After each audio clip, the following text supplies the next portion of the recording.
Danny? Hi. Middle Eastern? You were saying earlier today that you're reading Middle Eastern cookbooks. Yeah, I love the flavours and I'm really excited by the food. What is your dish? I'm doing a fig and pistachio frozen baklava. Frozen baklava. Teaching us something. Wow. Great. Yeah.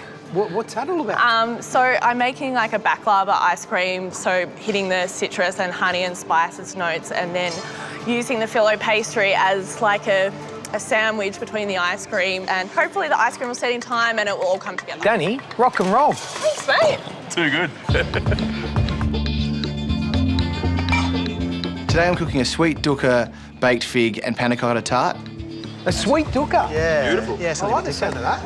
With the fig. Yeah, so it's going to be dukkha crusted fig tart with a fig panna cotta. That's inventive, and that's what this challenge is about. And I love the fact that you've come up with a little sweet dukkha. Never heard of it before? No, never have I.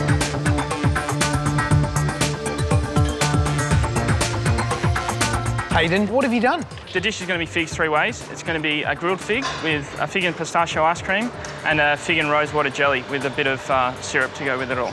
And is your ice cream made? Yeah, it's in the ice cream machine down here. Churning? Yeah. I'm expecting an absolute cracker dish. Yeah, it's plenty it's of got to time. look beautiful. I suppose the sticking point is going to be getting that jelly set right and making sure it turns out onto the plate nicely. Top 10, we want more. Okay. I've got my vegetable casserole is in the oven and it's coming along. It's just got to be garnished up. I've got to finish off my dip and my flatbreads. That's it. I've got everything chopped up. It's just a matter of cooking it. Don't forget, we're looking for a big-alicious dish. You've got a half an hour to go. This is my ice cream. It hasn't churned very well. Without this element, it's just going to be pastry. I'm getting it in the blast freezer now. I'm going to give it half an hour in there. Hopefully it will be cold, frozen, maybe not. Hopefully it will set in time.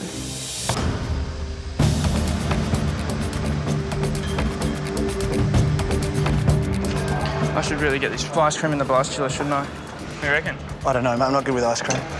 There's 20 minutes to go and I check on my ice cream and it's just not set. It's getting really frustrating. I think I've got the custard wrong, the consistency's not right, but I think I'm going to have to get in the blast chiller and make sure it's going to be right. How do you think it's all going? Jelly's worked? The jelly's worked, the sponge base has worked, the ice cream has worked. I check on the ice cream and the jelly, both are set beautifully. I'm really happy at this point in time. This dish looks like it's going to come together.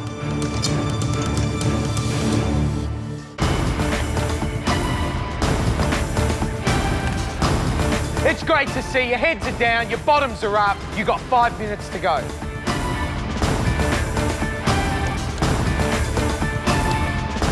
I am so thankful that that ice cream has set in time. It's actually set to the point where I can cut it. This is good. This is good. I decide to try and put the poached figs on the top, but the jelly starts to slide. Oh no, okay. And I'm thinking, oh no, this is all turning to a disaster.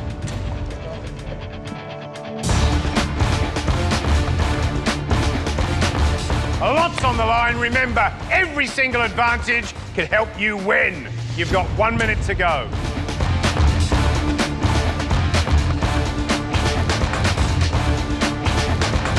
I'm leaving the jelly and the ice cream in the fridge and the freezer right to the last minute so that hopefully it'll be set in time.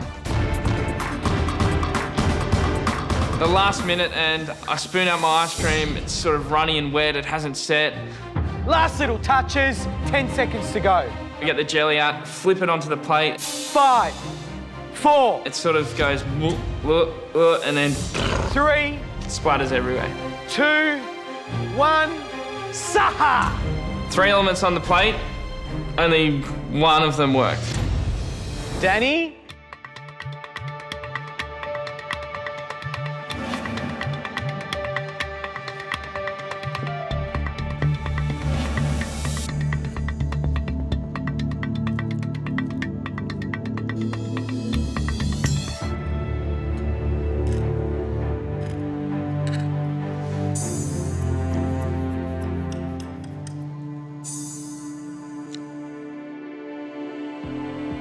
That is absolutely unbelievably good. Crisp sheets of phyllo, a lovely orangey, orange blossom flavoured syrup on the top, little crunchy bits of pistachio, and that amazing fig ice cream. It's just plain brilliant. It's so good. I'm so happy to see you deliver something that at last shows us the potential that we've known you've had all along. Well done. That is exhilarating cooking. Thank you very much.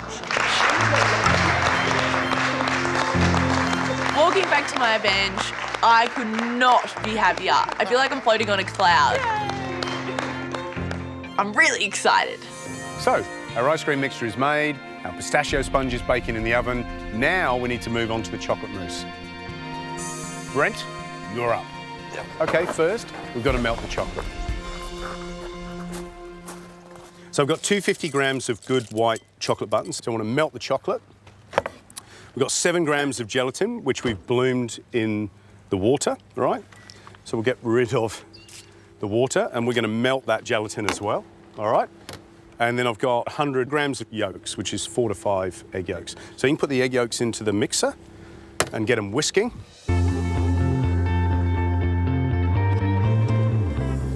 So what we're making is a pâte bombe. Have you heard of that before? No, so it's basically a egg yolk mixture with a sugar syrup, like an Italian meringue, poured in down the side of the bowl, all right? I'll turn the sugar on. I've got 100 grams of sugar, enough water to moisten, which is about 40 mils, and then I want to bring that up to 123 degrees. Put it down, it's nearly there. So melt that in the microwave, about 20 seconds. So the gelatin. Tracy, you want to come around and check those cakes? Yep. Just getting you working today. Yeah, let's take them out. Yeah, I reckon they're good. Beautiful. Yeah, they look good. Plenty for everybody to eat, all right? Okay, our sugar mixture is up to heat. I want you to trickle this right down the side. Don't put it onto the... Directly onto the mixture. Yeah, like that. Otherwise, what'll happen is it'll just flick around. So it's got to run down the side of the bowl into that egg yolk mixture. And what that does is cook the egg yolk mixture and then form that pâte bombe. And then we're going to fold everything together. I've got melted chocolate. We've got 600 mils of whipped cream, chilled. Gelatin ready to go. All right, turn that off. Right. Bren, you can fold those components together. Put the cream in first. So, fold. Then add the gelatin and then the pâte bombe. That's right. You have turned that into such a mess. Oh. That's too full. Have you got a bigger bowl? All right, here goes. This is the Brent bowl. It's good anyway. It's beautifully mixed. It's going to have a little density. Goes into the fridge, right? And it will set perfectly. You can do it if you want.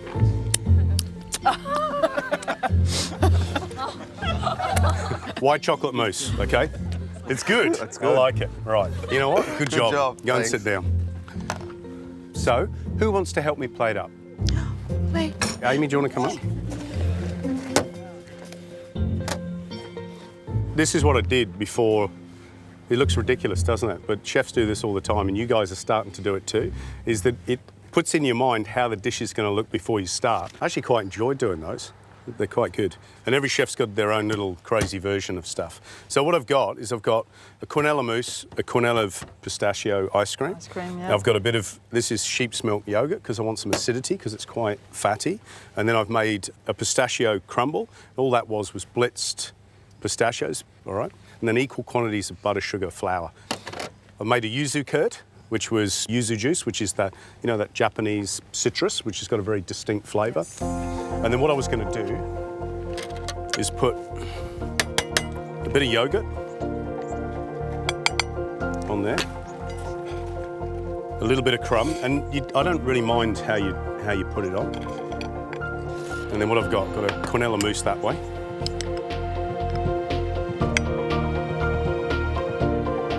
Make that look so easy. A little ball of the pistachio ice cream. So what did I do with the cake? Break it up. All right, and then we'll just put a bit of yuzu curd, wherever you want. So I've got a little nasturtium leaf, which I picked from over there. I've got a little white jasmine flower, and then a little lavender flower. When we're doing, if we have to put flowers on a dish, should we always know exactly what they are? Yeah, if you don't know what they are, don't eat them, just in case you poison someone with tomato flowers, for example. And there you have it. Pistachio sponge, white chocolate mousse, and pistachio ice cream. Does anybody want to taste? Yes. That was quick! Right, Laura, Georgia, and Jamie. Thank you. So tell me what you taste, Amy. Pistachios. That mousse is really good. The texture as well is absolutely delicious. Beautiful. Sorry, Bram, come on, mate. I'm punishing you, aren't you? That cake is Right. Beautiful. Beautiful. All right. Thank you, Gary. Job done. Spoons down. Thank you so much. Thanks, Joe. Just put my pistachios and almonds in the Thermomix. They're for my pistachio cake. Just need to get them blitzed up and combined together. And then I'll add the pistachio meal, the butter, icing sugar and eggs, salt, and it has to cook, and that's it.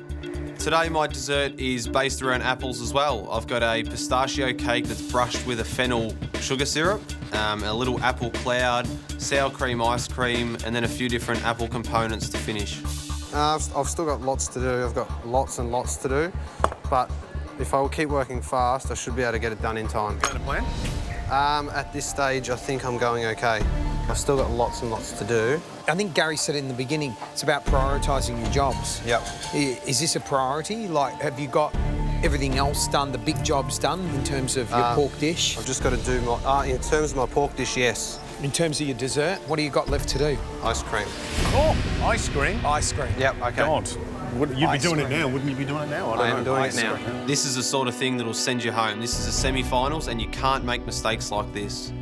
I've just got to make sure I stay on track so that it doesn't snowball into service. Just making the ice cream at the moment, just blitzing in the sour cream because it's a sour cream ice cream. The judges pointed out that I need to get onto my ice cream. Noted, so that's what I'm going to do. I never thought I would be making ice cream out of liquid nitrogen. I wouldn't even know how to use liquid nitrogen 6 months ago. Before coming into this competition, I've only seen liquid nitrogen used for burning off warts and corns. This is a whole new world for me. I just think this ice cream gives a nice texture and it's quick and easy. It's just really, really efficient for this sort of challenge.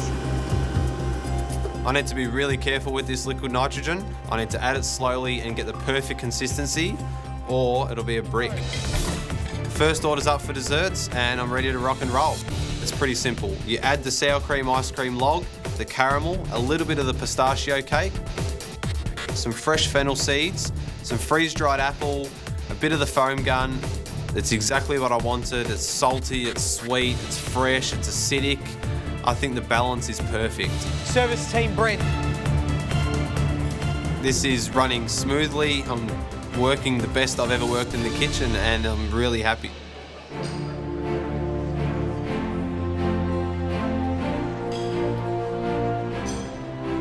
Oh my. It looks really good, doesn't it? Stunning. Absolutely stunning. I know this dessert is going to be so well balanced, just for the fact that you've got that little parfait, that little foam, you know, and that pistachio cake, just perfect symmetry. Really, really attractive. Here goes nothing. I'm excited about this one. Oh,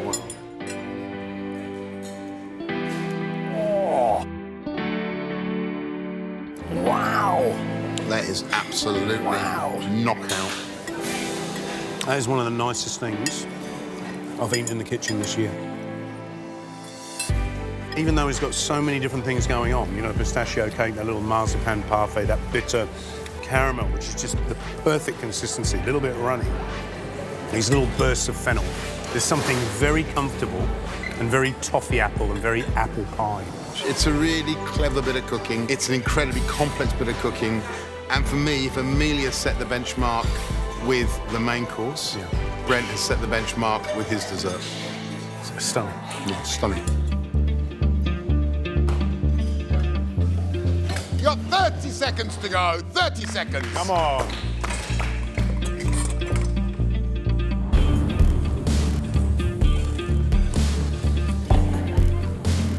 I'm really frustrated with myself. I don't have anything on the plate yet. Come on. 10 seconds. You got 10 seconds to go. 9, 8, 7, 6, 5, 4, 3, 2, 1. That's it. Step away from your benches. Well done, guys. Great cook. Good stuff. Good work. Oh, it's a mess. It's raw. Ugh! I can't believe it. I feel like such an idiot. I'm so disappointed with myself.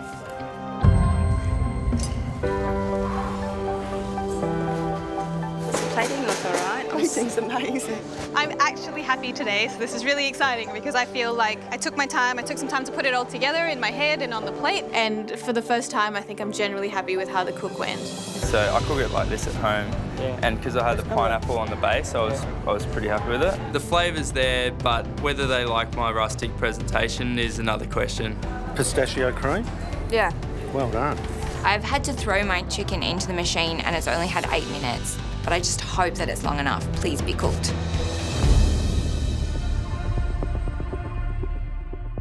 That mystery box challenge was a cracker, and we're really excited by the dishes that you put up. Remember what we said at the beginning of the challenge, that we were only tasting 3 of the very best dishes. Let's hope you're one of the 3. First up, Tash. Every single dish that's tasted is good feedback from the judges. That's stuff that some of the other contestants might not get, and it just gives you a little bit more to work with going forward. So, the dish? Pistachio and cinnamon cake, licorice custard with some bruleed pineapple and a little bit of pineapple foam.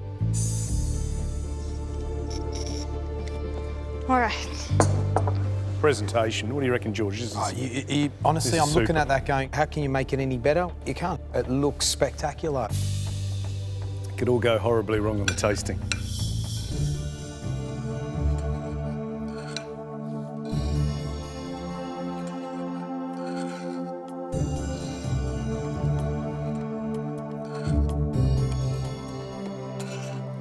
Smashing. I especially love the cinnamon cake and the licorice. Those 2 things together are really Moorish and delicious, and it's just not all fancy plating up. That cake is just really light, it's crumbly, it ticks all the right boxes. Kira, what's the dish? The dish is a chicken roulade with a pistachio and licorice centre, and it's a purple pineapple and thyme jam. Nice. Did I pick the right plate? I'll tell you in a minute.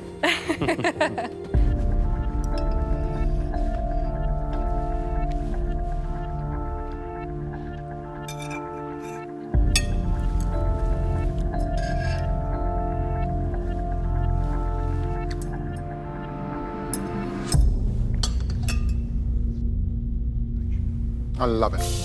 Absolutely love it, because I don't like licorice, but you make me love the licorice and look for the extra chunks of licorice. Did you use the right plate? For me, you made the right choice. Pureed pineapple that's got beetroot in it looks like pure beetroot puree, but then when you taste it, your brain's playing games with your mind and you're like, wow, this is cool. So not only have you brought us a dish that tastes great, that's cooked really well and tasty, but you're also doing other things to my mind. And as an amateur cook, unflippin' believable. Amazing. Thank you so much.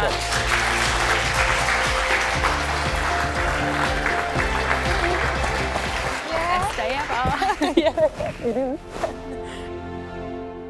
Our final conversation about that last dish came down to Colin,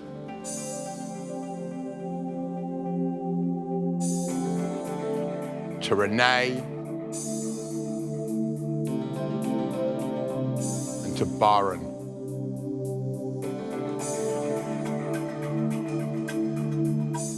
Three exemplary dishes. Well done, guys. One dish stood out just that little bit, we said to ourselves, we have to taste Renee's dish. Well done, Renee.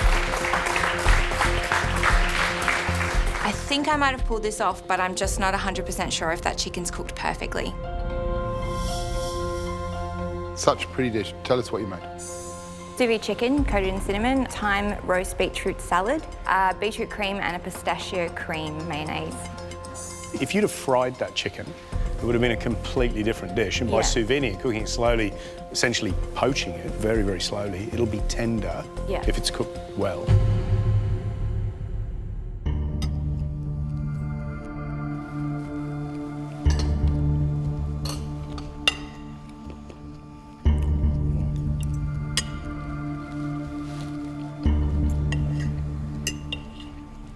That's lovely. What a nice combination of flavours, cinnamon, pistachio, chicken. Yeah, really lovely. The chicken is cooked, you know, just to that point when it's so juicy, it's almost weeping in your mouth. Love that. I thought you weren't going to get it cooked. You proved me wrong. Thank you. No worries, thank you.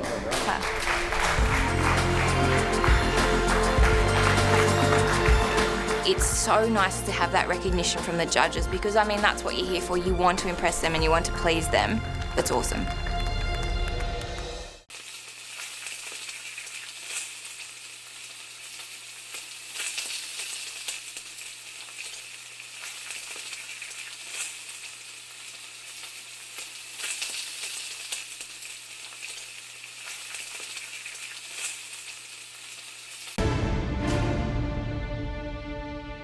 Holy cow. Who knew a 1-inch cube of food could be so terrifying? Like, we're up in the gantry, we don't have blindfolds on, and I can't even tell what these cubes are. This challenge is going to be so, so difficult. Wow. Oh, no.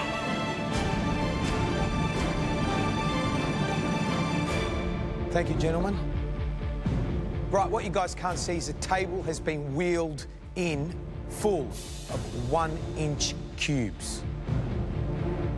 We've arranged the cubes from easy to hard. The longer you stay in the game, the harder they're going to get. Right, let's get this game started. Cecilia, you're first. I am so nervous right now. My hands are starting to shake. I need to get this right.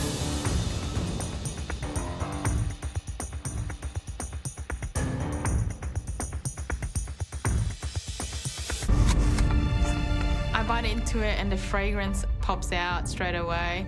And I'm thinking, I've cooked this for my daughter every morning. Granny Smith, apple. Yes, you're right. Apple. I'm really relieved. I'm not the first person to get out of this challenge right now. Charlie? I've never done a blind tasting before. I can barely contain my nerves. I know I have to get this right because there's no way I want to go into round 2.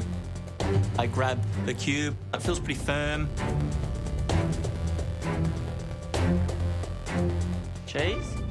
What type of cheese, Charlie? Like cheddar cheese. Correct, Charlie. Well done.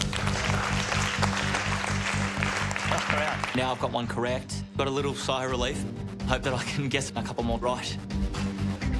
Heather, off you go. Having one of the major senses taken away is scary. My heart's out of my chest. Please be a cucumber. I'm not, but what you just tasted is. Well done. Brilliant.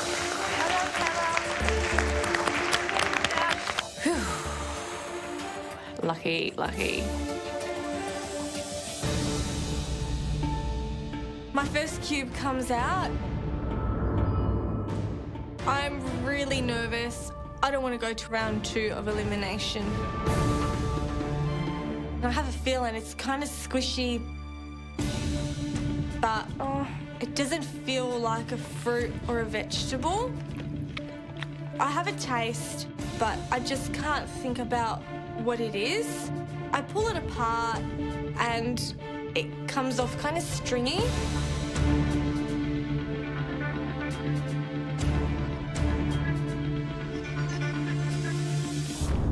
chicken? Correct. Well done. There you go, Elise. Better? You're absolutely right. Mimi? It's an orange. Orange is right. Right, Anastasia. It's avocado. I'm really used to just picking up something and I just know it by the shape. Chocolate. The fact that all of the food is presented in the same cubes makes it really difficult to try and distinguish them. You said beef. Zoe, you're correct. That is beef. Well done. But the food knowledge is really good. Everybody's getting everything right. Watermelon. Well done. It comes around to Mimi for her second guess, and I'm looking at it, and the first thing that popped into my head was nectarine. I'm touching it and I feel a really smooth skin. I'm tasting the food and I can taste something really nice and juicy and stringy. It's also got a really vibrant flavour to it. I love this, I always eat it. But I can't think of the name. It's smooth, it's a nectarine. What's your answer?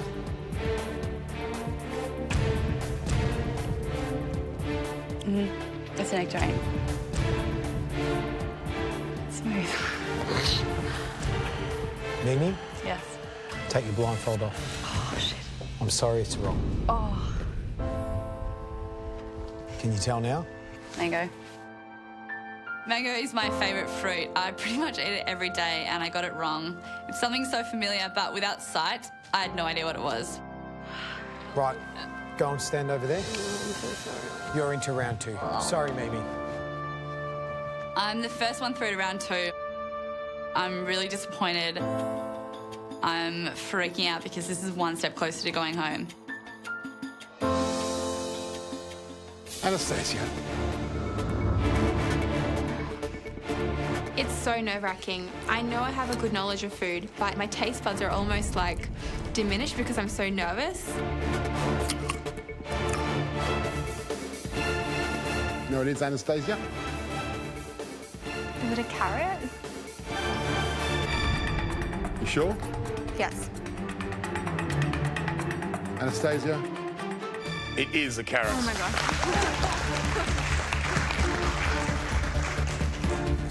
Right, Cecilia. One spot is taken for the second stage of elimination. There's 3 left. It's getting harder and harder as the rounds go. Oh, it's so smooth.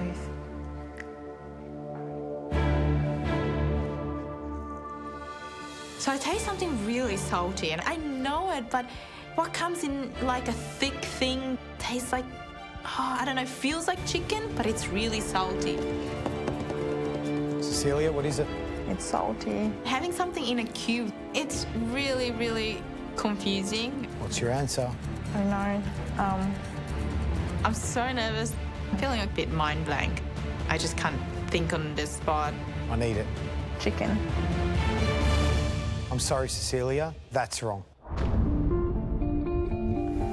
Oh. What is it? Ham. Ham. Please join Mimi. You're in round 2. I eat it every day. My heart sinks because I was only in elimination a few days ago. I can't believe that I have to cook for my survival again. So, Mimi, Cecilia, you're the first 2 contestants through to round 2. And remember, guys, we're looking for 2 more. Pressure's on. Charlie. Got a little gem for you here. Is it eggplant? Charlie, well done. That's eggplant. Heather? Pineapple. Right, Zoe. Tomato. There you go, Elise. Elise, we need an answer. A radish. Well done, Elise. Everyone is doing really well, and I'm really worried. Cauliflower. You're correct. There's definitely added pressure because it's getting harder and harder. Charlie, you're next. It's blue cheese. Charlie, that is correct. And all of a sudden, it's my turn again. I hope I can name that cube. Heather, for you. Yes. I pick up the cube and it's so wet, and I taste it and I'm like, oh, yeah, instant memory back to grandma having like half a grapefruit, and it was so tart that I used to get her to sprinkle sugar on mine. So I think that memory just takes over for me. That's a grapefruit. Yeah. Heather, please remove your blindfold. I'm sorry, you're wrong. What is it? Lemon, lemon, it's a lemon. I'm in shock. I am so... I was 100% sure. I can't believe it. Yeah, this isn't good. Zoe. Yes? Zoe. No. Zoe, it's back to you. It's kind of slimy. Have a sniff. Doesn't really smell like much. Have a taste and it's kind of meaty. You're not a fan? I pull it apart a little bit and then I sniff my fingers. I feel like fish. So I'm thinking could be tuna, could be salmon, could be trout. They're the only 3 fishes that I really think that I could eat raw. Can I do something weird? Yeah, you can do something weird. Depends how weird it is. How weird is it? I just want to feel the texture properly on my lips. Yeah, cool. What? Why? No, don't laugh. It's the way that Fer and Andrea taste ham, taste prosciutto. Why are you touching it to your lips? I want to feel the texture. Mm-hmm. I think the most sensitive part on my face is my lips. And sometimes when you touch something with your fingers, you don't get the same sensation. My hands smell what? Do you recognise the smell? I think so. Is it tuna? You're absolutely right, it's tuna. Well done. Great work. Well done, love. That was hard. Tuna's right, and I can't believe that I've got it right and my lip trick worked. Elise. I'm so stressed out right now. The cooks in round 2 are such tough competition. I do not want to join them. Whatever this cube is, I have to get it right. Oh, it's like squishy.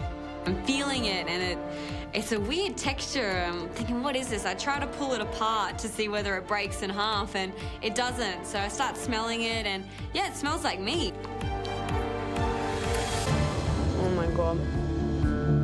The texture, it's a protein. I know it's definitely a protein. It tastes like veal. I'm thinking, what else could it be? What's your answer? Veal.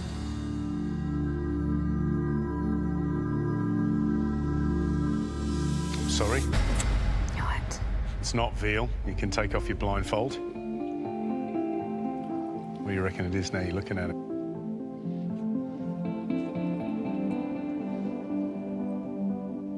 Lamb? Are you kidding me? Absolutely. It's lamb. It's funny, isn't it? Once you look at it, you kind of know. At least go and join the others. I'm sorry. You're in round 2. Oh. Oh my God. I'm in the second round, and I'll have to cook for my position in this competition.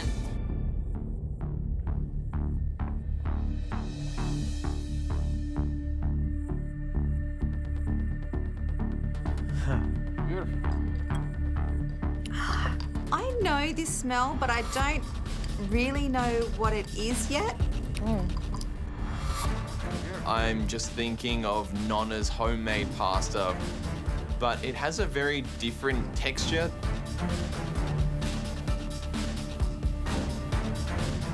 Right, guys, blindfolds off. Write down your answer. I write down pesto, and I'm hoping that it's not salsa verde. Show us your answer. Guys, you're all correct. I'm so relieved that I got that right and stuck with my guns. Oh. Oh. Oh. I think it is a type of mushroom. I stick my finger in it, and it's a bit thick and gluggy, and it smells a little sweet. So there goes that idea. I'm not sure if it's dates or prunes, and I've just got to take a guess. Alrighty. Write your answer down. Okay, all happy? Show us your answers.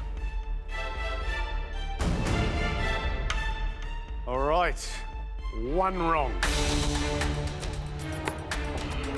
think it's me. Yeah.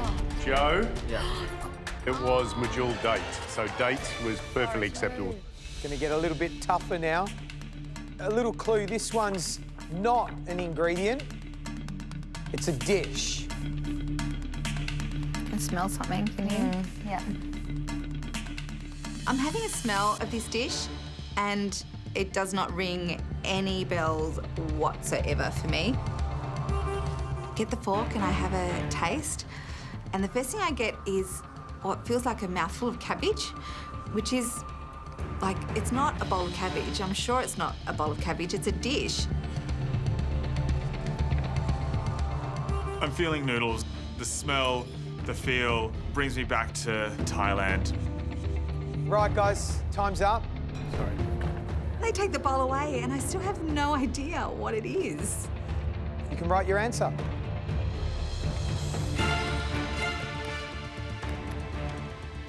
Okay. Steph, done. Ready? Nope. Let's go.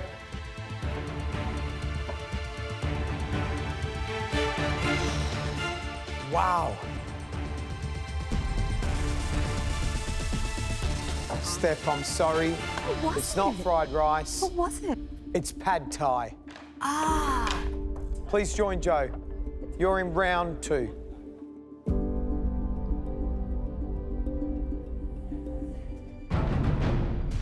Okay, we're looking for not just what it is, but what the flavour is. I find a little biscuit, like some cream in the centre and really smooth top and bottom. So I know it's a macaron. I know it's a macaron. I eat these all the time, but we have to identify the flavour. It kind of tastes like tahini, which is something that I have all the time. I'm thinking it could be like a sesame seed flavour.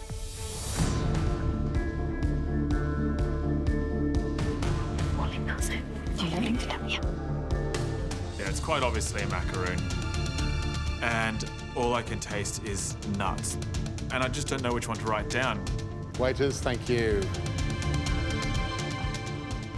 Tell us what it is. I don't want to be in round 2. Cooking up against Steph and Joe, they're both amazing cooks. And that just adds more pressure. Right, let's have a look.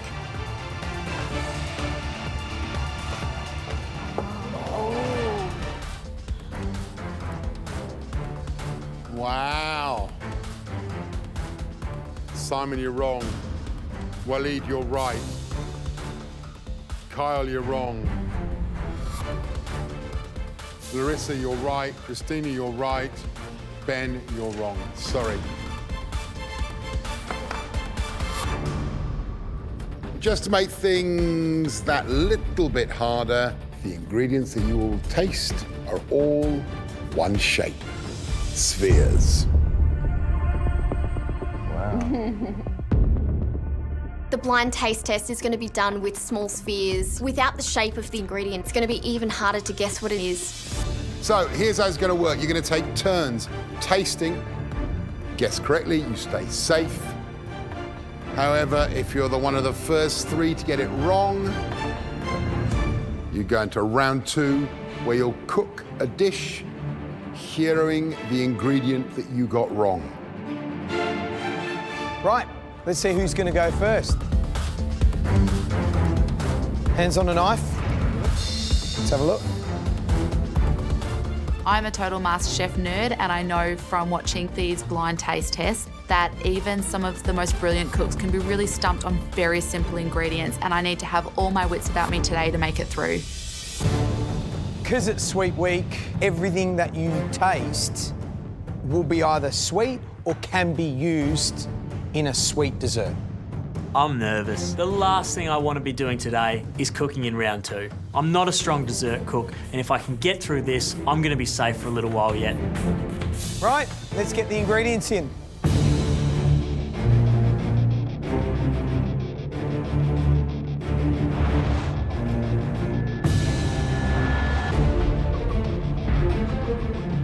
I'm watching from the gantry and I can actually see the spheres, but I have no idea what they are. I'm really glad I'm not down there. This is going to be tough.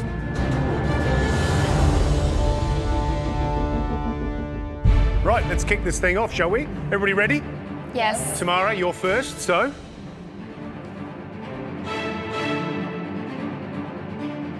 I'm really nervous. All my other senses are heightened. I just hope that one of those senses includes taste.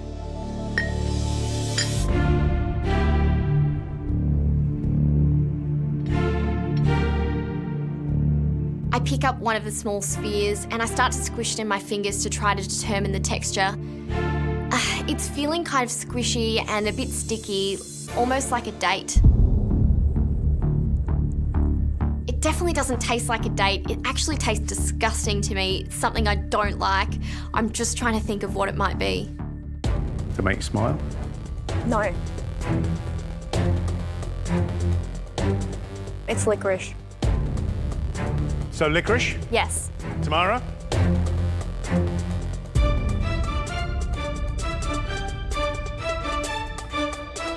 You're right.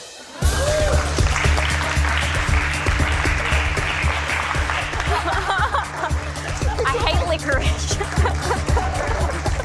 I'm absolutely stoked that I've got the first one right, and I have my fingers crossed that I don't need to taste again. Nicole, you're next. Yep. Off you go.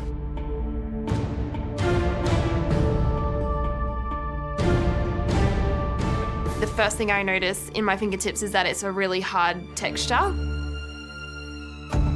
Once I start eating it, it's very dry and it's very obvious. Do you know what it is? Coconut. You're right.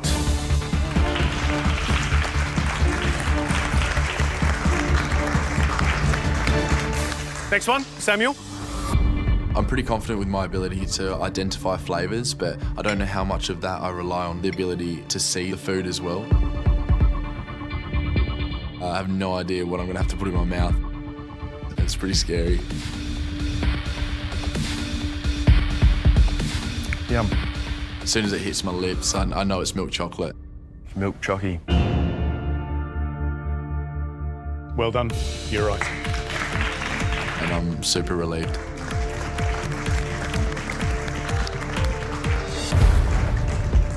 Right, Ray, you're next. I feel pretty confident and comfortable with the blind taste test. I've been lucky enough to do wine tasting, so I feel pretty comfortable in my knowledge regarding different tastes. Off you go. I have a bit of a feel. I can't really identify the texture. I have a smell. I'm not getting much of a scent. Pop one in my mouth and I can't really identify what this is.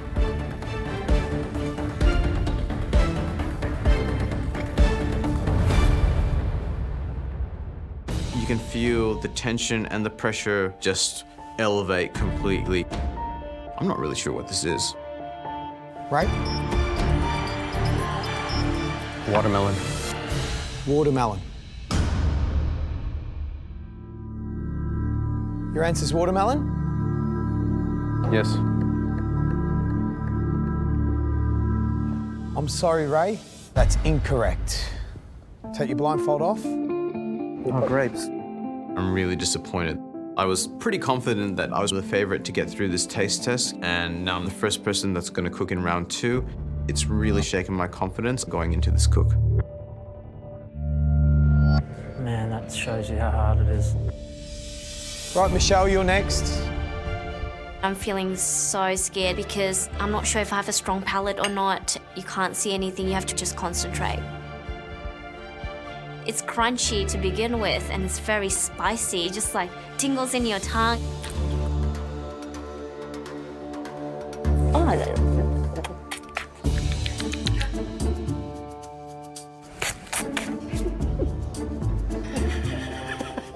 I start spitting it out. I just was like, what is this?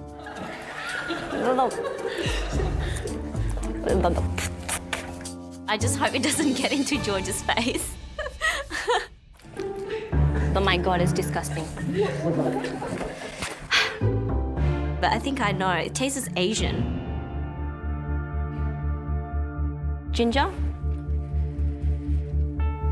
Well done, you're right. I know because my mum cooks a lot of it at home. Back to my Asian root. Ginger. Right, Jess, I'm coming for you. Bring it on.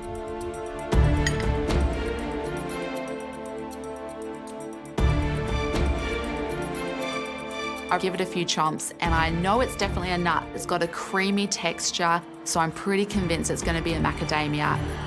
It's macadamia nuts. Congratulations, well done.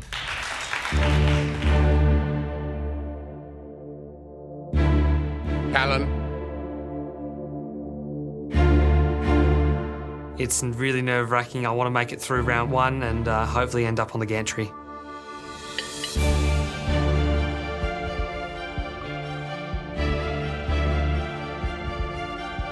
I put the ingredient in my mouth and it's a creamy, sort of fresh, fruity texture to it.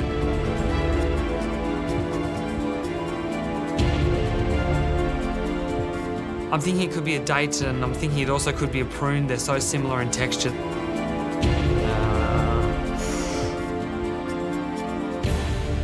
What is your answer?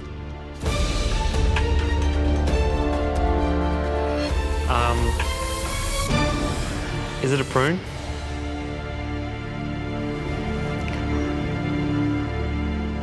No, I'm gonna go dried dates. What is your answer?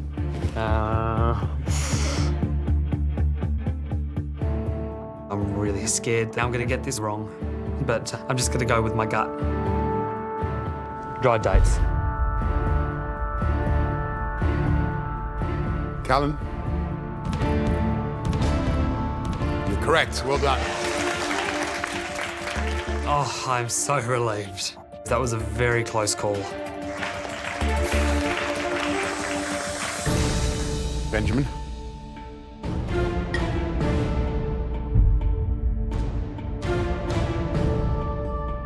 I pick up a sphere and it's a little slimy in texture, pretty soft to touch.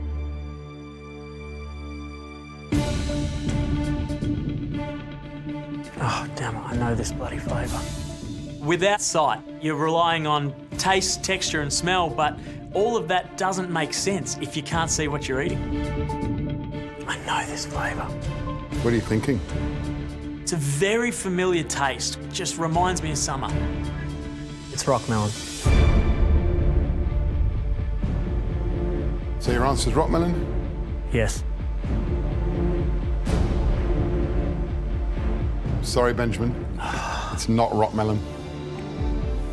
It's a really familiar flavour. It is. Try it again now. You know what it is? Oh. Banana! I must eat a banana every week, 2 or 3 of them, and I can't pick it in a blind tasting. Fruits are hard. The texture of the fruits are hard.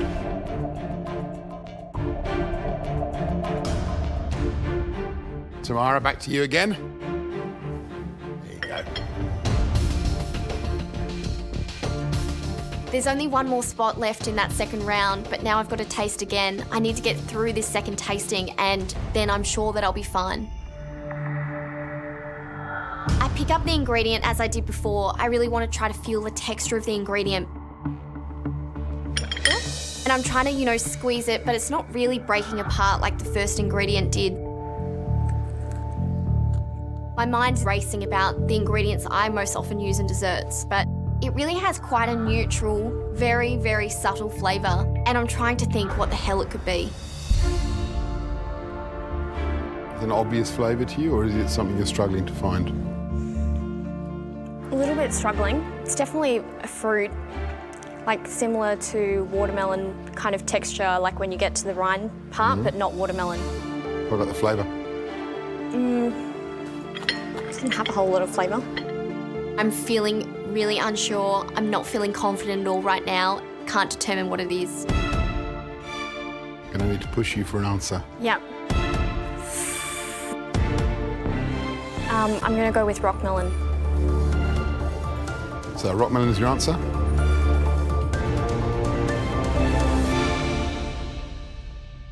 Tamara, I'm sorry, it's not rock melon. Oh. Texture of melon, has very little flavour, cucumber. Not something that I thought would turn up in a sweet ingredient challenge, but now I've got to cook with it.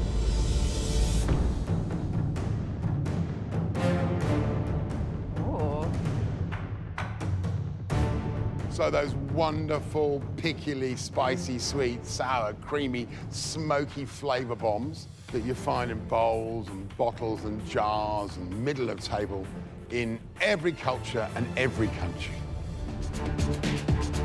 Dijon mustard? It's Dijon mustard, well done. I think this challenge could lull you into a bit of a false sense of security because there's lots of easy, obvious ones to begin with. Whole egg mayonnaise. That's absolutely correct. But as they're knocked out, it's going to become harder. Pico de gallo. Bang on. Well done. Chili oil? You are correct. Yeah, it's a shallot vinaigrette. Well done. Cranberry sauce. Well done. Not charm. Correct. It's not charm. Well done. Yeah, Derek. Let's go, Mandy. Oh, Mandy. There's 9 of us left at this point. You know, I'm pretty confident there's still a lot of things on that table that I know. I get to the table, I look down and I see this yellow dish with the corn in it. I pick it up and I think, sweet mustard pickle. That is incorrect. You're in round 2. Wow. simply cannot believe I've said the wrong thing. It's just dawned on me now what that was. Don't say it out loud. No. Oh. Jess, come along. Go, Jess. I don't want anyone to touch that bowl. Don't make the same mistake that I did. I see the condiment that Mandy just tried and curiosity gets the better of me, so I go for it. So, Jess, this is the one that Mandy just got wrong. I taste the spoon. I don't even stop to look down and see what's in it. Piccalilli? I immediately see the faces of the judges. I'm afraid that's incorrect. You're going to have to join Mandy and Tati. Near the other one, why don't I take it? I cannot believe that I've just made this mistake, and it's got me into round 2. It's the death bowl.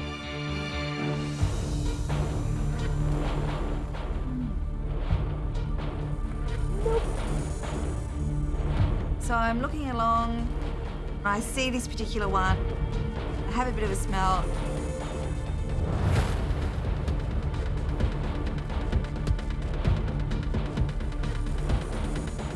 I know what this is. It's white, it's peppery, it's beautiful and smooth. It's horseradish.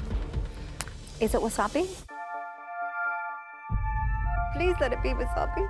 It's not wasabi. Steph, sorry, it is not wasabi. Far out. The wrong word has literally come out of my mouth.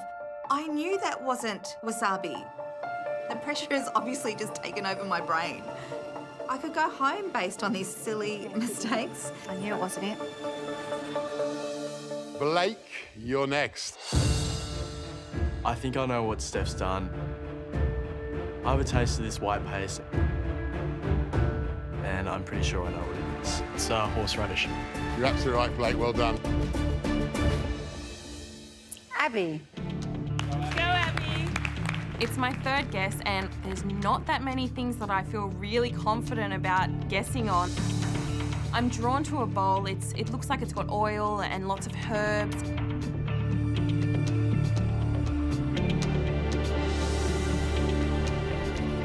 Salsa verde. I'm sorry, that's incorrect, Abby. Please join the others. You're in round 2. It's wrong, and I should be having a little bit of a panic right now, but I'm secretly happy that the very last cook of this week, I'm going to be cooking once more for Nigella. So, Tati, you said Tabasco, and it was ricotta. It's Peruvian chili sauce. Mandy and Jess, you both got corn relish wrong. Yeah. Sorry, Abby, that was chimichurri.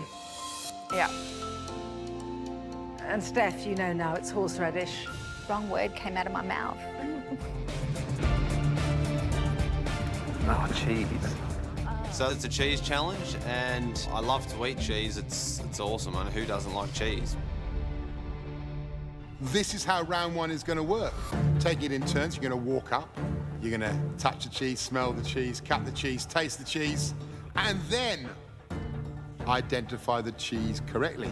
Looking at the cheeses, I know what blue cheese looks like. I know what Swiss cheese looks like, but I'm going to have to be a little bit more specific.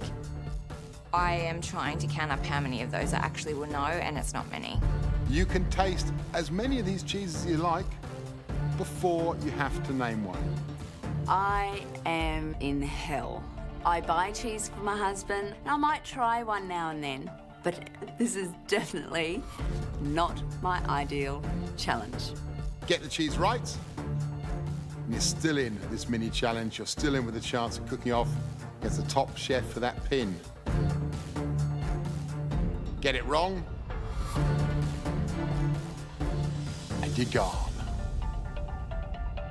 I think I'm best suited for this challenge. I mean, Rachel doesn't even like cheese. I'm feeling pretty good, actually. It is a sudden knockout. Just one word of warning. Think before you pick. Not everything is as it seems. It's time to name that cheese. Brent, you ready? Yep. Let's do it. Go, Brent. Right. What do you know, Brent? What do you know? You always second guess when you're up here. Always.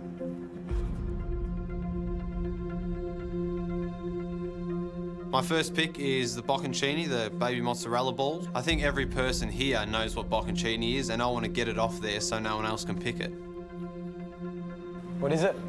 Bocconcini. You're absolutely right. Well done.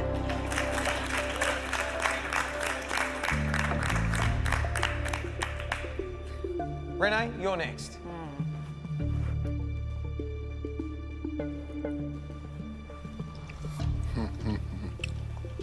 I know that's the one you guys don't think is what it seems, I think.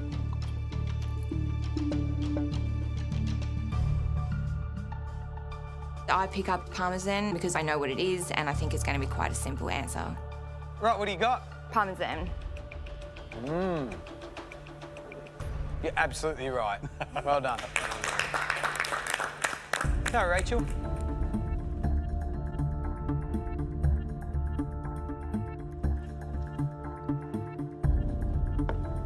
The first one I choose is feta. Right, what do you got? I have feta. You're absolutely right. Greek feta. Brent, you back up, man.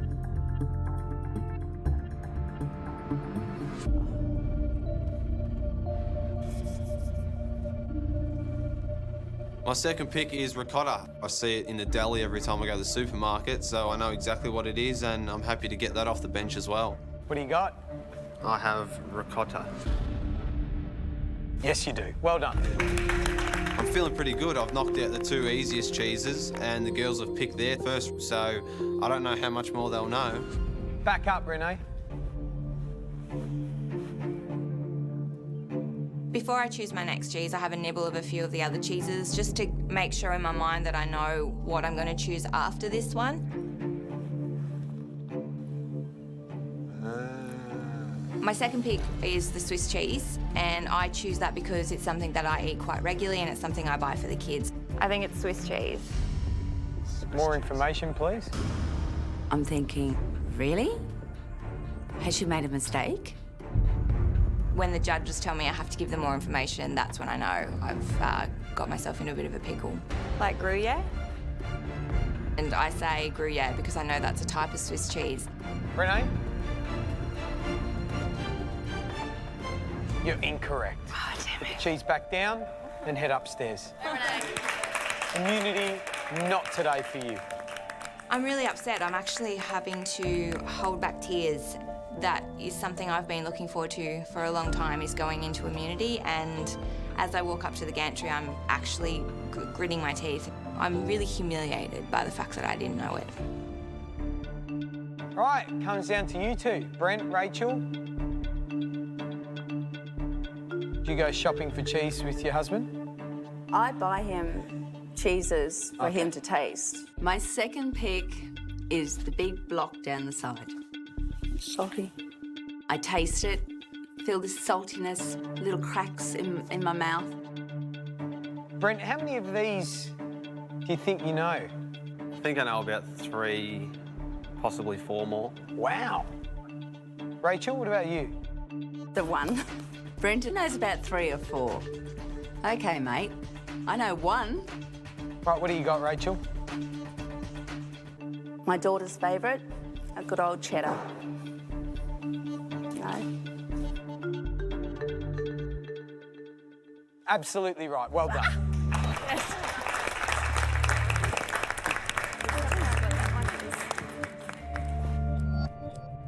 All right, Brent, your turn, man.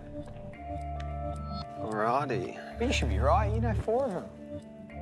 I love eating soft cheese. It's probably my favourite cheese to eat, and I'm in 2 minds. Is it brie or is it camembert? Is it brie? Is it camembert? Is it brie? Is it camembert? Which one?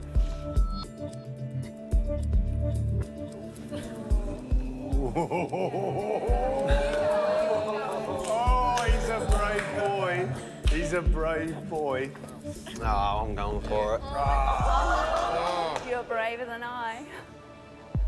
Just so you know, when the 4 of us named the cheeses, the cheese that you're carrying there, 2 of us named it one type, 2 of us named it another type. That's my worry. I love to eat it, so I'm just going to hope that I'm right. What is it? Camembert.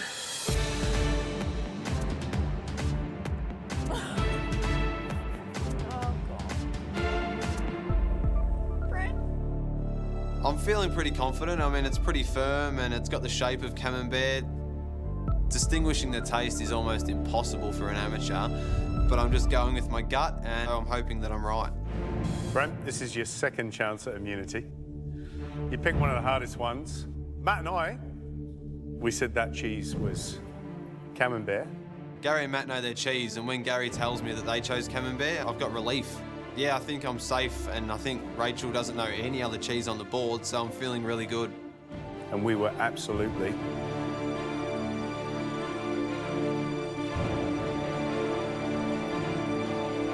wrong. It's actually King Island Dairy Brie. That's okay. Oh, why didn't you just pick a cheese that you know what it is? I mean, I know 2 or 3 more cheeses on the board. Why wouldn't I just do that? A wasted opportunity.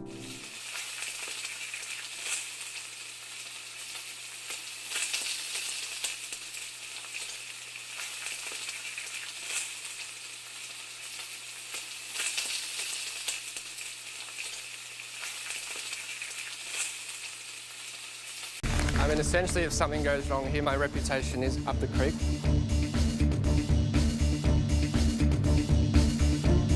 I need to pipe my Italian meringue onto my tart, blow torch it. I need to make this as pretty as I can. 10, 9, 8, 7, 6, 5, 4, 3, 2, 1. Yay!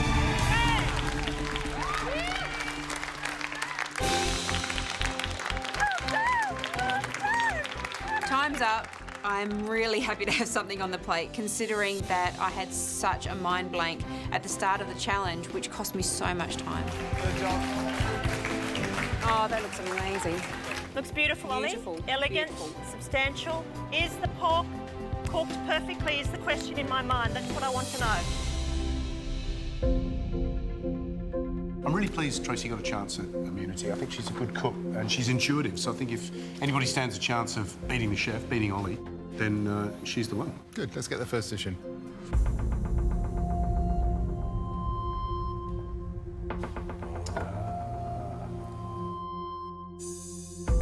This is lemon lime meringue with candied orange. It looks really good. Oh, I'll tell you what, though. That meringue's not as silky smooth and shiny as it should be. It's a little bit broken. Yep. It's over-whipped. Yeah. But flavour is key. Looks runny too, doesn't it? I don't mind a bit of looseness in the curd. Right, shall we taste? Yep.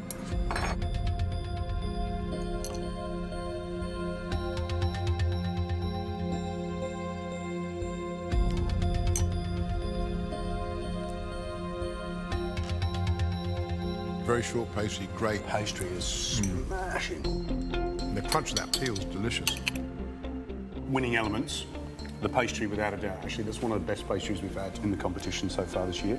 I love the curd. It's really beautiful. It's really smooth. It's got the right acidity. It's not too sweet, but it is runny, like too runny.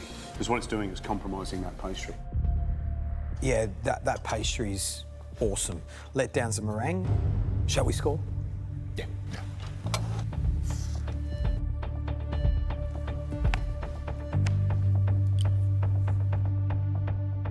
Shall we get the next dish in? Yeah.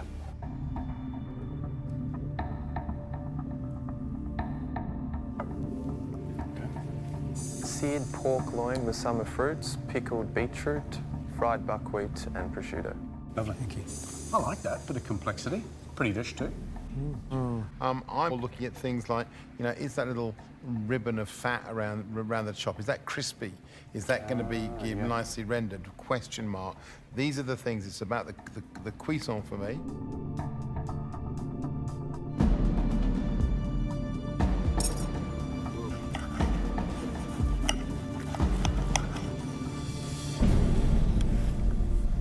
Nice. Really nice. How's the fat around the edge, George? It's really fatty. So, yeah? Yeah. And Not rendered down. Look at that.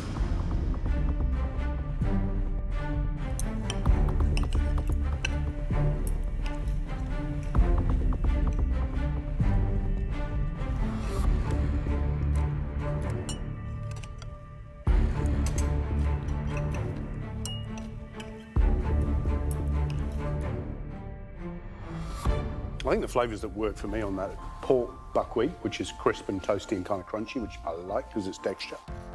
The pork is cooked beautifully. Like it's just a tiny little bit of pink, which keeps it moist but not overly so. And that dried apricot puree on the side, I think it's really delicious. You think there's an overload of different fruits? I think there's probably one too many fruits.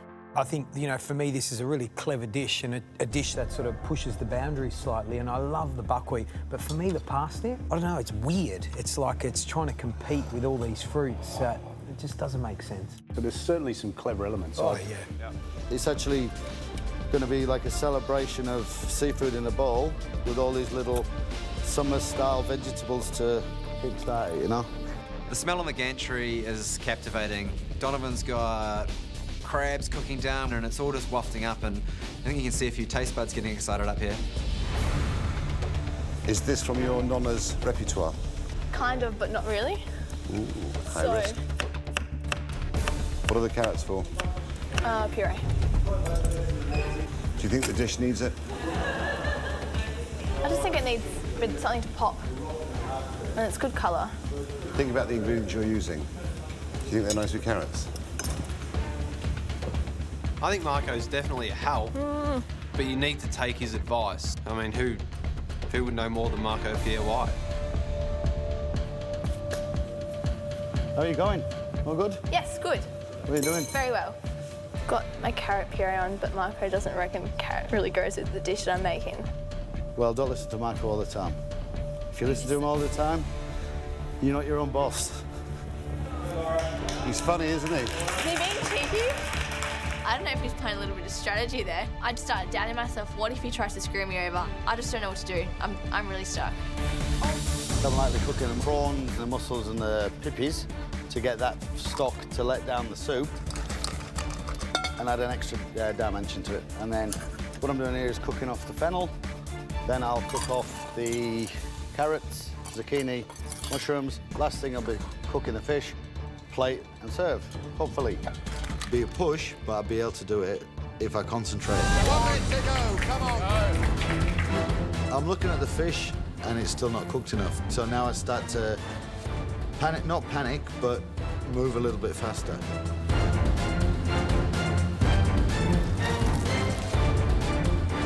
What? Come on. Come on, don't look at me. Beautiful, Laura. 30 seconds to go. 30 seconds. Come on, Donovan. We're in 30 seconds away from finish and it's still not cooked enough, and I will not put it on the plate unless it's cooked to perfection. So I put the fish in the oven. What is he doing? Put it on the plate. Put your fish upside down. Don't worry about it, I'm only joking. I was talking about... The young girl has finished. 10, 9, 8, 7, 6, 5, 4, 3, 2, 1. Time up. Step away from your benches. Time finishes and he's only then putting his fish on the plate and then his sauce. I think Donovan may have got his timing a little wrong. Wow. I can't believe what's happening. I honestly... how did this happen? How the hell did that happen?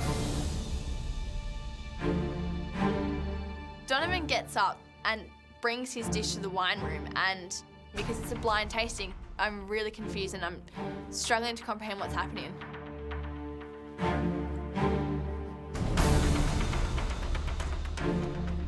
Gentlemen,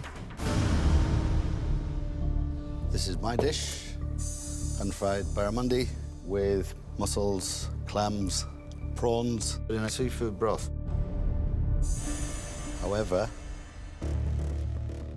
I was 5 seconds late putting on the barramundi fillet and the sauce. So, enjoy. Please take that into account. What? Yes. Enjoy.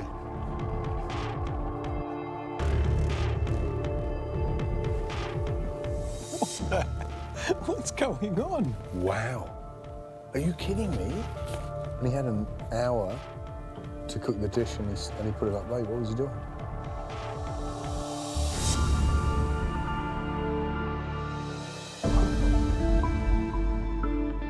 It's done, don't we? Well, I don't think we've ever been in this situation in any tasting. No. In any series of MasterChef. No. I mean, yeah, amazing cooking. And when you think about it, he actually had a lot to do. Yeah. He's had to fillet fish, prepare the fish.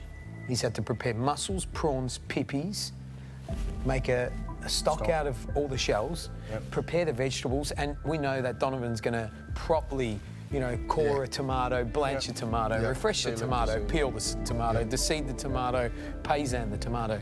Now I sort of get why he's ran out of time. Yeah. Oh, Donovan, what did you do? That's madness. What does that mean? Like, you know what?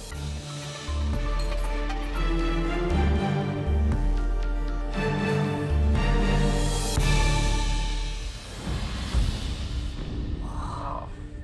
Oh my gosh, no. Damn.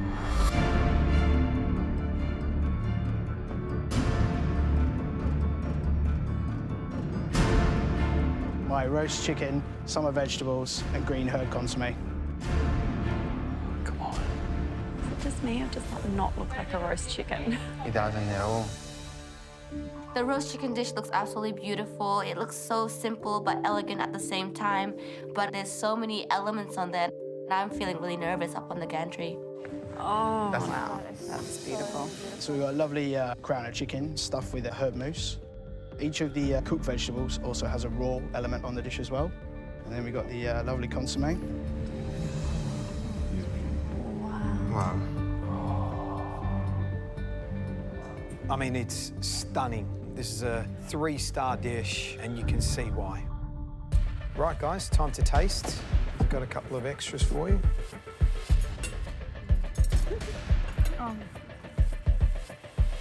Oh my God. Delicious. That consommé is out of this world. Just freshness, lots of herbs. It's just absolutely delicious.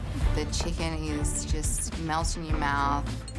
I'm absolutely petrified at this moment. The obvious opportunities to fail here are overcooking that chicken. The preparation of the chicken is very important. If we damage the skin on the breast of the bird at all, you're going to basically ruin the dish because the mousse will seep through and come out, make a big mess. Take note on the balance of the ratio of the mousse to the breast. The vegetables need to be prepped nicely. When you're making your consommé, don't over-season it in the beginning. Just keep tasting everything as you're going along. Loki, you're happy to be down here now? Very happy. Great. Looking at the dish, you've got to bring every element together. It's not just roast chicken, it's vegetables and also the consommé. It's a complex dish with a lot of technique. It's going to be out of my comfort zone. You have 3 hours to recreate Matt Arbe's dish. The dish least like Matt's will send their maker home. Good luck, everybody. The time starts now. Come on, Chloe, let's go. Come on, Sammy! Like on a super high speed right now. Oh, looks good, Kristen. Come on, okay? Pick out the pace. Sarah's on the herb oil. Sarah's going to push a bit. So cool and calm, Benny. I've just got to wait for that raft to come to the top. I'm under the pump now. It's all systems go. Nice, Joe. Go, Jojo! My chicken has been in the water bath for 1 hour. I now need to unwrap it. Oh my God, it's like Christmas. Put some oil and season it, and then get it into the oven. You got your chicken out. I know. Well done. Looks fantastic. How good's the shape? Very good shape. It's like a football. Is this your thing, Precious? Wait till we taste it. I don't want to get cocky. Fingers crossed. Good luck. Thank you. I'm going to put the chicken into the oven for 11 minutes on each side, and it'll be ready to take out and rest. Kristen, that looks so good. Thank you. Yes, Gina. Come on, Aldo. A little bit of oil. Season. Get it in the oven. Good job, Ben. Oh, that looks good, Aldo. Come on, Chloe. That looks great, babe. Let's go, guys. Keep up the pace. Got to turn it so the other side gets done. Now I'm going to get onto some of the vegetables. Guys, your chicken should be out of the water bath now, and ideally it should be in the oven. 30 minutes to go. Loki, don't forget your chicken. Come on, Sarah. The time is just melting away. 30 minutes left, and I don't have half of my elements. I've got to finish my consommé, and my herb oil is draining, and I've got to get onto my vegetables as soon as possible. Sarah, your hair is like an indicator for how you're going. Have you got the chicken in the oven yet? No, it's How not. long have you got left in the water It bath? has 2 minutes. 2 minutes. It's 22 minutes in the oven, don't forget. It has to rest for 10. Oh my God. I'm starting to panic. I need to get onto my vegetables, but my main concern is the cooking of that chicken. Sarah, get it in now. It's the main element of the dish, and I'm worried that I've left it too late to get it into the oven. And that means I won't have enough resting time. Pick up the pace. Halves. Onion. If I don't get all my elements onto the plate, then I could be going home. Let's go, Sarah. Come on, Sarah. I'm still working on my vegetables. Cut the chicken, Sarah. I've left my chicken in the oven as long as possible, that I'm not going to be able to rest the chicken. Sarah, cut the chicken. Cut your chicken! Oh my God! Yes. Come on, Sarah. Come on, Sarah. I'm happy that it's not undercooked. That's all I can say, because I'm really, really worried that it's over. Mikey, get it on the plate! 1 minute to go! I'm plating up my chicken and vegetables. I had to rush. Loki, pass off the consommé. Get into a jug. Come on, okay? Pick out the pace.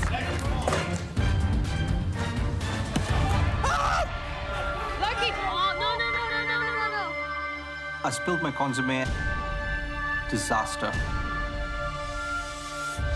30 seconds! Okay. Flowers. Okay. That looks great, Chloe. Let's go! Loki, how much left? I thought I don't have any more. Is it enough? Yeah. But I'm seeing inside the jug there's little left, enough to pour the 30 mils. I still have some consommé to serve the judges. 10 seconds to go. 9, 8, 7, 6, 5, 4, 3, 2, 1. That's it. Time's up.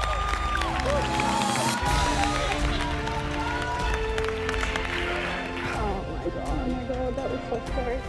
It looks good, honey. That looks cooked to me. Come over for dinner. I'm never making this for you, just so you know. We're going for a pot and parma.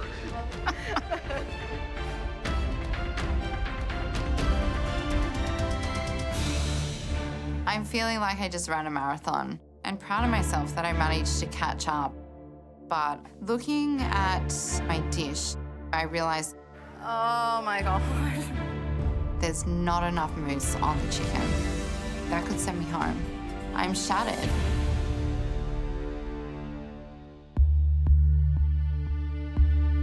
Good luck, Joe. Guys. I have had the most amazing day today. I've given everything that I got. It's all gone to this dish, and I just hope it's been worth it.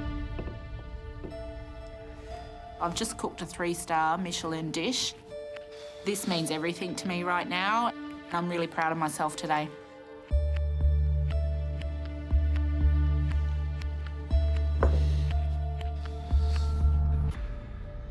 Wow.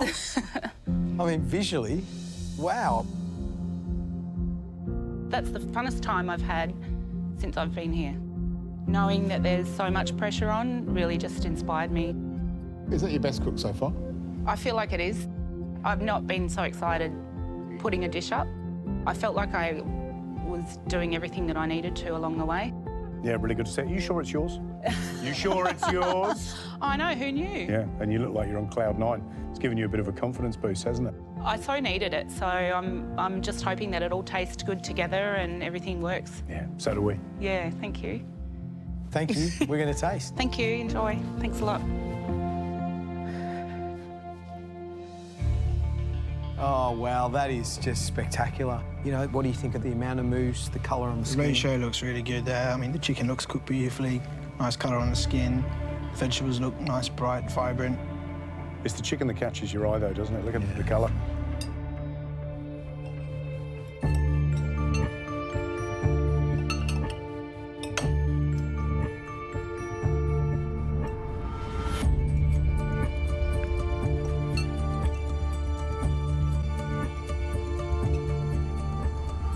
Hey, there's nice grins on everyone's faces. Consommé, delicious. Got meatiness about it, but lightness and fragrance. Chicken, cooked beautifully. Consommé, like you said, it's delicious. It's delicate. The celery, the carrot, the turnips and the radishes are cooked well. The things that stand out for me are how well the chicken's cooked, how well the mousse is seasoned, how well the herbs stand out, and how good that consommé is. It's beautifully seasoned, it's clear, it's light. I don't think many people are going to do better than Joe. This dish shows a woman under control and cooking at her peak, which is great to see.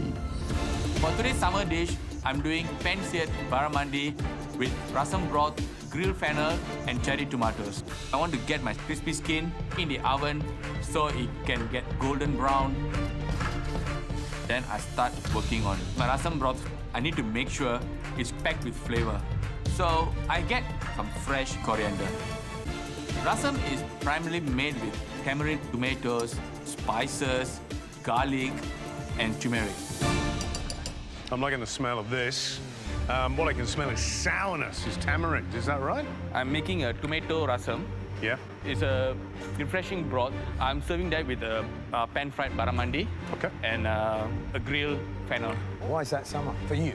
For me, it's summer throughout the year in Singapore. So rasam is part of our daily meal. I love it. And this is refreshing, I suppose, because it's acidic and sour. I'm adding a pinch of lemon juice based on the sourness of the tamarind. Yeah, also. nice. Do you reckon you can beat that fella across there? He is good. So you're good too? Yeah. Let's see who wins. Hey, Sashi. Yeah, man. I can see exactly what Sashi's doing. It smells incredible. So if I want to beat him in this round, my dish has to be on point. Khan. Hi. Summer.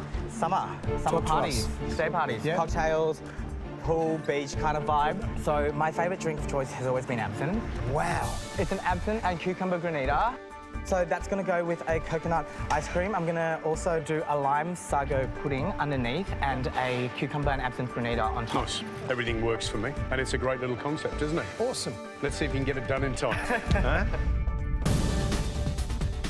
I think my biggest challenge in this dish is making sure that I get the balance of absinthe to everything else right.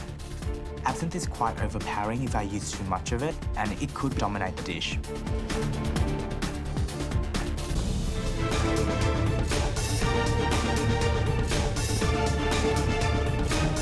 Today, as soon as I knew that I had summer, I only really had one thought in my head: summer parties, like day parties, pool parties. I've gone for a cocktail kind of vibe. A cucumber and absinthe granita with a coconut ice cream and lime sago pudding.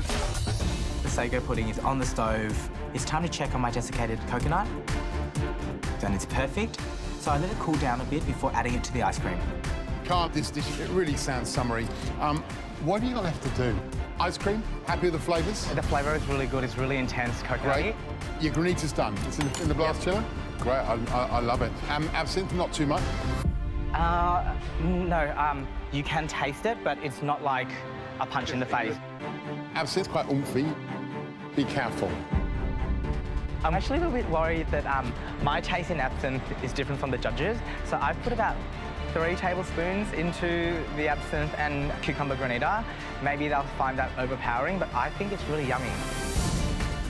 Sashi. Yeah, man? Are you sure you don't want to put any chocolate in that? I'm putting a lot of chocolate in this today. Hips and hips. Rasam is a very traditional South Indian dish, but I'm trying to put my spin by making it a bit refined. Grilled fennel and fish, I think, will go very well together. And I'm adding some cherry tomatoes to the rasam so that it gives an additional freshness to the dish.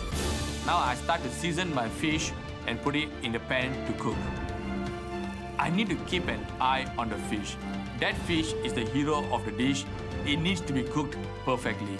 Hopefully, when I assemble the whole dish, it comes out well. Win this duel, and you're 1 cook away from that advantage. 10 minutes to go.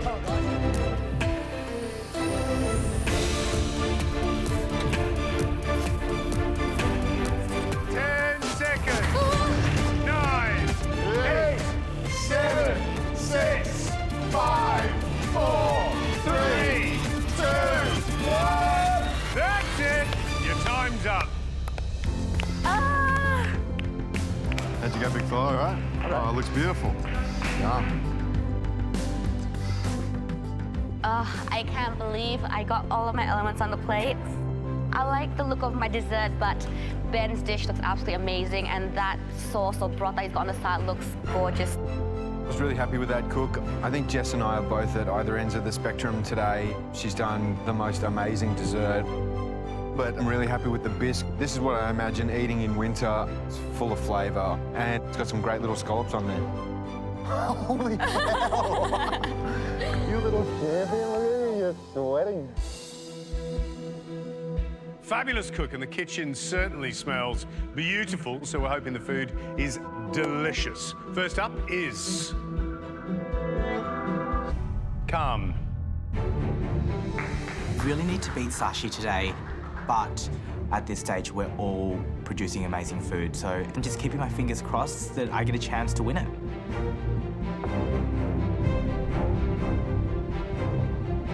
This granita has melted so quickly.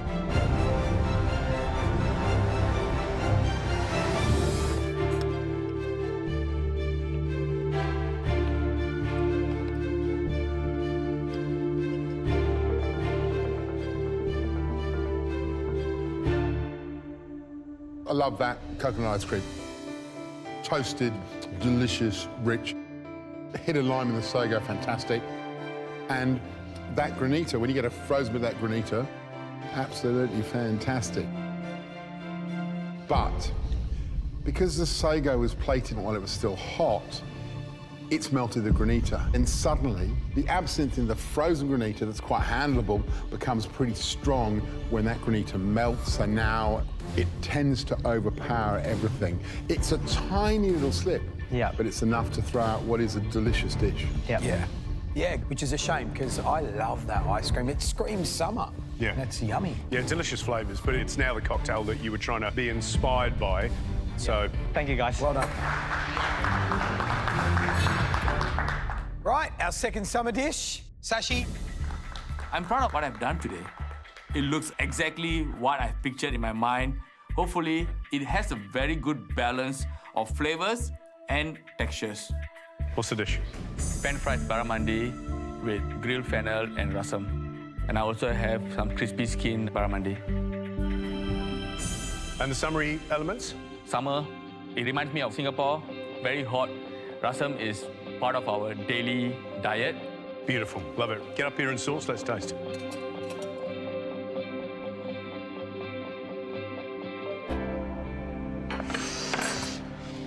What do you reckon? Smells wonderful. Yeah. Cooked beautifully, Sashi. Really beautifully. Well done. Wow, that's nicely cooked. Look at that. It's gorgeous. It's pretty special.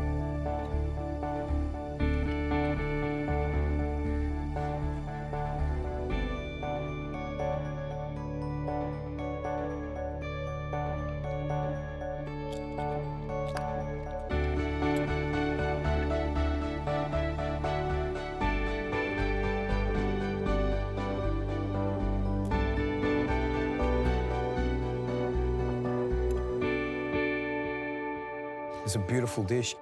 Fish cooked really well. I love that crispy, sort of salty skin. That broth is yum. Oh, thank you. This is a summer dish. Makes me happy. You all right? Yeah. I love it. I love it. I mean, I know what the traditional dish is, but I like it in your version. I like the fennel, I like the tomatoes. It's delicious. I like the crispy skin. I like the fact that that gorgeous sauce is championing that piece of barramundi. It's lovely. Yeah, what I love is you've taken a classic Mediterranean summer dish of fish, grilled fennel, tomatoes, textbook flavours of the south of France, and you've combined it with this lovely South Indian rasam. And the clever part of it is adding those peeled tomatoes and grilled fennel, because they add some more freshness, and pull down the heat and the intensity of the rasam. So, Sashi, it's really good. As you were saying it, I'm going, oh, you're right. You're absolutely right. Oh, yeah, you're right. Delicious. Well done, Sashi. Great job. Whatever happens is what's going to go on the plate.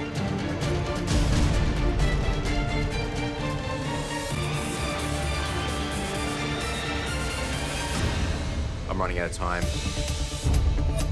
The spiral's still not perfect. I've got no choice. I'm going to have to use it. You're gonna have to do, mate. And hope for the best. Come on, Trent. Come on, Trent. Trent, move. Doesn't matter. Don't let this dish burst your MasterChef bubble. Half an hour to go. Come on, guys. So much to do.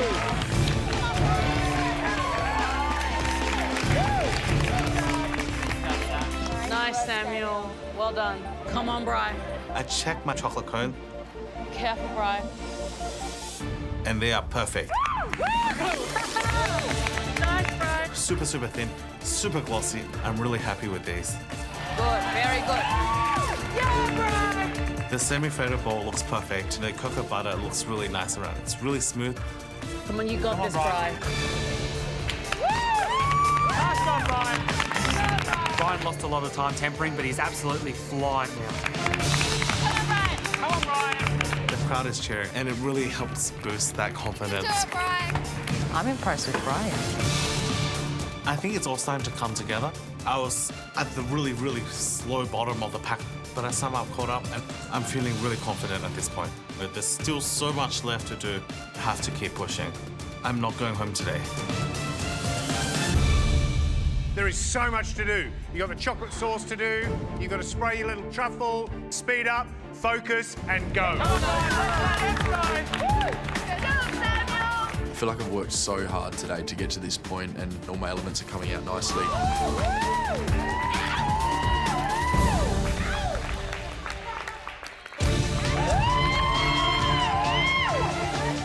But I know I've got a lot of elements left to do and not much time to do it. Got my cones out of the freezer. I start spraying and it's actually coming out nice and even. My chocolate cones look beautiful and red. Nice, Samuel. Well done. They are perfect. It's time to move on to my non-freezing chocolate sauce for the middle. The first thing I do is add my methyl cellulose to warm water, start to whisk it and activate it. I then place glucose and cream into my mixed jug and turn it on for 6 minutes. Once my cream mixture is up to temperature, I add my dextrose, my cocoa powder, my dark chocolate and my butter. Time's flying by.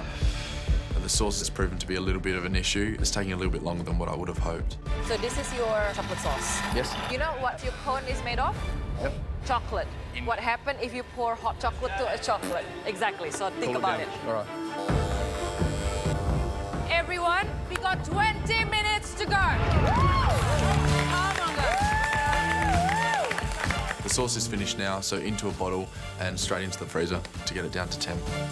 Check the temperature of your sauce. If it's too hot, don't put it into your cone. Your cone is made of chocolate. You're gonna melt. In the end, nothing holds up your dessert. Check it again, check it again, check it again.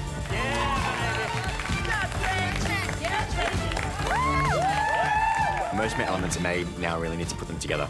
The important part right now is to get your desserts together. Start assembling, start assembling. Come on, Trent. So I need to fill my chocolate cone with dark chocolate sauce that's been cooling in the fridge.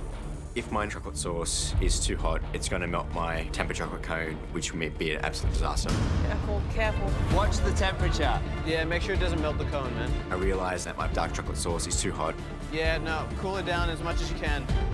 So I put the sauce back into the blast chiller.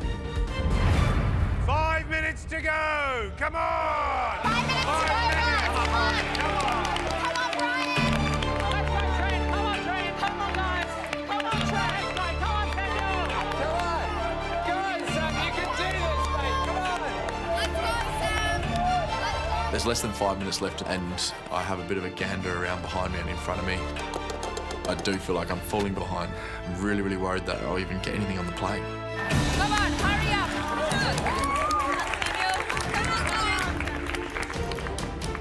Do you have your dark chocolate sauce ready? That's next. So that's next on my list. So, right, I'm later. Come on, fast, yeah? Fast. I want to taste something from you, darling. I have to get a move on. It's time to start filling my chocolate cones now. I know it's really important to make sure that temperature's correct. It can't go in too hot. Just gonna put the chocolate sauce in. Let's go. You got this, Samuel. So I test the chocolate. Feels pretty cool to the touch. Here we go. This is the nerve-wracking part. So I squeeze it in halfway up the cone. Oh, here we go. Come on, Samuel! Oh my God, I hope this isn't hot. Don't be hot, don't be hot, don't be hot. Oh, is it staying? It's staying. It's staying. It's staying. It's fine. Looks good, Samuel.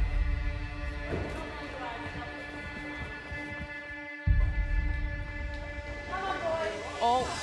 Oh. What just happened? The chocolate's too hot. Oh my God. Oh God. Oh. Oh. Oh. I feel sick. Oh my God. Disaster's struck. The sauce has obviously gone in too hot and it's just dribbling out the bottom. Oh my God. Yeah, he's in big trouble. I'm gutted. Come on! Trying to attach my cherry stem. We've got one left and the fourth cherry stem finally sticks enough to set and I put it into the blast chiller. 10 seconds! 9, 8, 7, 6, 5, 4, 3, 2, 1.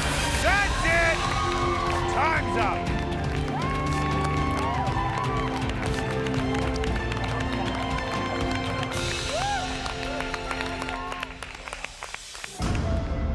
That's nuts. That was insane. It doesn't look as pretty as Christie's, but I put everything to that. So I'm hoping my balloon works. Samuel! Is it together? Did you get the hole plugged? I've never done anything like that in my life. This has been the hardest cook of my life by far. To recreate such an amazing piece of artwork, it was difficult. It was really hard. It's a roller coaster ride. It's so much to do. I was so worried I had nothing to put up at the end, but I got something up. It's not the prettiest, but I hope all the flavors are there. Food means a lot to me. It's where I go. It's where I find my happy place, and I really want to stay. That was an incredibly serious and frenetic cook. I think because those three boys desperately want to stay in the competition, and I think, other than Brian, it was probably their worst nightmare, Trent and Samuel. But at least they got 3 desserts up, which is fantastic. They sure did. I mean, geez, that is a mesmerising and tough dessert for sure. Well, actually, there's been more than a few chefs that have been playing around in this space with this concept for a decade or so. I think people love that theatre of a dessert that seems to seemingly defy physics, and this is another one. We've still got the balloon to go, and everything could hang on that balloon, literally. Christy, I think they're going to need a hand. I think so.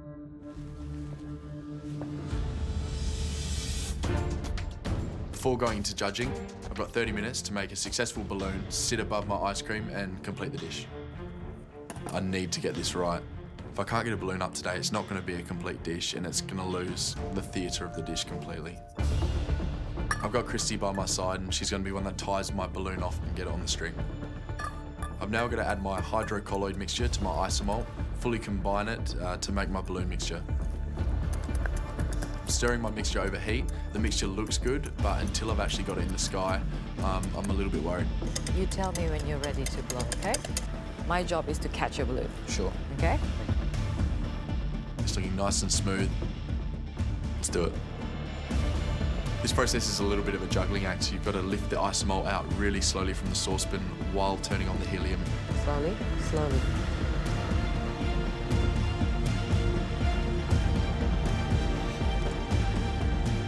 It's working. Keep moving. I can't believe it. It looks perfect. Yes, yes, good. Ah, you have hole.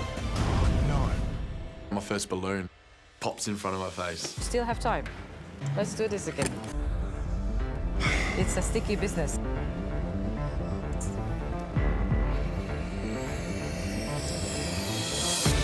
All of a sudden, it just seems to work for me.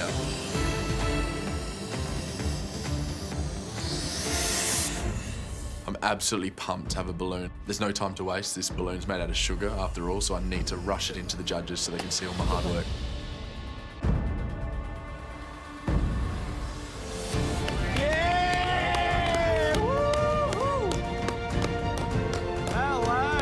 It's fantastic. I'm very, very gentle. You can do it. Breathe. Breathe.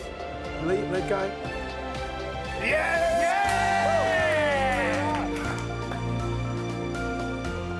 That's fantastic. Samuel! Oh, mate, sit down. Come on, sit down. I would suggest an area way out of your comfort zone. Completely. I don't think I would even ever have the opportunity to eat something like this, let alone make it. And I actually really enjoyed it. I really enjoyed it until the obvious.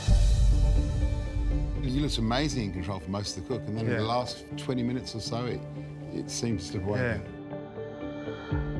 Even once I rectified the error as much as I could, I felt a real sort of joy in putting this up because I was proud of myself, I guess. Best of luck, Samuel. We'll taste now. Thanks, Samuel.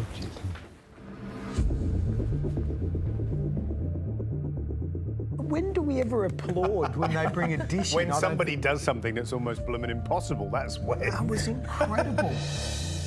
I don't want to be a downer on the party, but there is an issue here. What is that, Christy? Pour the chocolate sauce when it's still hot. And the cone itself is made out of chocolate, so it melts as well.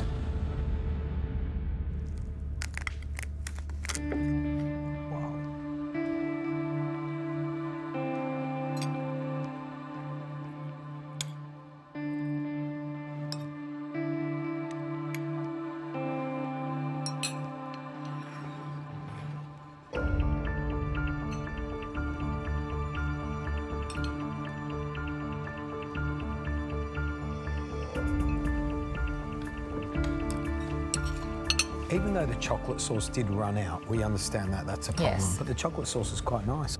I think it's beautifully smooth and soft, which is what we want it to be. There's a good crack in the temper. How's your semi-freddo? The flavour is there. Where do you put the importance of the dish? I place a lot of kudos in getting that balloon done. That's a massively technical thing and all part of the whimsical nature of the dessert. For me, dessert is something that you eat with your eyes first. It is, for me, it's important.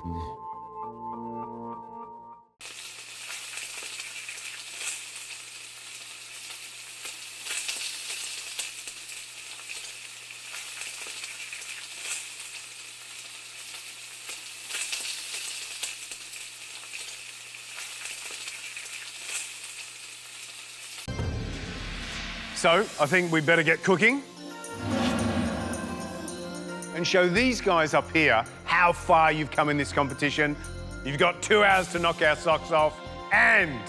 It's time starts now! Come on, guys.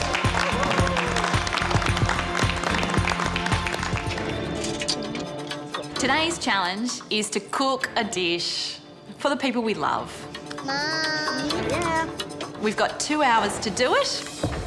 The judges will be looking for the one top dish, and the maker of that gets to go home for a night. You can do it, Mum. You know, you always think that your family's here right through the competition, watching on, and today they really are, which is really nice. Alana, how are you going? I'm good, thanks, George. Very happy. Look at you. What's the dish? It's Rob loves crepes with lemon and sugar, so what I'm doing is my MasterChef version of that. So it's like it's going to be a crepe stack with lemon curd, some raspberries. I'm doing a chestnut and Armagnac ice cream to go with it as well. Yum. Yeah, so. I brought a couple of little gifts to help you today. What is that?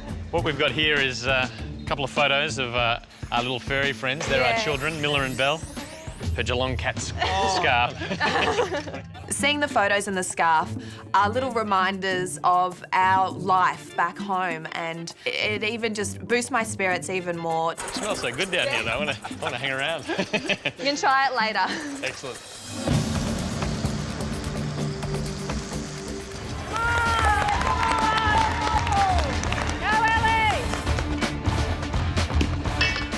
Crepe mixture needs to be a really thin batter so that it spreads out in the pan evenly when it cooks. I've got a massive task ahead of me. I have to make 10 crepe stacks, so I have a lot of crepes that I need to make. I need to get 2 pans on and making 2 at a time.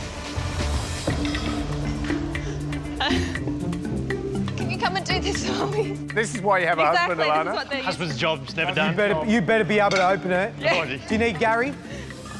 Well done. Well done, Rob. Mum. Yeah. You've got an hour and 5 minutes. Thanks, buddy. So at the moment, I'm just making my crepes. Got my ice cream on, my lemon curds in the fridge. I'm also making the little puree that will swirl through the ice cream at the end. And I have to make my meringue probably in another half an hour or so. Listen, everybody, the kids have got something to tell you. Yeah.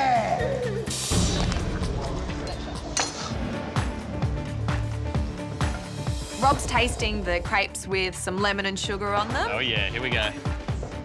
He gives me the OK that they're perfect. All right, you're coming home with me. You're coming home with me. So that's a bit of a relief. The experienced taste tester has given me the thumbs up on it. I'm just whisking in a little bit of creme fraiche. Because the actual crepe stack itself is going to be quite sweet, I wanted to make the ice cream quite savoury. You want to take that up? There we go. It's vanilla ice cream. I've got a round cookie cutter to cut into all these crepes that I've made. I can cut 4 smaller crepes out of them, which is the size of what my stack's going to be. I've got 10 crepe stacks I need to assemble. I need to get started, otherwise I'm going to run out of time. Well, Rob tried one. He seemed happy. But you know what I noticed Alana did? Was she cooked them in what was supposed to be a nut brown butter, but it looked way too dark for me. And you know what happens? It stains the pancake, and then that little burny taste comes through. Not sure if I like that. Has she got it right? You know, know a better way of doing Yep, this? you just pipe, put the next one in. Do Oh, okay. you know what I mean?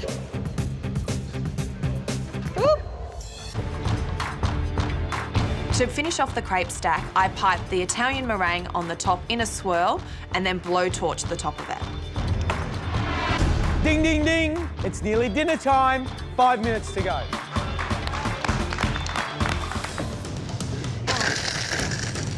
You have 10 seconds to go. 9, 8, 7, 6, 5, 4, 3, 2, 1. That's it. Time's up. Thanks for cheering me on.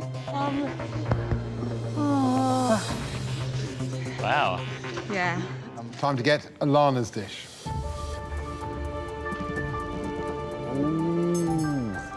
A crepe stack filled with lemon curd, raspberries, and chestnut and Armagnac ice cream. Rob, what do you think? It's hard to say. Wow. It's exquisite.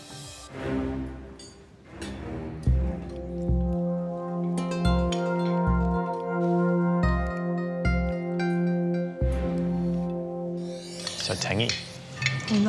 Love it. I can't pull that out every night after dinner. Oh, what do you mean? I thought this was the standard now. Your mind, how it thinks, just intrigues me how you've come so far in this competition, how you plated it up. That beautiful little scoop of ice cream, little crumble, those little beautiful flowers. This is spectacular cooking. Thank you. This is really spectacular. It's a very clever dish. You've got so much going on in the plate, but everything's working together. It's a bit like an orchestra playing the same tune. Everyone's reading from the same sheet music, and that's a great dish. And I think maybe the best dish you've cooked so far. I feel like I'm just that little bit closer to finally winning an individual challenge. Mwah. This one is a little favourite of mine. It's a lemon souffle, but with a little twist. We're going to make it like a crumble, so it's like a lemon tart, but a souffle. And we're going to serve that with lemon curd ice cream. All right, so we'll kick off. We've got 1 egg and 1 yolk into a mixer. And we're going to start whisking that. So put that on high.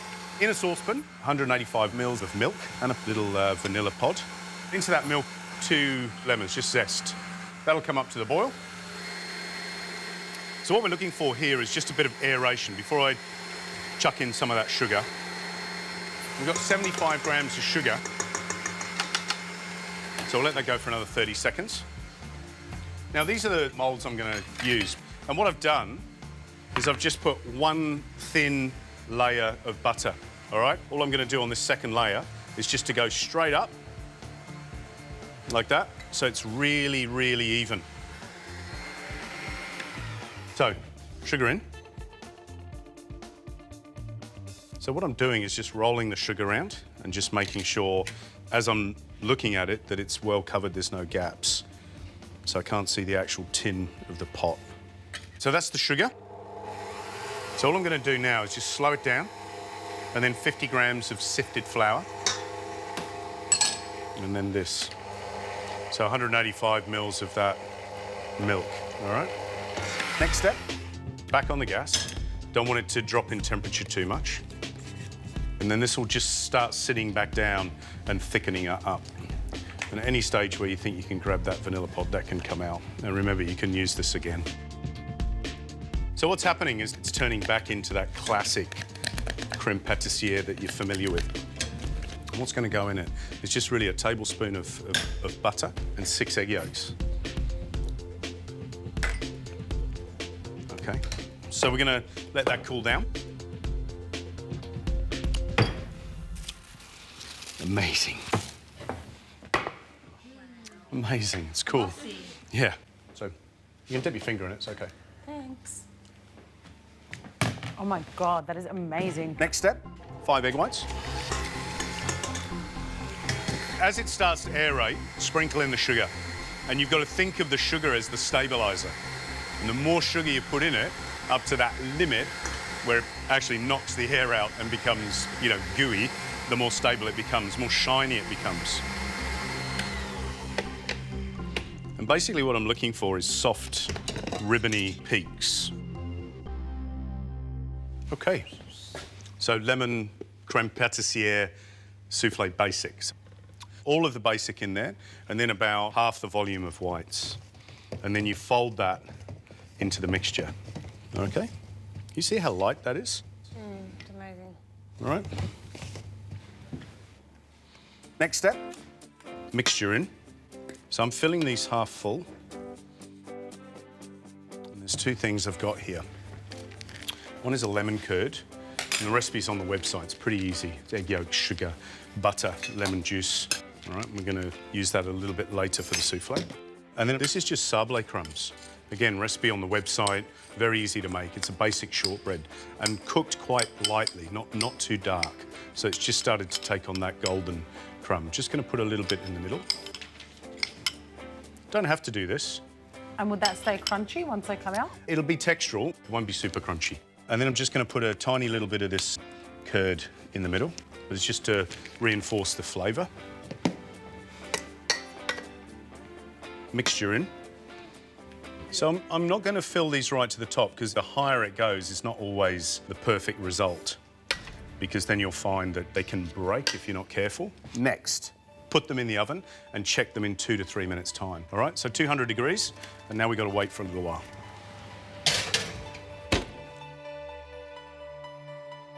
Right, let's have a quick look at these. They're not fully cooked. They're not fully cooked, but I'm just going to do this. A little bit of the crumble on top. Oh, I'd love to taste one of those. So those soufflés have been in for about, what, 3 or 4 minutes. And the whole idea is to get them on the rise. You know they're going in the right direction. You can have a little look at them. Taking them out of the oven for that little spell will not do them any harm at all. And then now they're going to be in the oven for another 4 minutes or so until they're popped up high enough for us to go, hallelujah, the soufflés worked. Soufflés are nearly ready. I'm going to grab the ice cream out of the freezer. Now, what I've made here is basic vanilla ice cream, all right? And I've used the curd, and I've piped the curd into the ice cream. Oh, yum. Good idea.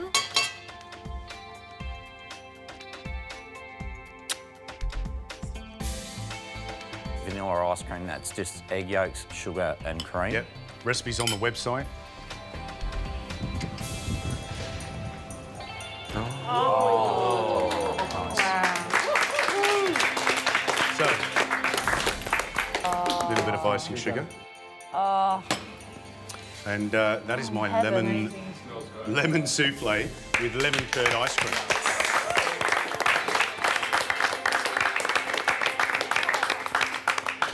Who wants to come up and taste?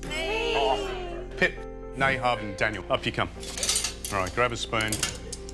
What we can do is we can, you can put a little bit of curd in the middle, like that. And then what you do is you take out a little portion, like this, and then you get crusty and gooey at the same time, all right? Oh my God. Eliza. That is so light.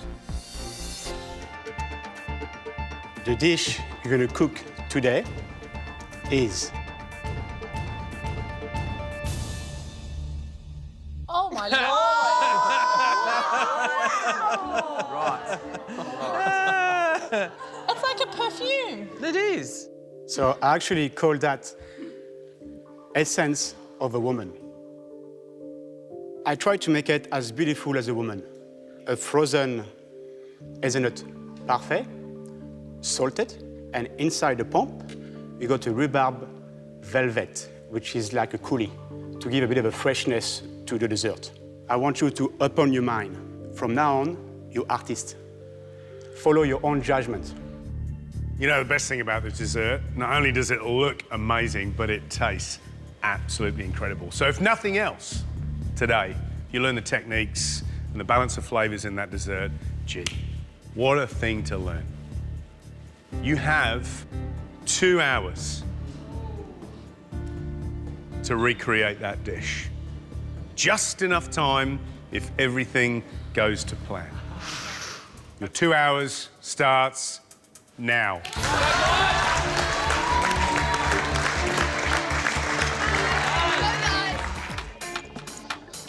This parfait, it's got a praline base. It's also got egg yolks, some cream that needs to be whipped up.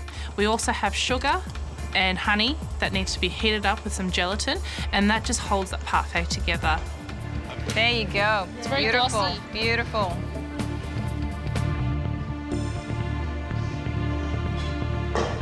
That's it. Yep. That salt's good. Nice. I like it, yep. The next thing for the parfait is I need to pipe them into their moulds. Mr. Whippy. There's enough mixture for 8 moulds, but we only need 1 perfect mould at the end. I'm going to do 4 because I need a couple of backups. How you going? Pretty good, I think. I'm just... Mixture? You know. Did you taste the mixture? Yeah. What do you think? Is that going to be okay with the sweetness of the crystallized vallets? I think so, yeah. Yeah, it's got a... Did you try your piece of the flowers with the cream? No. Please do so. These? Mm-hmm. Yep. Yeah. Why? To make sure What are we it trying works. to get right? What are we trying to get salt right? balance. Salt balance. And what's going to make this dessert? The salt. Yeah, absolutely. How's that? Do you taste the salt now? Slightly.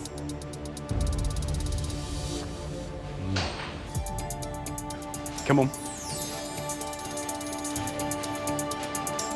Can't do anything now. Bo. Salt. Salt? A bit of salt on top? You can redo it, mix it, and repipe it if you have to. Done. You've got time, mate, but you've got to move. I need to re-salt my parfait mix according to Vincent, so I take it out of the bag and re-season it. Wasn't enough salt? You put a fair bit in there. No, but with the sugar, it just cancels each other out. I'm a bit worried. We're running out of time pretty quick. I don't want you to panic, but 30 minutes down, that parfait should be in the freezer. Vincent's getting worried. Come on, let's go.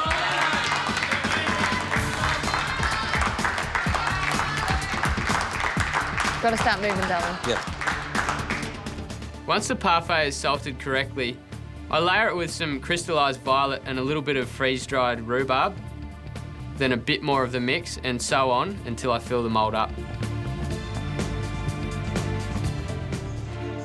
The next step is to make the chocolate transfer, and that involves tempering chocolate, and I've never done that before.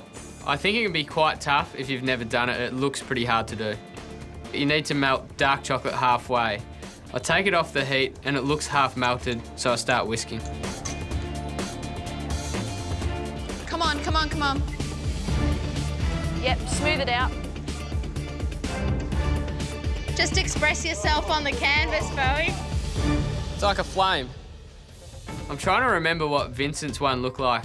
I know his nozzle had a little hole in it, so it looked like a pump spray, and his hose was really thin and perfectly round. What do you think, guys? Yep, really good, Bozo. The next thing is the little pump, which has a rhubarb velvet-filled truffle inside. I start rolling it onto some cocoa and gold dust.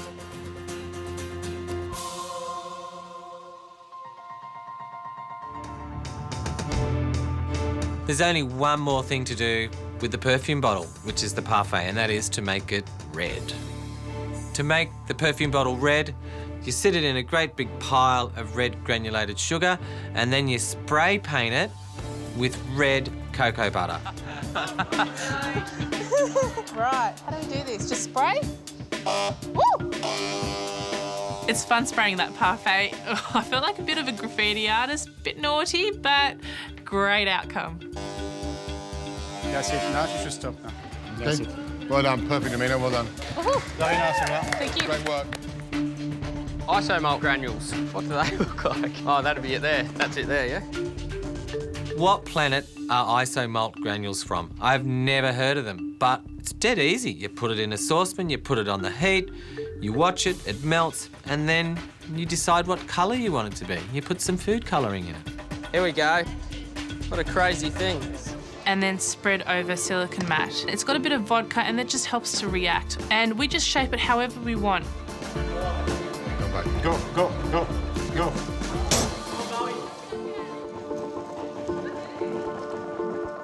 Are you happy with that? Are you happy with your colour? I love the colour. Yes? It's like honey. Sweet like a woman. Oh, you're so romantic. You're such a charm. I like that. I don't know who's more charming. Yeah, it's like a charm battle going on here.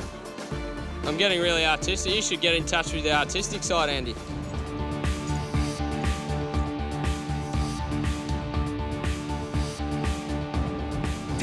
seconds to go.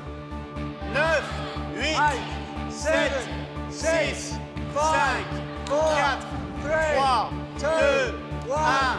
C'est fini, guys. On arrête, c'est fini. Amazing. Wrap it up there. Mate. Yeah.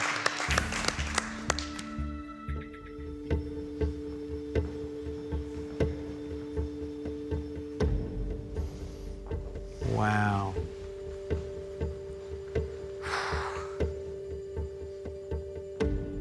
You pushed yourself on that one, Yeah. didn't you? Yeah, I'm done. Are you? Yeah.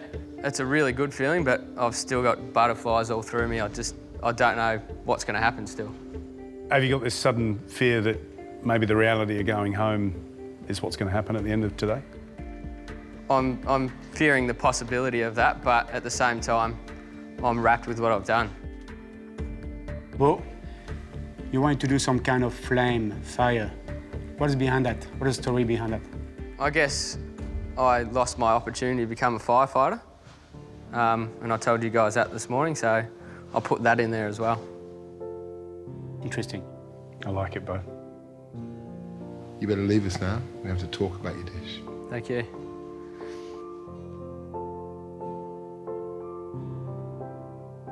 Wow. How good is that? How good is that? Vincent? Doing this in 2 hours, bravo. I'm very pleased with what I'm seeing. I think we need to taste. It looks good, but does it taste good? Hey, it looks great. Okay, first.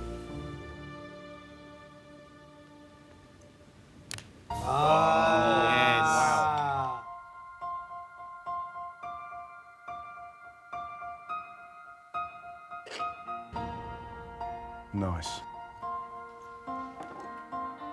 Let's taste.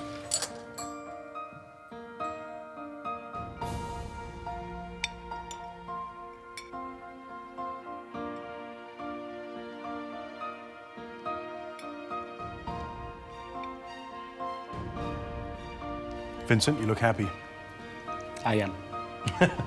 Crunch, salt, nothing to say, but wow. I'm really impressed with the chocolate. Great snap, great shine. And in terms of the texture and flavour of the parfait, there's plenty of crunch, there's the violets in there. I think he's nailed it. He has absolutely nailed it. It's a delicious dish, and who would have thought? The guy that was struggled to put a decent red wine sauce up with his beef right in the beginning is now pulling off desserts like that. My feeling is in the future, Bo needs to hang out more with Julia and Kylie, a little bit less with Ben and Andy, because he is no longer in the blokey beefy gang. He's solidly in the I can nail tricky dessert gang, because that's brilliant stuff. You'll be cooking in the first duel, and you get to pick the person that you want to cook against. Also, get to pick the cuisine that you both will be cooking. No, that's interesting. And the protein that you'll be cooking with. Oh my God. So, Rishi, before you pick your protein, I suppose you need one more little fact. How long have you got to cook? 30 minutes. Ooh. So, Rishi, what protein do you think you'd like to cook with? I'm gonna pick mussels. Oh. And what cuisine? I'm gonna go with my strength, Indian. See, I didn't need to ask that one. No. Emma, how do you feel about that? Okay, yep. Okay. It's a challenge, but give it a go. So the stage is set.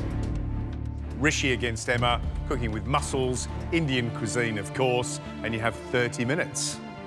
At the end of this round, one of you is straight through to the grand finale. Your 30 minutes starts now. Go, guys. Geez, I wonder what they're going to do. What are you thinking? Come on. Mussels are very easy to overcook, and Rishi puts his in pretty early. I don't know what he's thinking. They're going to dry out. 6 minutes down, guys. Come on, Rish. Come on, mate. What's your dish? I'm doing a curry with a bit of white wine, tomato, when I throw in some spinach leaves at the end and some deep fried curry leaves over the top. Okay. There is nothing worse than overcooked mussels. They're like little chewy bullets. Yeah. How are you going to cook them? I'm just going to throw them in the wok with a bit of the sauce. Yeah, and just steam them open. And just steam them open. When cooking mussels, they actually take about 3 minutes to cook. You make sure you clean it properly. Yeah. To keep it fresh, I decided to cook them at the end. 9 minutes down, guys. What are you cooking, Rish? Spicy mussel soup. What's your wine, Rish? Yeah. The mussels cook. I take the mussels out, they've opened up nicely, they're looking good. So I leave them in a bowl and I get back to my sauce.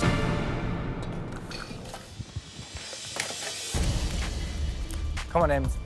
Just twist the lids, Em. Twist the lids. Just twist them. That's it. I'm worried because 30 minutes is like nothing.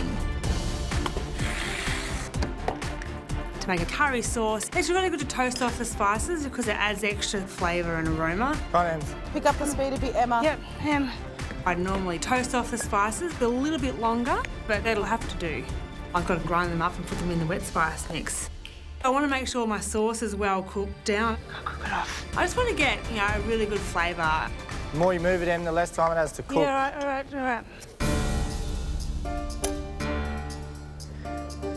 If you want to muscle your way into the finale, you need to nail this dish. You've got 15 minutes left. Come on!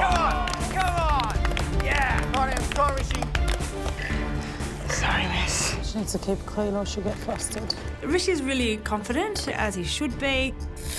Woohoo! Why did you put stock on top of oil?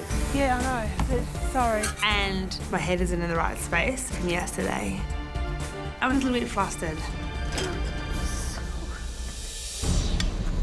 It doesn't smell right. I know my sauce needs to be perfect because Rishi's sauce will be amazing. It's sour, I don't know what to do. It's just not working for me. The flavour's unbalanced and I'm not quite sure how to fix it. I'll need a bit more something in that. So I run into the pantry, go up, go down, go up, go down. Come on, Em. I get a bit lost. I'm like, oh, what am I doing? Come on, Em, just think. I've got that. Come on, Em. What are you doing? Freaking out a little bit. It's all over the place. Yeah. Come on, Em. What's going on? What's he doing? She's still adjusting her sauce. I flavoured my sauce a little bit more. It's not right. And I'm like, oh no. I'm blank. 10 minutes, Em. I'm gonna go to sudden death cook off. Come on, Em. My heart's racing. I'm just trying to stay focused, but my sauce is just, it's not right. Talk to us. I don't know what to do. It's kind of weird. It's just kind of sour. We'll balance it. I don't know what else to do. Stop for a second. Think how you balance that out. It's got to focus. I can do this. I just need to put Rishi and yesterday behind me and balance this sauce up. We've got to keep it simple, keep it fresh. I put in some sugar and I put in a bit of lemon. Oh, it smells good. Smells better. And a bit of salt. That's better. I'm happy with my sauce and I'm ready to put up a fight. It's game on now. How much time? Right, guys, 5 minutes to go in this mussel off. Mussels in. It's now or never. I've got to cook my mussels. She's cooking her mussels right to the wire, which is great. And he's already cooked them. They were cooked 20 minutes ago. Final stages, Rish? Yeah. Make sure this is beautiful. Make sure this is hot. You got 1 minute left. Come on, Rish.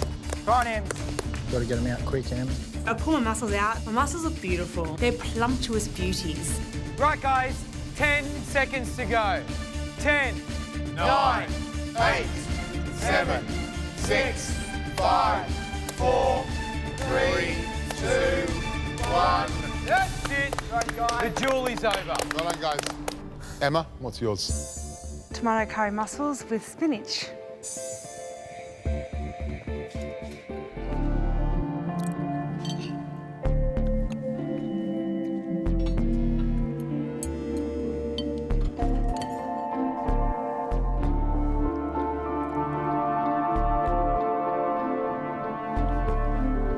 Emma, your mussels are so much plumper and juicier than Rishi's. What I love about yours, Emma, is it's delicious. It's slightly oily. There's a lovely balance. You know, the sweetness, sour, the freshness of the whole thing, and it's quite complex. On a negative side, the spices are raw for me. I think Jamie and I are both the most competitive people in the competition. He probably thinks he can beat me, and I think I can beat him, so bring it. Jamie, Amelia, you'll battle it out in round 2. Whoever wins will then face Laura in round 3. And you know how important that is. Now, we need to work out which cuisine and, of course, which protein. So we're going to let you guys pick one of each. Right, it's a coin toss. Amelia, heads or tails? I'll go heads. What? Tails it is. Jamie? You can either pick cuisine or the protein. I'll pick the cuisine. Okay. Half an hour thinking about what I can do, packing in flavour. Oof. Let's go Indian. I love Indian food. I cook it a lot at home and I've spent time there, so it seems like an easy pick. Amelia, Indian? Indian food is not my specialty. I don't know a whole lot about it. I have no idea about Indian food. But there's a place in the semi-final on the line, and that's huge. So I need to tackle this head on. Right, Amelia, you get to pick the protein. I will go for shellfish. Shellfish, done. Great. 30 minutes, shellfish, Indian, the cuisine. Off you go. When we step into the pantry, Jamie goes straight for the mussels and I go straight for the soft shell crab. Perfect, Jamie. Well done, Mill. It's a fast cook, and if I learnt anything watching Laura and Brent, it's that I'm going to choose easy, quick cooking protein.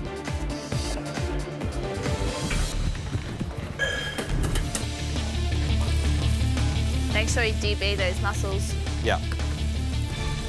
Jamie knows everything about Indian food because he's been there. Did you get curry leaves, Jamie? I couldn't see any. I would like some, though. I got to go back in.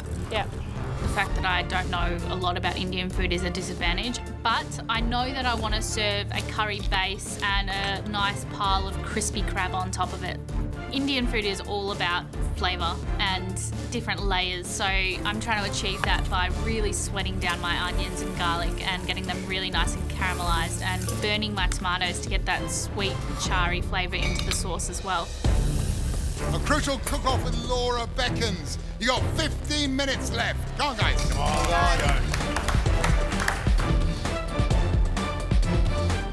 At this stage, they're both travelling really well. I think watching how slow I was through my cook, they know to hammer and go from the start. Otherwise, it'll fall apart like it did for me. All right, Amelia, what are you cooking? Crispy soft shell crab with a tomato-based curry sauce. You've cooked with soft shell crab before? I've never cooked with soft shell crab. Ah. Have you ever prepared a soft shell crab? Nope. Why go with something you've never cooked before? If you put up a dish and you haven't prepped the soft shell crab, you've kind of guaranteed yourself that elimination end of the week. Choosing a protein I've never cooked before is a huge risk, but I want to push myself and show the judges that I deserve that spot in the semi-final. If I was going traditional Indian, I would go more for mussels. I mean, they're a lot easier to cook. I think soft shell crab is a bit risky. Do they have gills, Mel? No. Oh, they do have gills. They do? Yeah. Yeah, take them off. What is she doing? There's a semi-final spot on the line, and this is not the time to be taking that kind of risk. I'm a little bit concerned Amelia doesn't know anything about it. Guys, you got 10 minutes. Yeah. Thank you. You have 5 minutes on the clock and you want to be asking yourself, what little extra thing can I do with that time that will make the difference? Come on. Come on, guys. Let's go. Come on, Mills. Come on, Jamie. Half an hour cooks go so fast. I need to cook my crab. I need to finish my sauce. 5 minutes is pushing it. That's good. Bit salty. My sauce is too salty, but I still need to adjust it with cream and lemon and some yogurt, and I just hope that's going to balance out when I do that. Got lots of stuff on it. You need to be asking yourself right now, have you done enough? 2 minutes to go. Come on. Come on, guys. You're gonna pass your sauce? Nah. Gonna leave chunky? I don't want that. From up here, both dishes look absolutely incredible. This is way too close to call. 30 seconds to go. Come on.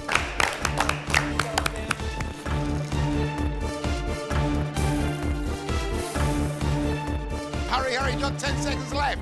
9, 8, 7, 6, 5, 4, 3, 2, 1.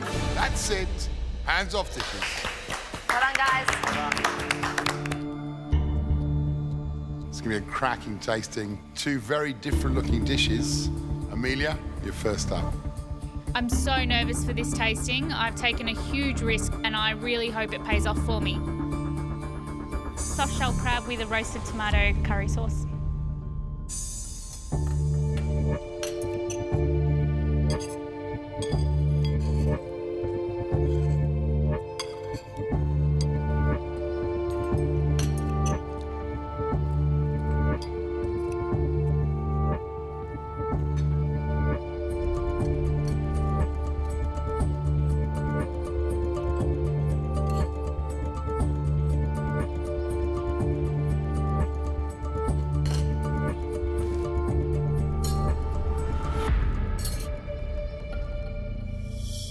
It's aggressively forward in salt, but because you've roasted those tomatoes and you've got that complexity, intensity of that kind of sweet acidity you get from tomatoes, it pulls it back into line. And in terms of flavours, you know, that little bit of yogurt adds some more sourness. And in terms of spices, well balanced, not too hot. I love the fact that you've never ever prepared or cooked soft shell crab, and your intuition led you to clean and prepare that crab brilliantly. For me, what tempers it is the crunch of the crab. It's lovely. It's very mild, it's very delicate, and crunch does wonderful things to the whole eating process. Thank you. Well done, Amelia. Vickers, I think our contestants are bursting with excitement to see what you brought. And it's important to realise that when we lift that lid, it's not going to look like the Indian dish you might find in your local curry shop down the corner. This is Michelin-star cuisine. Please. Ready? Today, the dish we'll be recreating is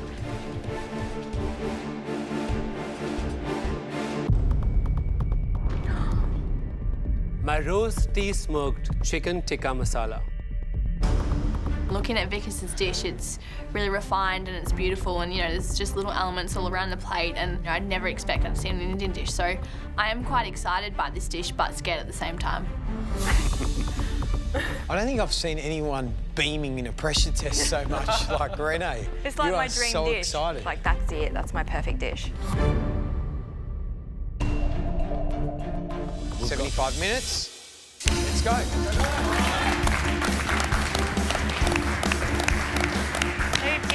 Fast, fast, fast. How do I turn it on? So you push the on and then you've got to hold it down and it will light up. The first thing I need to do is turn on my sous vide machine for my chicken roulade. Is that right? Yep. The water temperature needs to get to 52 degrees. Chop up a clove of garlic, mix it with your tomatoes. And I'm going to get on immediately with roasting my garlic, tomatoes and coriander because they need to roast for 15 minutes. And the garlic that's roasting will then need to go into the chicken before being in the sous vide for 40 minutes. So it's definitely going to be pushing it today. The chicken's the main pressure point because if that's not cooked perfectly, then that will be the difference between staying and go home. Straight in the oven, just so you can forget about it for a while. Renee, you need to get your spice mix together. Yep. One of my skills is balancing flavours. So I put in the exact spices that he used, I just changed the amount. So where he said a teaspoon, I put in 1 or 2. Then I just kind of mix it all together, give it a shake, look at the colour of it, have a smell, add a little bit more. Annie, how are you doing? I'm nervous, but I feel like I just need to stay really focused and get the time You right. still look very meditative in that mode, right?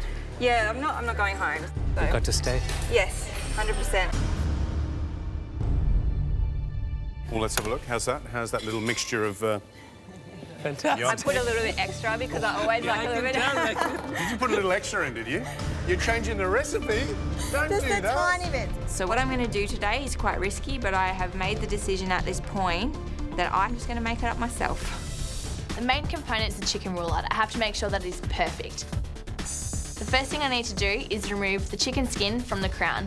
You gotta take the skin off, both breasts in one piece, yeah? Yeah.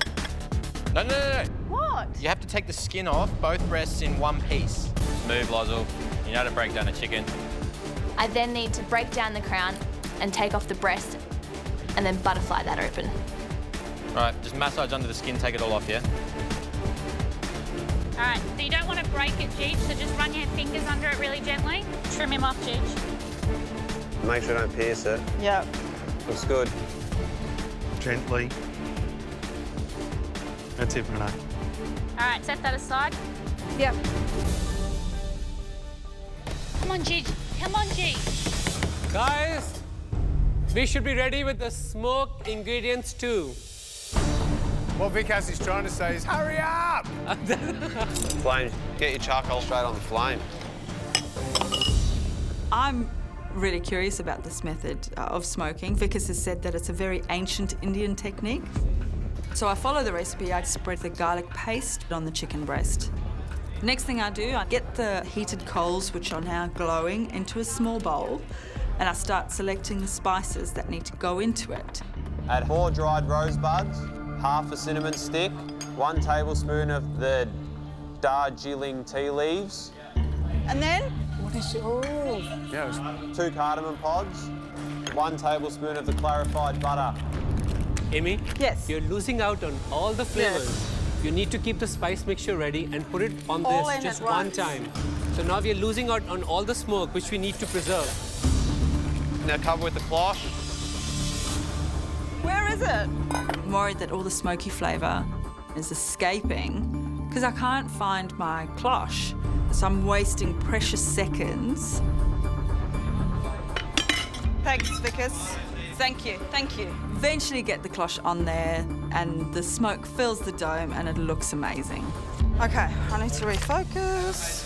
Laura, we need to actually get onto the stuffing because you need to have that stuffing ready when the chicken's ready. Talk to me. Chicken smoking. She's just taking the tomatoes out. We're going to start making the stuffing for the roulade. So I think she's as on track as everybody else, but these guys need to start moving because it's not going to happen otherwise. You need to add half of the... I can't, Tracy, stop. What step am I on? You're 11. Thank you. Hold on. I'm kind of stressed right now and I've got a billion things going on in my head. Take that off the heat. Take the chicken out now. So I just tell myself, like, just do one thing at a time and, you know, just try and control that stress in my head. Come on, you got to move. You got to get this chicken in, yeah? Yeah, I'm moving, Jamie, I'm moving. Calm. Can you tell I'm just freaking out a little bit? Okay, can you do me a favor? Just put that spoon there. You're doing fantastic. Thank you. Okay. Okay, you got to breathe. I'm breathing. Just breathe. Breathing. Start now. Perfectly cooked. Yep. The only thing which is missing was that you were not breathing. Breathing. It's gonna be okay. I'm breathing. Come on. Wrap it in your skin. So I'm trying to roll my roulade at the moment, but it's really difficult. The skin isn't quite big enough, I don't think, for the actual meat of the chicken, and it's starting to make a few holes, and it's starting to fall apart a bit already. Cut the bag off. Flames, you might have to think about putting that heat up a bit to get it cooked in time. Yep. Bumping up the temperature is a risk because it might change the texture of the chicken. However, it's far more important that that chicken is cooked thoroughly than getting undercooked chicken. In? Yep, drop it in. Drop it in. Make sure it's sitting in the water, yeah? Yes, you need that. All right. 2 tablespoons. 2 tablespoons. 2 tablespoons. Not too much. That's it. Yeah, that'll do. To make my sauce, I'm frying off the onions and I've got the tomatoes roasted. I have a taste of it and I'm not happy with it. It needs more cream. Because I added extra spice, I think it needs a bit more cream to balance out the flavours. It's not as smooth, nowhere near, so... Renee's already added as much cream as the recipe states, but she keeps adding more. I'm wondering if she's doing the right thing. Renee, no. No, Renee, no more. add some water. Can't be. Add some sugar if it doesn't taste right. I just hope that changing the recipe hasn't jeopardised my sauce. I want you to taste it.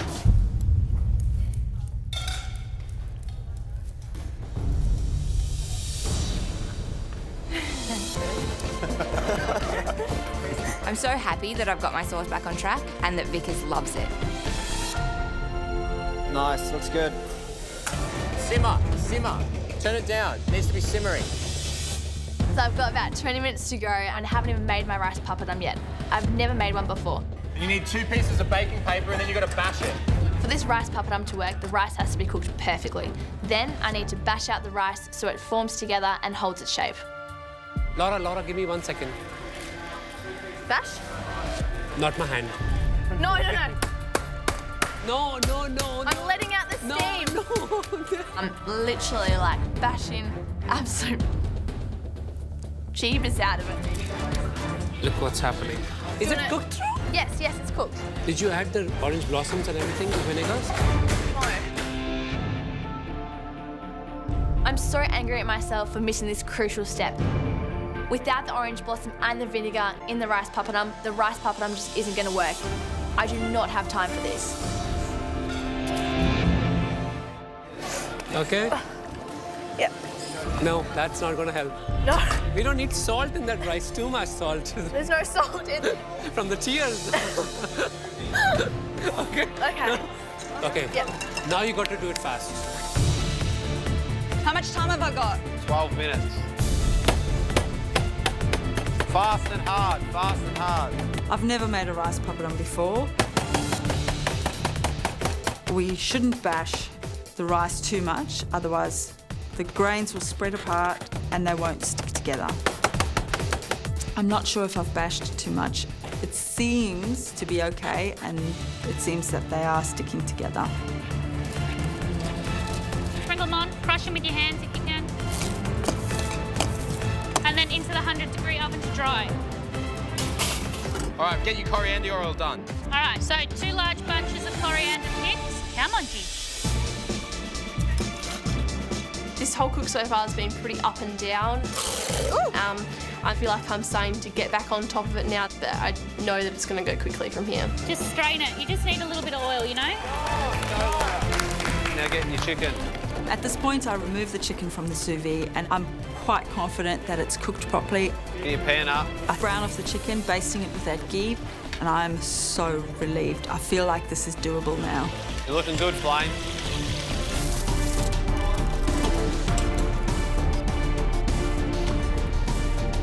Okay. Okay. Very gently. Good job, Renee. Yes. Beautiful, Renee. Yes. Is it cooked, Amy? Yep. Beautiful. Come on, guys. 10 more seconds. 9, 8, 7, So ugly. 6, 5, 4, 3, 2, 1.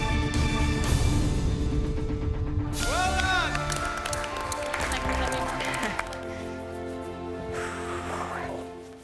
Shall we taste? Let's taste.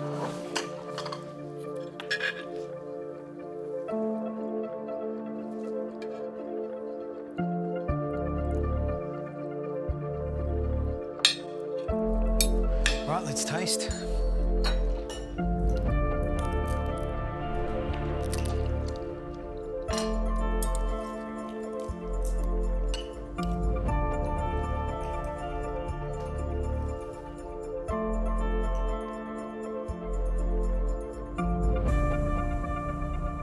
Wow. Sauce. The smokiness is fantastic. It's not overpowering, but you have a subtle texture through that smokiness of flavor. I think that is quite brilliant.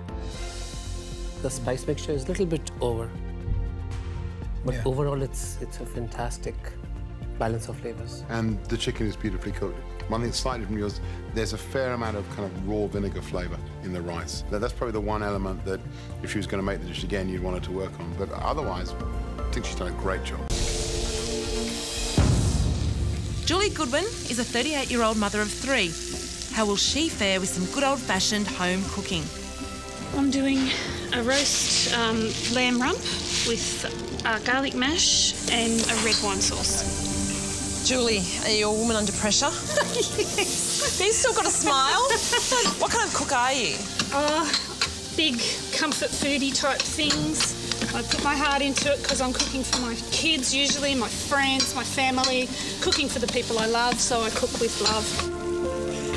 I actually came here instead of taking my oldest son to his first day at high school. So now I've got to make it worthwhile. Got to make it worthwhile. Come here. But just moments before judgment time, the pressure on Julie takes its toll. You all right? Yeah, I'm good. Good. Deep breath. They have a knife in there, don't they? I think you're ready. You are ready, OK? Yep, I'm ready. I'm ready. Everyone's behind you. Off you go. Hello. Hi, Julie. How are you feeling? Oh, I'm really, really excited to the point of terror. Right. Gonna unload your stuff and start cooking?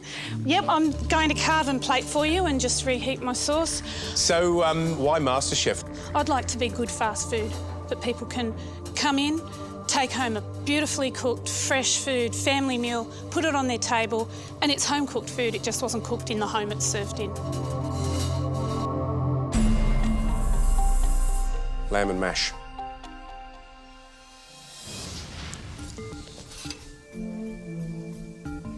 That's just a little bit undercooked, I think. But the lamb's nice. It could do with a bit more seasoning for me, a bit more salt.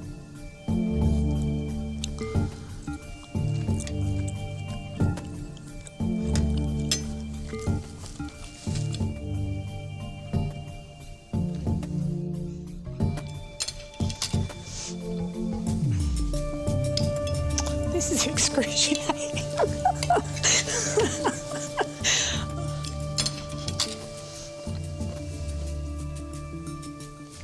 Come here. Give me a hug, because that is fantastic. Oh, my God. Lovely. Really good. I've been looking for someone to do that sort of dish the whole time.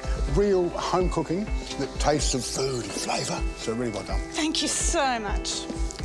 Well, the verdict.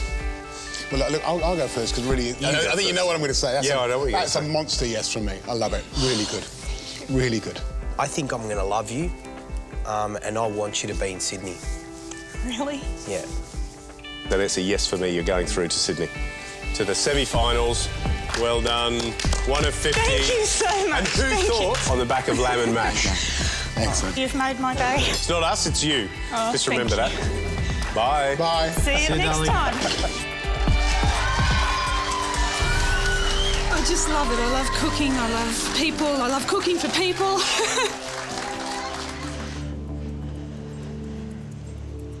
How do you feel placing the last dish that we're going to taste in front of us? I really gave it everything today, so, you know, whatever the result is, I'm happy. Do you think the Julie that first walked through these doors in the top 20 would have been able to plate up this dish? No, not a chance. If your boys could look at the plate that you just put up there in front of us, what do you think they'd say about you? They'd say, where's the rest of it? Please, could you plate up? We'd like to taste.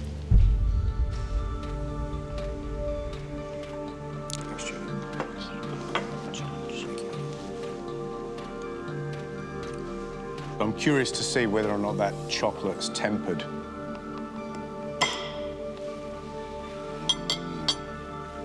Good. Beautiful snap.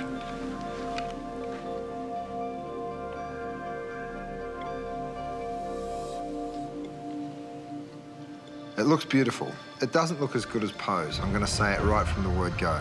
There's too much pastry as a comparison to the amount of tart. Julie, that chocolate tart is beautiful. The macaroon is chewy and delicious. The sorbet is beautiful. Absolutely beautiful. The tart's probably a little bit thinner than Matt's, and also it's a little bit thicker in terms of the base. But having said that, that sorbet is as good as I've had anywhere in Australia. It's rich, it's light, it's bright, and the texture is absolutely like velvet. Julie, really tricky dessert. Didn't think you were going to be able to do it, and I think that is fabulous. And I think the difference between when you walked into this competition with that big lamb and mash to that final dish of a beautiful and delicate chocolate dessert is a testament to your determination. Fabulous. Thank you. Come on, guys. You need to push this along. Try and keep up with Matt. Quail, I think, is done well. I've got some nice colour on it, but we can't overcook it. It's a very thin bird, very small animal. We're really looking for a nice pink colour there. Well done. It's gorgeous. Thank you.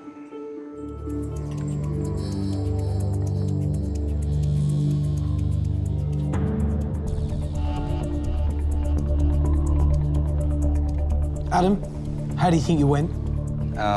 Didn't go exactly as planned. Tell us why. When I put the twirls on top of the snow eggs, when I was applying the blowtorch, they were cracking. Okay. And just not sure what went wrong there. Well, I think it's time for us to taste.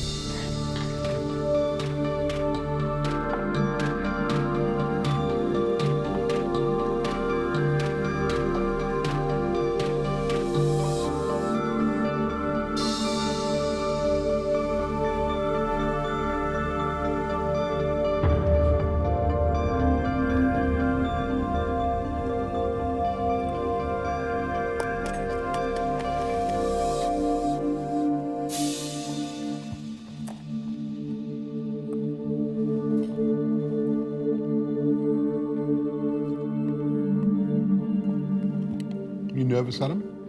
I'm a little. And by little, I mean a lot.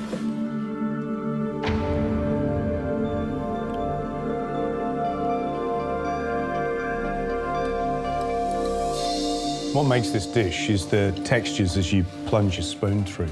The first crack of that twirl, and as your spoon sort of disappears into this nothingness, which is the meringue.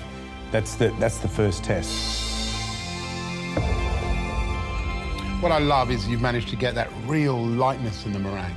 And then you've got a wonderful fineness in that maltose cracknel that you put over the top. And, well, you stood there, you heard. It's all about that sound. When you hear that crack like that, you know you've done a good job. For me, that's a nigh perfect copy of Peter Gilmore's dish, and you've done his recipe proud. Well done. Thanks, man. I did have the one that had cracked a little bit on the top, but I really could not fault the flavour of the dish. It was really spectacular. Well done. Thanks, man. You didn't get the cracknel perfect around all of them. But my gosh, you got the flavour right. And that's what represents a good dish. You're standing here with a 50-50 chance of winning this thing, with 4 points up on the board. How much are you hoping that this is going to fall your way? I don't know if it surprises you or not, but I don't actually win a lot in my life. There's a lot of second places. How badly? With everything I've got.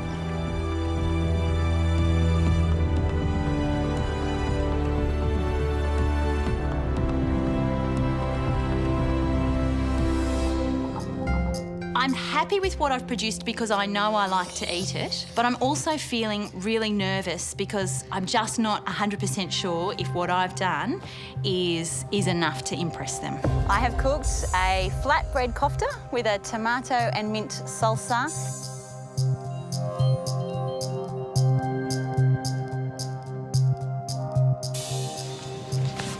Can you cut a little bit off? Yeah, give us a little as well. Just cut a nice little triangle.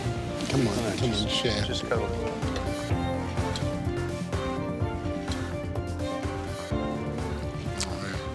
That is an absolute cracker. I'd sit down for dinner happily every single night and eat one of those. That is beautiful.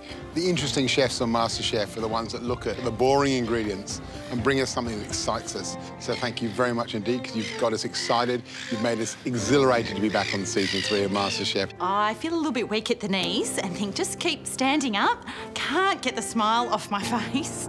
Thank you. Well done. Fantastic job. Good stuff. I don't know if I've gone out at number 1 or number 2, but at the moment, that's irrelevant. I've gone out cooking the best that I can.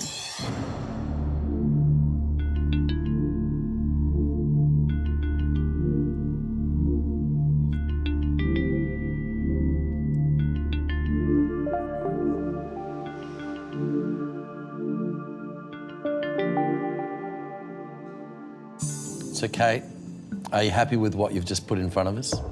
I am. I'm really happy. I really wanted today to be all about cooking well and putting good food on the plate, and to finish that way, I'm happy. The one thing I noticed compared to Renee's dish is that your snowman seems to be wearing a nice full kind of Victorian skirt rather than a little kind of ball at the bottom. Yeah. I don't think that's a problem. I just think it's a difference that obviously comes from having to pipe the meringue the first time. And it's very hard to get that round shape. Yeah. Right, shall we taste?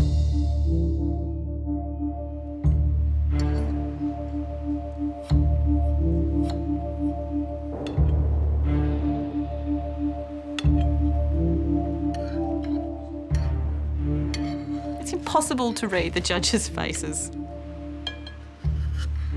I hate the waiting. They chew and they deliberate in their own minds. Is it good? Is it bad? I don't know. And I just want to know now. I don't want to have to wait. And it's like the judges just enjoy this moment of torture.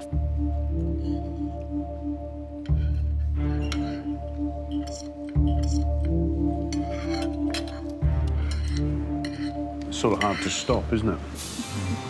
A lovely balance of acidity and sweetness. I have stopped, so I've finished. But I'm more than happy to eat yours.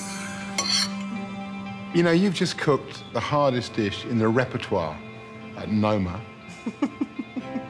And you pretty much nailed it. #1 restaurant in the world.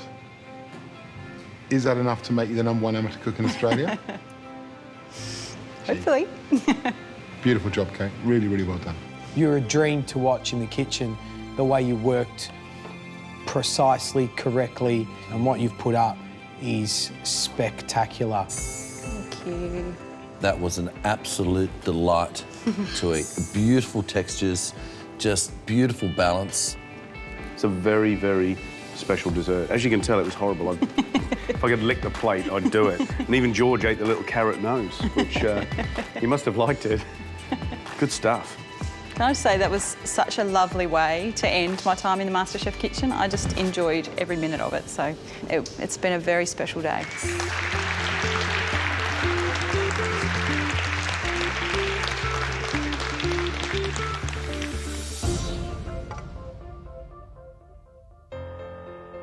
Can you believe it? I mean, you know, less than a couple of weeks ago, you're in Newcastle, and here you are now, doing a 3-hat dessert from one of the best chefs in the country. Yeah, I didn't even know what it was when you lifted the lid. Now, little birdie told me that you blew a vault in your pants. Is that right? Yeah, I had a bit of a blowout. That was a good look. Are you hoping for an apron today? I want it more than anything, really more than anything.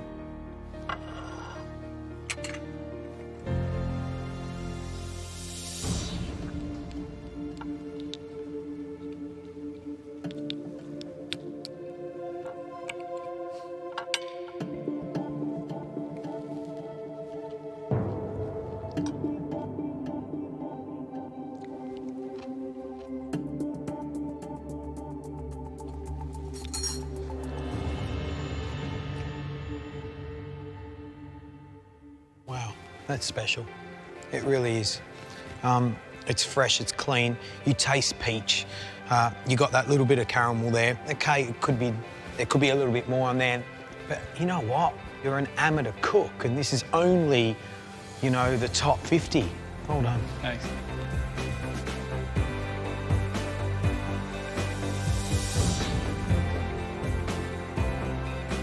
Really good. The acidity of the raspberries, the crunch of the caramel. So, well done, Andy. Cheers. Thanks heaps. Thanks heaps. Appreciate it. Come out here, mate. No, round here.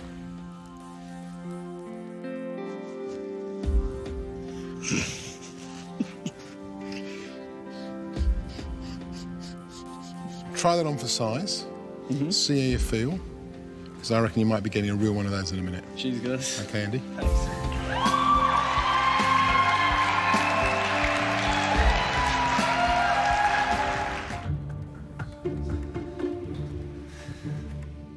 Andy! G'day. Look at him. He's buzzing. Unbelievable. Come in with a little jaunt there. You feel good? Oh, I feel relieved. Yeah, I feel good. It's that was a massive challenge for me personally. Bigger question for you. What are you going to do? The competition's done. We're moments away from revealing the results. What are you going to do? Starters, I don't know. I never thought I'd be here, but I mean, I've got here by researching and learning, and I want to do more of that. I can see my skills have developed, my knowledge has developed, but it's still not where I want it to be. It's not over yet. It isn't over yet. Are you ready? Yep. Go on then. Oh, he's fired up, isn't he? I honestly think that not being someone who's familiar with desserts has helped me. I have no instincts about any of the techniques at all. All I did was follow that recipe word by word, but they crack into it and it doesn't taste exactly like Christine's. I'm done. That's it, man. You're done. Thank you very much. You're done. See you. Look how good they all look when you're looking down the table. They look like little soldiers. And I love that little bulge of caramel poking out through the top going, eat me, eat me. Let's do it, let's do it, let's eat it. Right, let's go. Ooh, there she goes.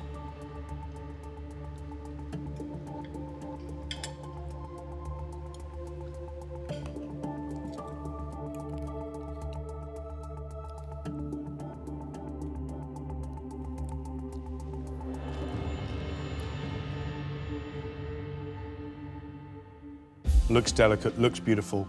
Looks like the one you put up earlier on today, Christine. Yeah. The construction of the dish, I think, I mean, he's nailed the biscuits perfectly. They were very uniform. That caramel ice cream, I could just, you know, that alone I could just sit and eat. I find the mousse quite confected. It's a bit artificial. A little bit dense, and I'd say probably it's just that ratio of cream to gelatin, probably just a dash too much gelatin. The caramel's a little, and in the nuts is a little hard on the top. It should be a lot looser and it should coat those hazelnuts a lot better. I've never had a tart not set. Did you put in sugar? Yeah, we put everything in. Put everything in, didn't we? Freaking out. You know, the tarts should be setting and they're not setting. It's all right. Just believe. Trust. So Em and I decide that the only thing to do is to pray. Please, little oven. Please, can you please set? Do you want to come and have a look? I'm scared. I'm scared too. We're about to pull our tarts out of the oven. The dessert team's freaking out. I'm going to be sick. How does it look? Set. Nice. The tarts have set. They did that last-minute thing where they take a while to heat and then bang. Beautiful. Yeah. Oh, girls, it's beautiful. The relief in our team is just beyond words. I love you. Okay, we need to get a wriggle on, guys. No naked tarts in this kitchen. Oh, yeah. Looks a bit better than ours. You're right. You're actually right, it does. Jules, don't pick on Dan. He started it, as usual. Tell us what the dessert is. We dished up a classic lemon tart with a raspberry coulis. I'm going to ask you the question that Gary's going to ask you, which is, where's the cream? We had a couple of issues at the supermarket earlier today, and after the boxing gloves came out, the dessert got compromised on. So the cream and the ice cream went back. Between you and me, Jules, do you think it needs cream? No. Maybe a little. Maybe a dollop. OK, yeah. So, but, you know, we're pretty comfortable with what we've served up. Thank you. Enjoy, boys. We thought you could do with a little bit of tart.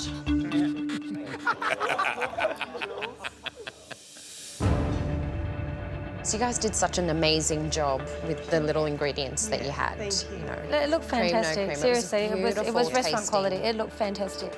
Tell me what you think. It's Citron DEFCON 5 right now. It's citrus overload. OK, but it's good, isn't it? Lemon tart, that's what it's all about. Yeah, just missing the... You want something to smooth it out. Yeah. You know, the creme fraiche. Yep, love it. Just missing that. not enjoying the pastry as much as I think the girls will be enjoying our pastry on our pie. Oh. Big Nick, he was... Whoa. Did you know he didn't cook at all? He delegated. He did absolutely no And do you know, cooking. bless his heart, he came up to me No. and he goes, "How did you like being captain?" And I went, "It was a little bit hectic." And he goes, "It was the loneliest time of my life." I just wipe them down, put them in the box. They're good to go. In the box, in the box. Good luck, little fellas. A lot of my destiny is sitting in that box. Let's be honest, of course I'd love to win, but it's hard. 2 points is a lot to make up in a grand finale. Emma, can I tell you something? Yeah. You've been fabulous, funny, slightly quirky through this whole competition, but you brighten up our day when you come in here. And you've had this kind of crazy approach in the kitchen where 1 minute it's going brilliantly well and the next minute it all falls in a heap. I never thought I was a perfectionist, but I think I do like things a particular way. How do you feel when you cook? It just brings up everything. It's everything, it's my universe. And I just love not just the finished product, but right from the beginning. That's what I love. You know, we start from nothing and end with nothing. It's what we make in the middle of it. We've loved every single moment, and it's fingers crossed now. Thank you. Thanks for the wild ride, guys. Thanks, guys.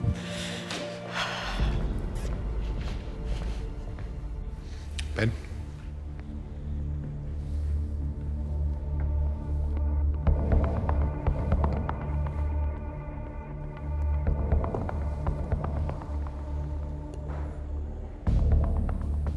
Little tear in the corner of ours. Oh. Not on ours, but it's a little uneven. Yep. All right, let's taste. Let's go.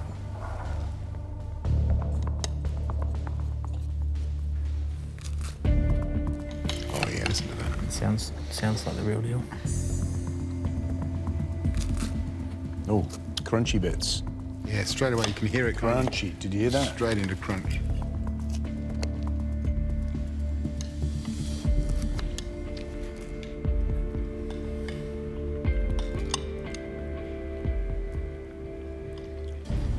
Ben, what do you think?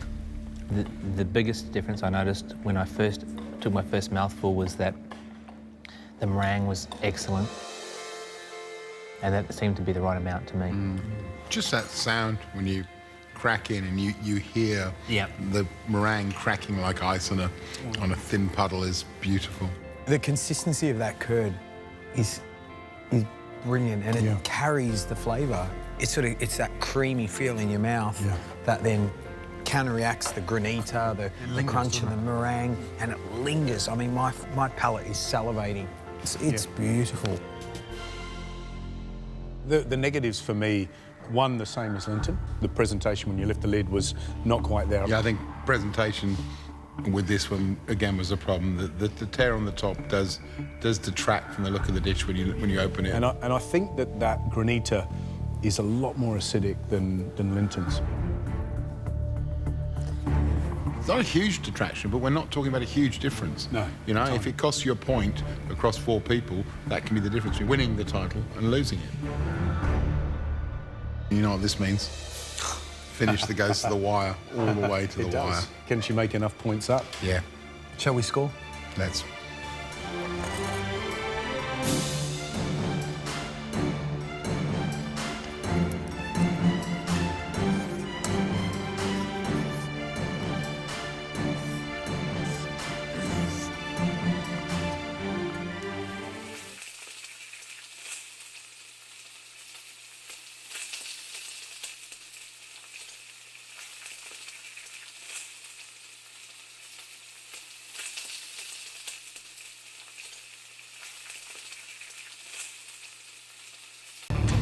Chefs! Yes, Marco. Gather round. I'd only like to say it once.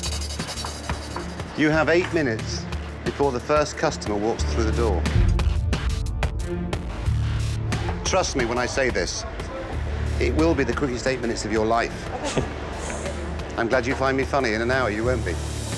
All right, I don't want anyone working on any mains. I want everyone to stop working on mains right now. Start working on the mains. We are in big danger going into service and not having our prep done.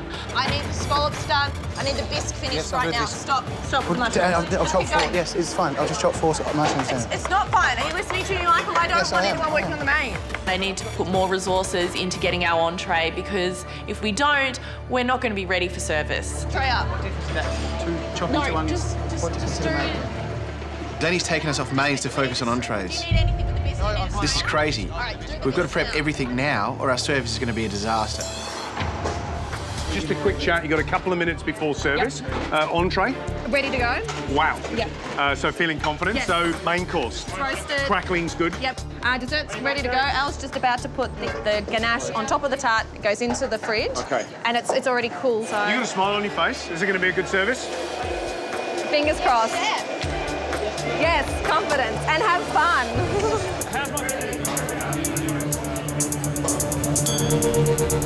Okay, Dr. Tin Chef. Which table? Okay. I had no idea what to expect from Marco in service. He'd been so quiet and gentle, like a spiritual leader. On order! On order, red team. Where's all our plates? Red team, on order.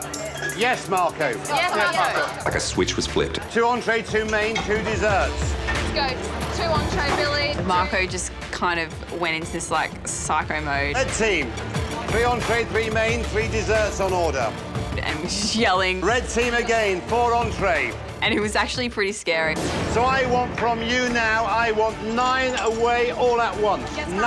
Yes, chef. 9 entrees. Go, go, go. I'm like, it started. Yes, Alana, phone this. French cuisine versus English cuisine. It's a time-old battle. On order, French team. 4 covers, 4 starters, 4 main course, 4 entree. 4 start, 4 cover, 4 entree. We've got Marco Pierre White running the pass, yelling orders at us. So give me 10 straight away. Not 6 and 4, I want 10. Everyone's frantically running around, and we're in trouble. Just 1 teaspoon. 2, 4, 6, 8, 10. I want it straight away. Seafood's ready to go, but the bisque is still coming together, and it's not looking good. Hi, guys, let's go with the broth. Got the chips? Got the chips. All right, the foam. 3. Yep, I got it. Initially, we wanted to have demo plates up so that we could check to make sure we were happy with the plating, if anything needed to be changed. Come on, come on, come on, come on, come on, come on. But the demo plate is going to be the first plate we plate up. Have they called a blue team dish yet? What's that? Have they called any blue? Yeah. There's only one thing left to do now. Not away. One thing. Do you know what that is? Talk to me. Okay. Panic. Just talk to me. They have to be in the oven for 12 minutes. Okay. So Peter is looking after those quails as if they were his own children, but we need to get our bisque up. Okay, we're probably going to need a main starting in about 5 minutes, okay? Well, then I need to put them in the oven because they're in the oven. No, not in 5 minutes, starting in 5 minutes. I think Danny's getting a bit lost in some of our dishes, and the first thing I think is, are those quails in the oven? Get them in the oven. Peter, have we got quail in the oven? I've got to listen to Danny. I haven't heard a call. They need to go in the oven now. Danny? Danny? Oh, get them in the oven. Just chuck them in the oven. Chuck. We need 10, Peter. They're going to be like 12 minutes. There we go.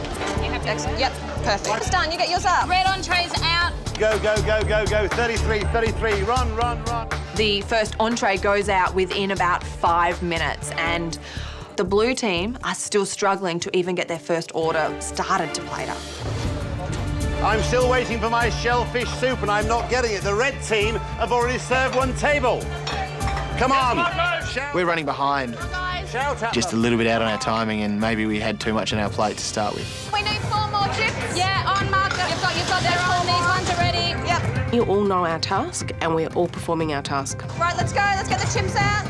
Alana is hovering around, picking up the gaps when they're needed. Put it in and get these ready so you can put it straight onto it. Straight. She's doing a great job of just gluing us together. Cheers, Marco.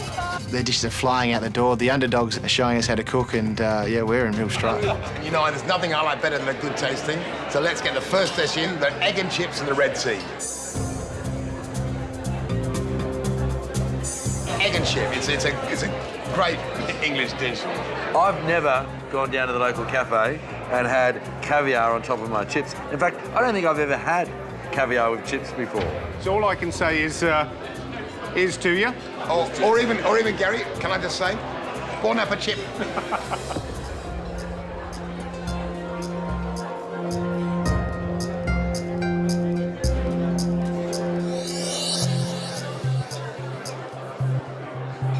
It's a lovely dish. It actually eats really well. It eats really well. And those chips are really nice and fluffy inside, nice and crisp on the outside.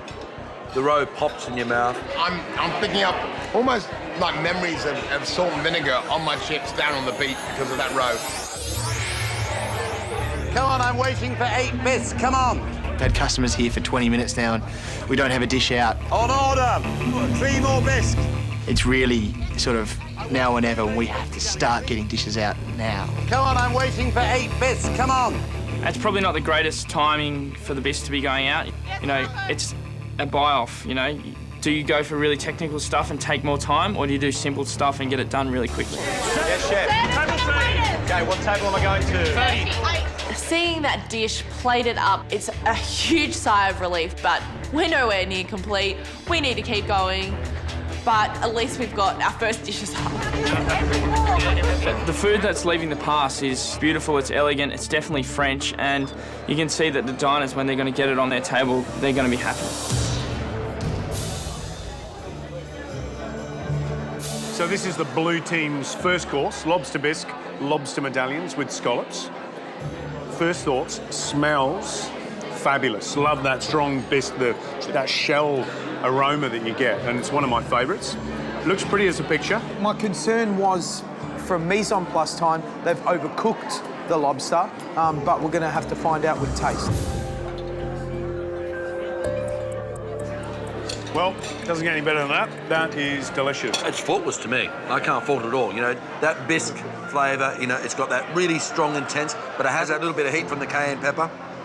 The scallop to me was cooked perfectly. The lobster, it wasn't dry. The blue team managed to do with their first dish is take us all straight to France, and that was the aim of the challenge. Yeah, that's the best bisque you've ever made, isn't it? It sure is, thanks to you. All right, let's go. Let's get them out. Away, 2 pork. 2 pork. 2 pork, yes, Marco. Come on, quickly, push, push, push. Come on. This is the first time I feel so nervous and really, like, out of my comfort zone. Away, 8 pork. 8 pork, 2 tables. It seems like hundreds of orders just keep coming to us. Come on. How long for my 8 pig? How long for my 8 pig? How long for my 8 pig? How long for my 8 I just have to use both of my hands just to grab all the components and put on the dish and have to make sure they all look consistent. How long for my quail? How long for my quail? 4 minutes, Marco. 4 minutes. 4 minutes? Are you crazy? I want it in 1. Micah's saying 4. It's not on his head if they come back raw, it's on my head. So they're not going out until they're cooked. I want 8 pig, 8 pig, 8 pig, 8 pig, 8 pig. Yes, Marco, yes, Marco, yes, Marco. He will just keep yelling and yelling and yelling. It's all about communication. We're meant to communicate with each other. Come on. You gotta say, yes, Marco, and then he stops. You told me you wanted to win. You told me you wanted to feed everybody. Look at the people next to you, they're struggling because they're not communicating. Take 2 to table 24, 2 to 24. Billy has just jumped back into this team and he has just produced the best pork belly dish I've ever seen. Quickly, quickly, quickly, quickly, quickly, come on. These waiters, they seem to be sweating. They are moving very fast, which means we're getting food out really fast, which is great.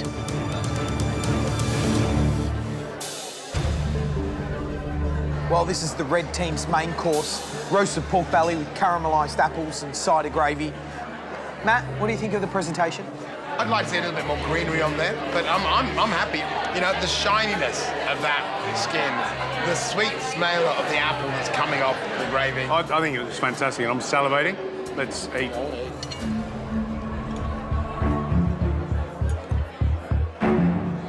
This is good cooking, huh? Really good cooking. Honest, to the brief, and absolutely delicious. That's lovely. How good is that crackling? That's perfect. And the pork belly is just so sweet and beautiful. Yeah. Love it. I don't think you can get any better than that. Sweet pumpkin puree, apples, caramelised Brussels sprouts. I'm in heaven. He's absolutely nailed the execution of this dish. And what makes this dish even more special is Matthew Preston has just dropped food all over his shirt. Yes. Yeah, and that's when you know. That's when you know it's good. Yeah, because I'm getting overexcited, I'm eating. Beautiful, Billy. Come on, I want my quail, I want my quail, I want my quail. Yes, Marco. Yes, The people on table 2 are asking where their quail is. Quail in 1 minute. Do you think they're ready? You know, how do they feel? Yeah, I think so, aren't they? I've got so many quails on the go. Just grab a quail, just grab a quail, pull it out. I'm trying to keep a track on it, whether they're cooked enough. That's not cooked. That's not cooked. Do not give me a raw quail. I can tell by feeling it. We need to pan fry those quails or they're not going to be cooked. Can you use the tongs, lift 6 out of here and throw them in the pan? We're behind on mains. I guess our lack of organisation before the start of service has come to bite us in the backside. How long for 11 quail? How long for 11 quail? How long for 11 quail? 5 minutes. It's going to be 5 minutes. He is pushing me, he's pushing my teamies. It is unbelievable, the stress that I am under. Everything stays on the heat until the quails are cooked, so just get the mushrooms on. Mushrooms are going in here. We're putting, and you want me to do 11 quails in one go? How long for the quail then? Is the quail not ready? Is the quail not ready? It was a disaster, that quail, wasn't it? Such a small bird causes such a big disaster.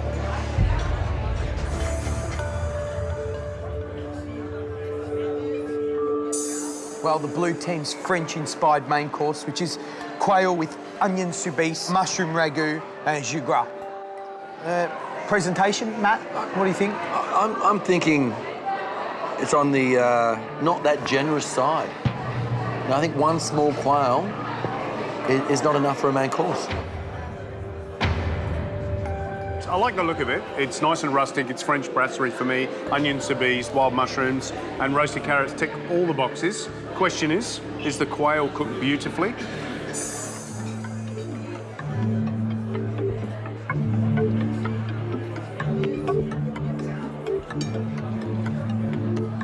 Really delivers for me in terms of a French-style dish. The quail breast is cooked perfectly. The mushroom and soubise is an absolute winner for me. It didn't present too well. It looked a bit clumsy with the soubise over the top because you lost the essence of those beautiful morels and the slippery jacks, but flavour, amazing. I love the technique they've shown with that little bird, so tricky to bone out, so beautifully stuffed. You got all that trouble with the bird to throw them on some roughly chopped mushrooms. I think they could have done more. Some elements, brilliant. Others, disappointing. Well done, chef. Thank you, thank you. Billy, on your back! Billy, on your back! We've managed to actually get our desserts out before the red team's desserts.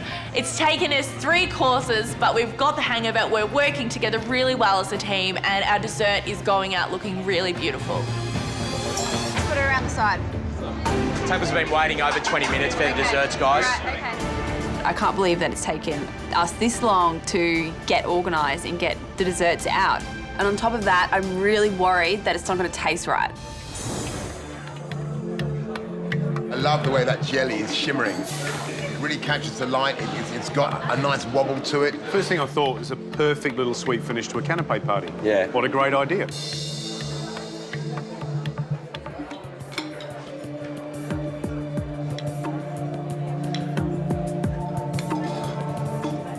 The flavour of the white chocolate comes to me very clearly. Whether white chocolate and champagne go together, I think kind of yes. I think there's something about the sophistication of the champagne and the nursery flavour of the white chocolate that works quite well. So the white chocolate mousse, for me, is really good. It's got lots of white chocolate flavour. It's light, it's airy, the tuile is crisp, the jelly is sparkly, and, you know, definitely tastes of champagne. I love the fact that the contestants who are amateur cooks have shown a lot of technique here. I mean, just making that chill to get that cylinder shape is fantastic. And it's nice and crisp and golden. Well, this is the dish that I was most excited about. Spice Quinces, this time of year, beautifully English, a lovely rosy fruit with a kind of softness when they're poached well. And it's morphed into this strange sort of eaten mess on a chocolate tart, which looks a bit all over the place. Georgie, with yours? I'm depressed. Just got this sort of, looks a bit curdled, the cream, and the chocolate looks like it's seized. Look, presentation is an absolute letdown. It looks you know, stingy and really not very appetising. I think we should taste it and see what it tastes like.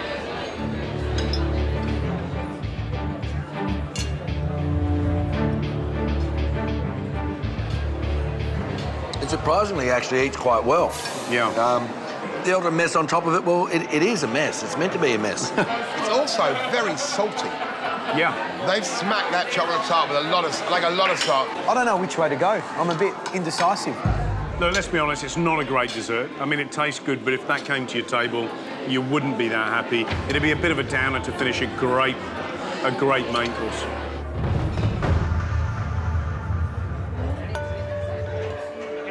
No matter what happens, I've learnt so much from today. It's all right.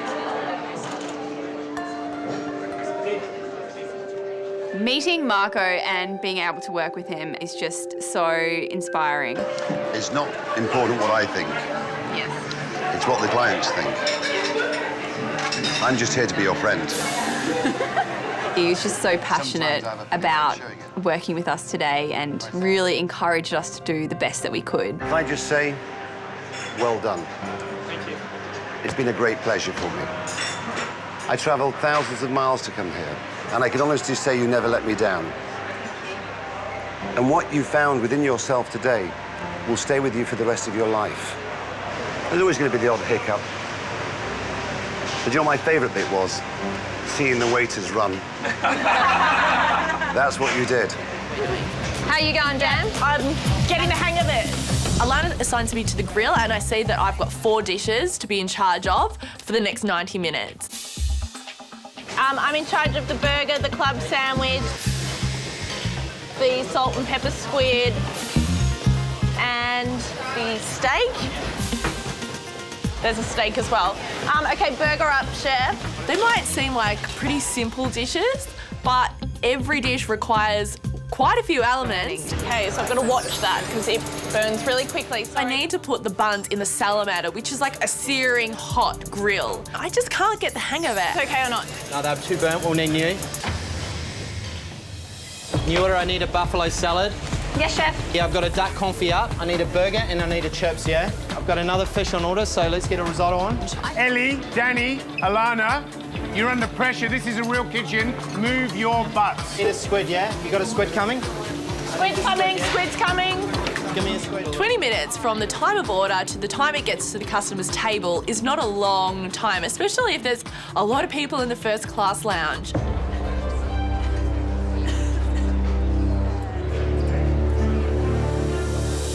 Guys, you got that new order? Yeah. Tenderloin and a pork belly, yeah? Whoa. As the dockets are piling up, I am freaking out. Got the docket? You got the docket, El? Nah. I don't know where I'm up to. I don't know what's been sent out. Oh, my God. Ellie, you in the cacker over there? Yes, George. George comes in as there's about 18 dockets just flying out of that machine. You've got dockets everywhere. I know. You know what I'll do? Put your on-hold dockets over here, and you go with these, right? These are all coming out, but those don't concern me because they're super days. You need to go. I know. You are in the cacker, I'm telling you now. Right? Because you're not organised, yeah? It's so hard to get back on track when I still don't know how to read the dockets. I don't know what I've already done, I don't know what I've got to do, and I don't know where I'm up to. This ain't my kitchen, but can I tell you, if it was, you'd be in a lot of trouble, yeah? Fish is nicely cooked, it's great. Thank you. Oh, great. So, Matt, how's the time looking? Wow, well, I mean, that's pretty good. That's about 13, 14 minutes. That's quite good. Great. Yeah. Now, I guess, is that fish cooked perfectly?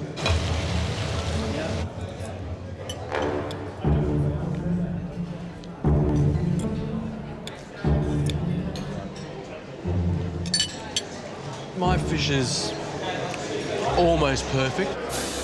And you know what I love is that they all look like they've come from the same mother. They do, actually. And that I think is really important. Yeah. I'd be giving it a thumbs up. I thought it was good. Yeah. Well, if the CEO likes it, it's fantastic. 4 club sandwich, yes? 4 club sandwiches, yes. The club sandwich seems pretty straightforward. It's a sandwich. 3 bits of toasted bread with a beautiful chicken mix, aioli, roasted tomatoes, bacon. OK, 4 club sandwiches up. All together, beautiful club sandwich. All right, there's no lettuce on the clubs, yeah? We need some cos on the clubs, please. Sorry. All right. Come on, let's go. Been waiting forever. When you have 50 things to do, the chef's yelling at you, the club sandwich can be a little bit difficult. Less on the club, chef. Okay, let's get them up, yeah? Get them up. Right, well, they're running a fine line. They're about a minute away from the 20-minute timeline. So they really want to be leaving the past now. Yeah. Thank you. Oh. Slightly different presentation here. My first question is the toasting of the bread. I think it's a little lighter than normal. The tomato's not spread. I'd like to see it a little bit more spread rather than groups. No, it's just flat. There's not enough chicken in it. Yeah, Matt, this is a bit disappointing. It doesn't have the look that you'd expect. I've had this probably 100 times in this lounge, and this is probably one of the most disappointing one I've experienced. Okay, new order. We've got 3 pork belly. Yes, chef. As quick as you can, yeah? Yes, chef. An order for pork belly come in, and I can't even think about that right now because I've just got so much else to do. Are you right, Al? What's happening? Yeah, I've got a lot to do. You know what you do? Are you on top of all your orders? You know exactly what you got? Not really. I've got a backlog on pavlovas and lava cakes, so I focus on them and getting them out. Okay, how are we going on the pork? I really need it now, yeah? Yep, 2 minutes. We have 90 minutes to get through this service, and the judges are going to be tasting all sorts of dishes. Got the fish up. We don't know which ones they're going to be tasting yet, so the food we send out has to be up there with the standard that's expected in the Qantas First Class Lounge, but we also have to get it out within 20 minutes. Pork bellies. There's a docket. You're missing 1 pork, yeah? Need 1 more pork. You need more. I realise that I've only made enough for 2 pork belly, which means that there's going to be an extra weight on the 3rd pork belly dish.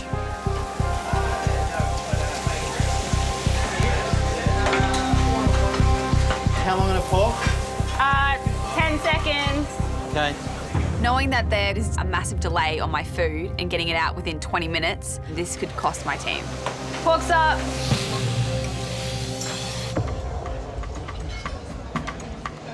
Well, the pork sadly arrived just outside the time limit. That's a bit of a black mark there. It's looking reasonably good. I think it's a little flatter. It could be built up a bit more. Right, well, let's see how they've done in terms of cooking.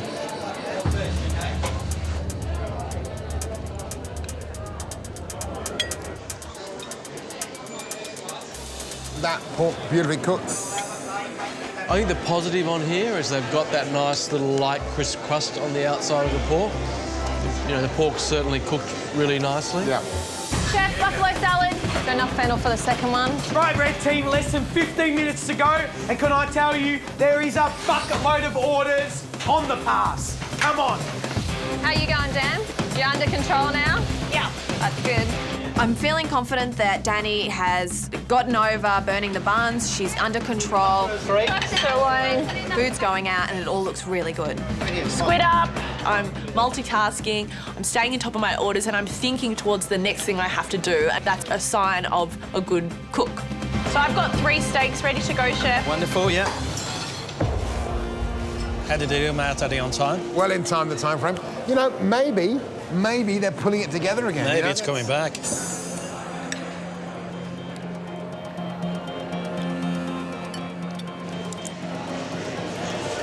In terms of how it cooked, I mean, it's beautifully tender. Yep, food's coming. It hasn't been overcooked. It's still got a little bit of pinkness through the middle of the meat. Yeah, I think this hits the mark. I'd be quite happy with this if I was served there. Steak's juicy and tender, flavour's great. When you consider where they were probably at in the kitchen when they got this out. This is a good recovery. This is a very good recovery. Good recovery. I asked for medium, and it's not overcooked or anything. It's perfect.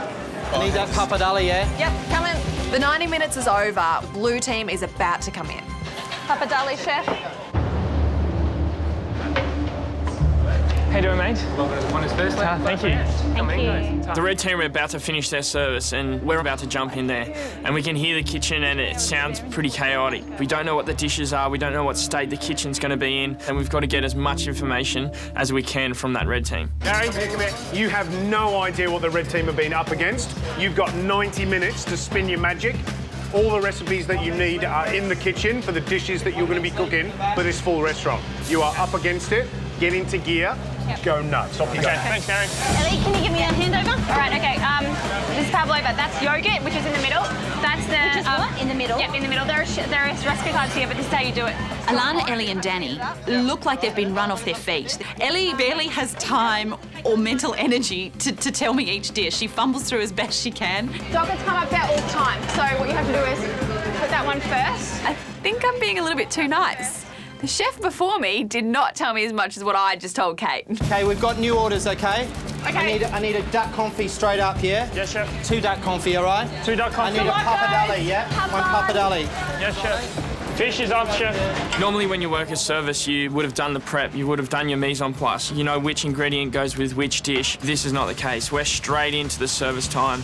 We've got to immediately start cooking food, plating and presenting that food up. It's very tricky stuff. Righto, chef. That's only enough for 1, yeah?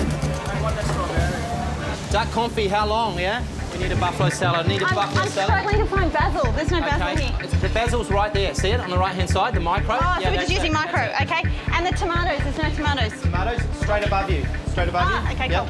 I put on an outward calm to hide the crazy chaos going inside my brain. Gosh, I don't know what I'm doing here. New order, 1 buffalo salad, 1 salmon salad, 1 bresaola. When those tickets are coming through and you've got orders piling up, 20 minutes can disappear like that. This is a little bit more intense than what I was expecting because I don't actually know these dishes. I've never plated them before. I've just got to use the recipe cards. But I think that as time goes by, I will get into a groove, and that's the plan. Better. Yes, chef. Sorry, chef. It's all right. Got my mistakes out the way. I've had the hump at the start of service, and now I'm just going to go bang and start cooking good food and getting it out and impress those judges. Well, I can see our club sandwiches coming. That's just in by the skin of their teeth. Under the 20 minutes.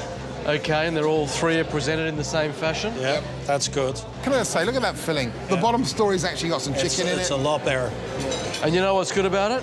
That the lettuce was put in the position that it should be through. It wasn't stuck on the top because it was running late. That's absolutely right.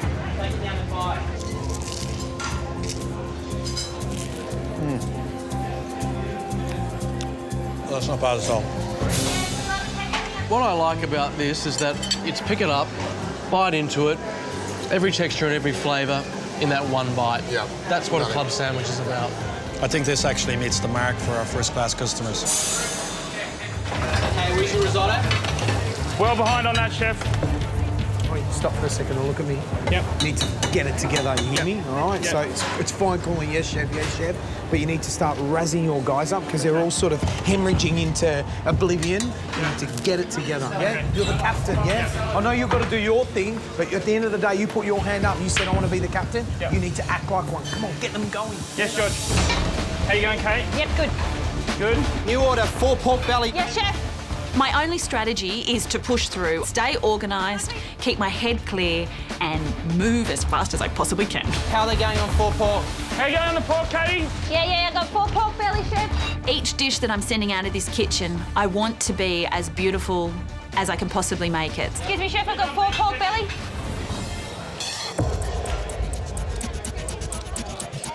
They did it in 15 minutes, so 5 minutes early. That's OK.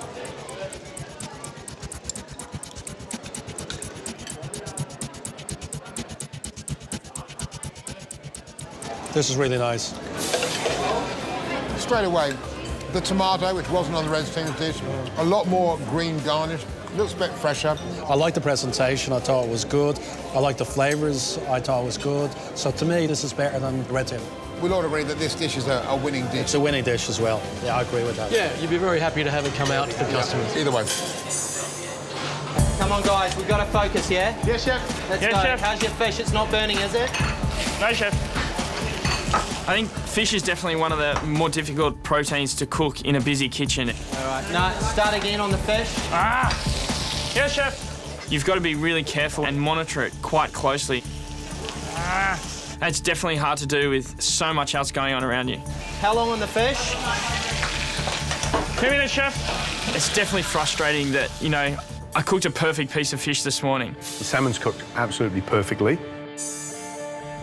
And then to get into the kitchen this afternoon and cook fish poorly, that's definitely getting to me. You have to put your fish up, yeah? Yes, chef. Come on, let's go. A little bit of olive oil. Let's get it up. Come on, come on. Yes, chef. Yes, chef. Seriously, it's going cold.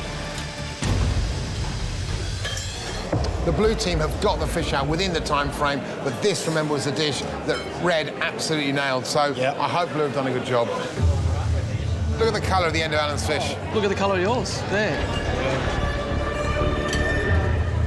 Doesn't it look like it's coming down like someone's madly on with a spoon? Risotto, risotto, risotto.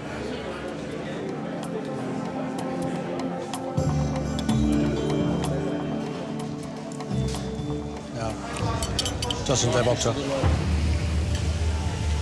It's a pity. I don't feel that the blue team have done a great job with this dish. It feels rushed.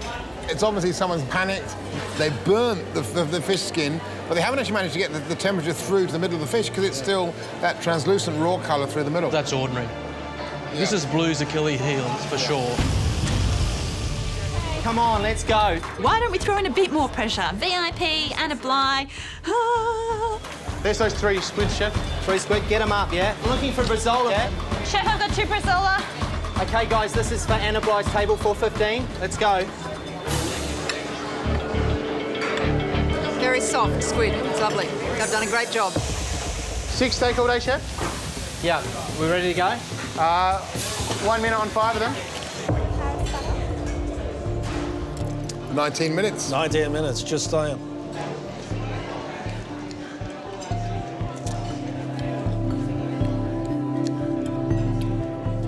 What I love about the blue team steak is those bar marks are really pronounced. The butter is perfect on mine. I've got to say, I think mine's a little bit overcooked. I like the red team steak because it still has that real juiciness about it.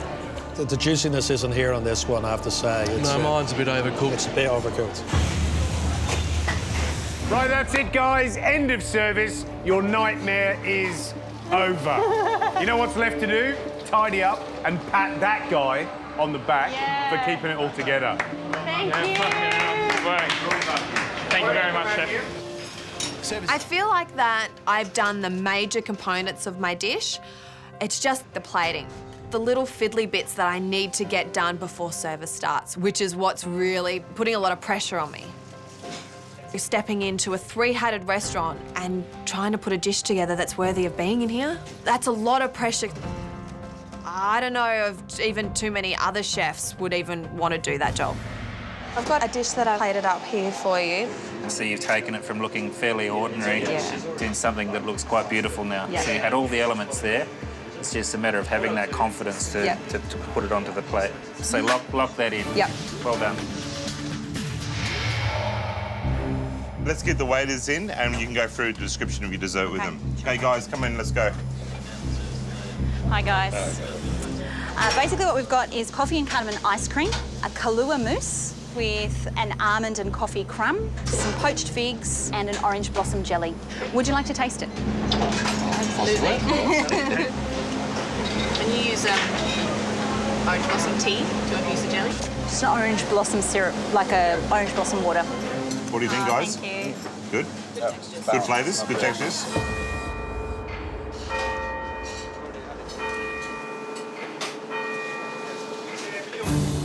And the venison, please. Thank you, sir. 2 venison, veg mash. You get the first order for 2 venisons. It's on an order with some entrees, so there's still a while till I need to actually have these venison up on the pass. Right, I've still got a couple minutes on the rest. I think once I get that first plate out, then I'll be able to relax, but it's just doing that very first plate, which is the most nerve-wracking. Chef, 3 tuna wet, table 21, please. Lana, 3 tuna, table 21, please. Yes, chef. Straight up, thank you. Mark calls the first order away. Service has started. You need to clean your plates, yeah? So there's no fingerprints on them. Yep. The tuna is the first element that goes on the plate. I then just sort of drop the salad and just let it fall naturally. Got a bit of an issue with the tuna. It's not very uniform, is it? We spoke before about it being uniform. Yeah. Sharp knife straight through. Yeah, I was trying to do it, but... Yeah, Mark, restaurant at this level, we don't try, you know? It's not 90%, it's not 95%, it's 100%. Okay. That's fine. You're gonna have to find some other bits for here. My first order, that's for 3 plates of tuna. Mark notices that 2 of the tuna pieces are actually uneven. I mean, obviously we can't serve these, so you're going to have to replate. So I have to grab another 2 pieces and start from scratch. It's annoying to have to replate everything because that takes time and that means that the customer's not getting their order quick enough. This one here has gone a bit funny. Is that all right? You have to replate it. All right, okay. That's what happens. Yeah. Lift the tuna up, lift the garnish up. It's relatively easy, but you don't want to make mistakes. When you've got the chef there calling for the dish, saying, how long, how long? Alana, let's go, please. You're still trying to plate it up, but you're trying to plate it up without shaking, without being too nervous. Yeah, it's pretty scary. You ready, Alana? Yep. Let's go. 5 seconds. Right, we've got to go. We've got to go. Put it down. Thank you. I feel a sense of relief getting the first dishes out there. Interesting.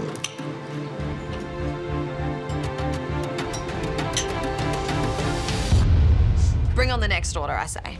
I'm so excited about being able to cook a dish at Est Restaurant for paying customers, but there's a lot of pressure on, and I'm really feeling that because I don't want to stuff this up and I don't want to mess with Peter's reputation. I'm going to do 4 minutes each side now. You may not even need to flash it for 2 minutes. It might only need a minute or something. Yes, chef.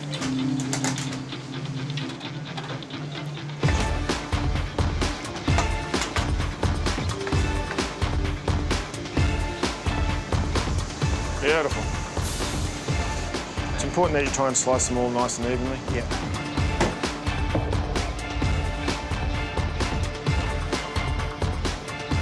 It's very exciting seeing my first dish completed and sitting on that pass about to leave. On the Est pass, this 3-headed restaurant that somehow I'm cooking in.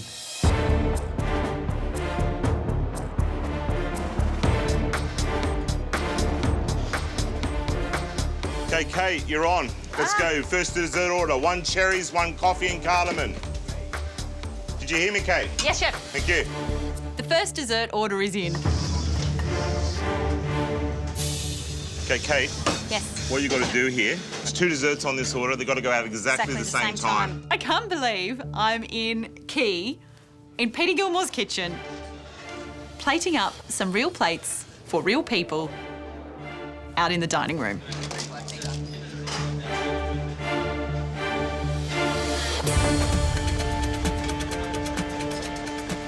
I'm nervous. I've got to get this right. It's got to be perfect.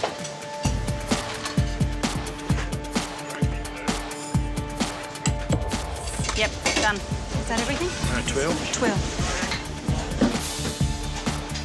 Service. That was Are you 10. happy with that, Kate? I am happy with that. Are you happy with that? I'm very happy with that. Okay, I mean, good. it's very good. Excellent, okay? Let's go, table 1. We've got a little spot there. Okay, they've got to be perfect, yeah? Okay, Presentation, yes. yeah? It's really important. Yep. Okay, we're going table 1. Coffee and cardamom position 2. Cherries. For all the work that I've put into this dish, to now see that first one walk out the door, it's a great sense of satisfaction. It's made it over Peter Gilmore's pass. Welcome Terry Durack and Joanna Saville, co-editors of the Sydney Good Food Guide. Well, we're starting here at Mark, where Alana's doing the entree. Order in 4 wraps, 4 tuna. So the special entree is a smoked citrus tuna with citrus salad, lemon puree, and truffle. Fantastic, and we'll have 3 of those. Thank you very much.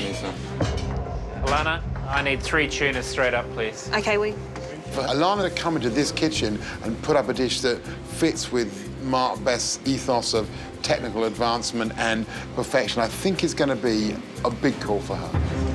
Come on, Alana, let's go. Yep, beautiful. Yep, don't place it, just let it drop. Yeah. Not too much. Just put it mainly on the tuna and then just flick it off onto the plate a little bit. That's it, beautiful. Yep. Because I'm first up with the entree, I need to set that bar as high as I possibly can. Okay, ready to go, chef, please?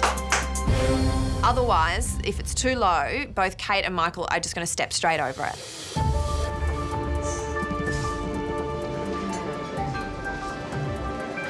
Thank you. Pretty.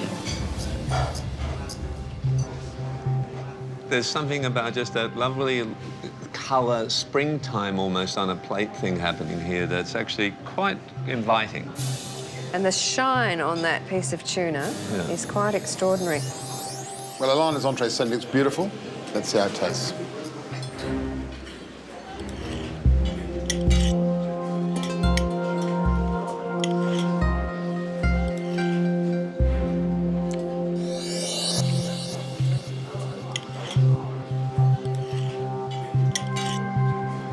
It's a lovely piece of tuna.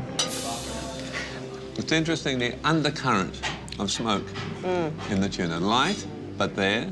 I must say that when I heard the word smoked, I thought, being here at Mark, we might get something that actually exuded a little vapour on the plate. Sure.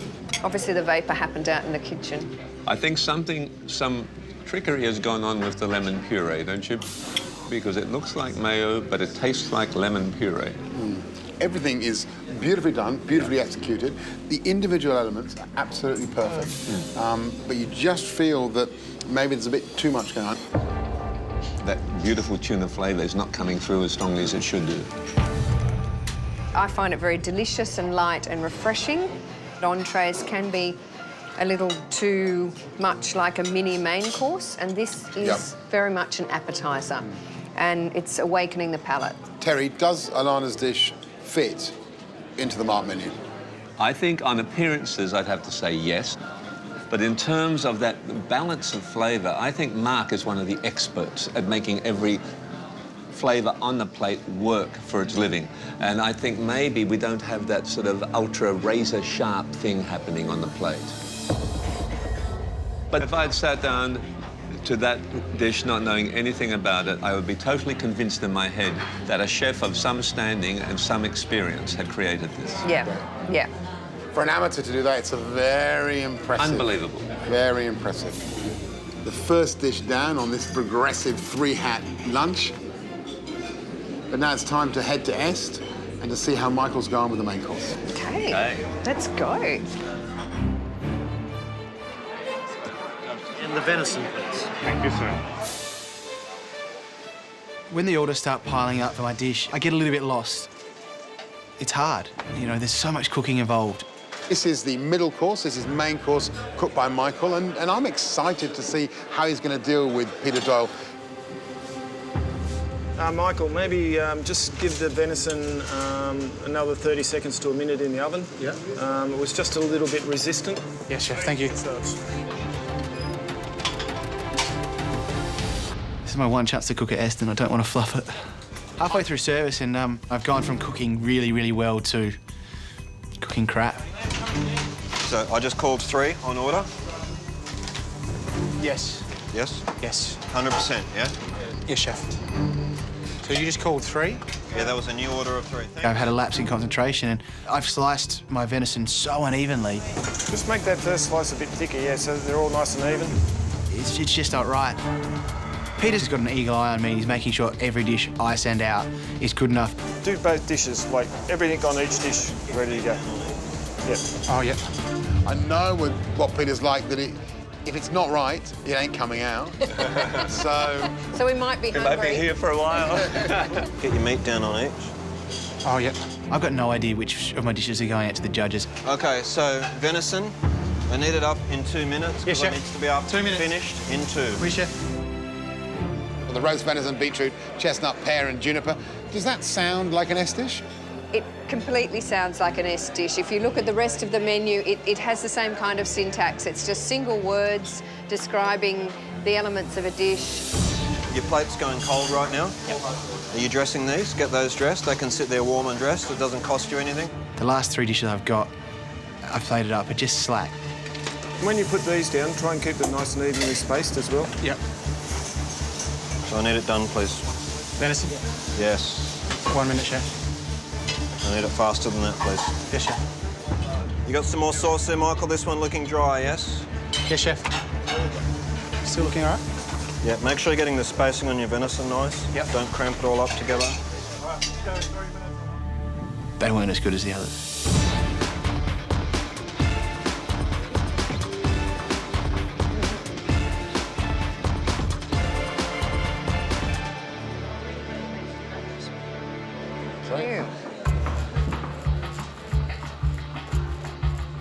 If no one else is going to say it, I am. Wow. Indeed. Is it a Peter Dole dish on appearance? I think it certainly looks worthy of being on this table in this restaurant. Right. Yeah.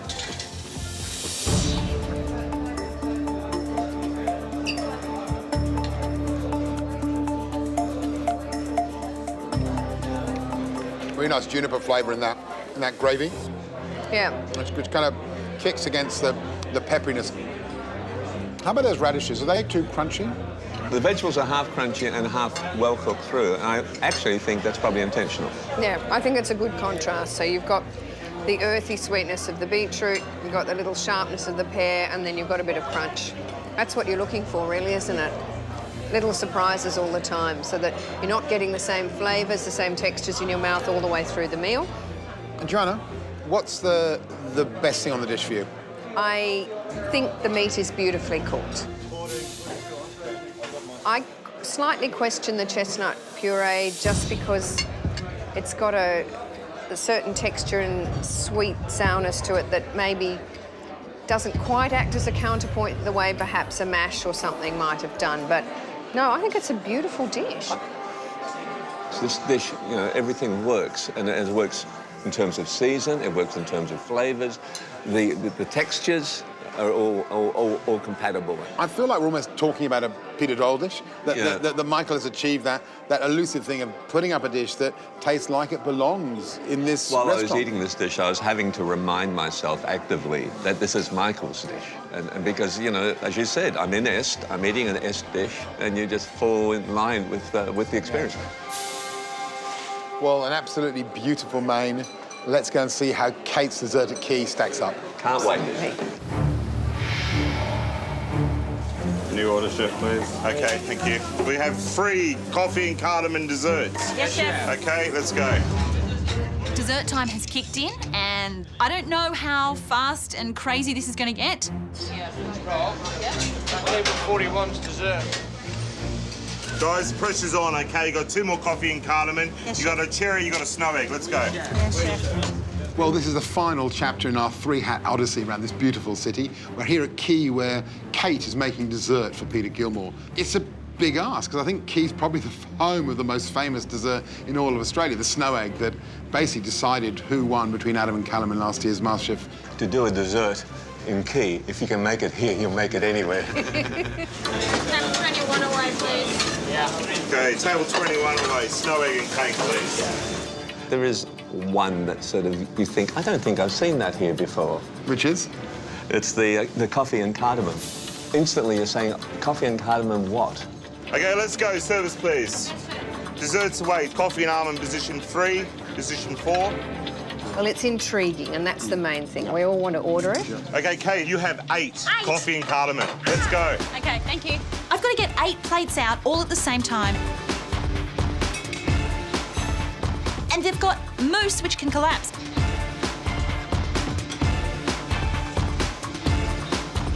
Okay, just looking at the clock. Yes. We need to start hurrying up, okay? Yes, chef. They've got ice cream which can melt. Okay. Hey, how long on table 4? Please? I've been waiting a while. 30 seconds. Thank you. Okay, we're coming up to 10 minutes already. Really need to step on the gas now, Yes, okay? chef. Oh no, I can't stumble at this last hurdle, can I? I've come so far, I've just got to get this done.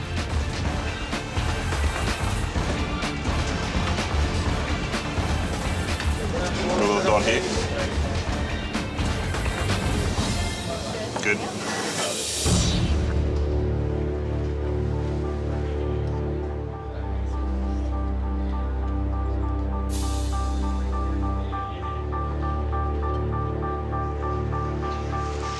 This is the coffee and cardamom dessert for you to enjoy.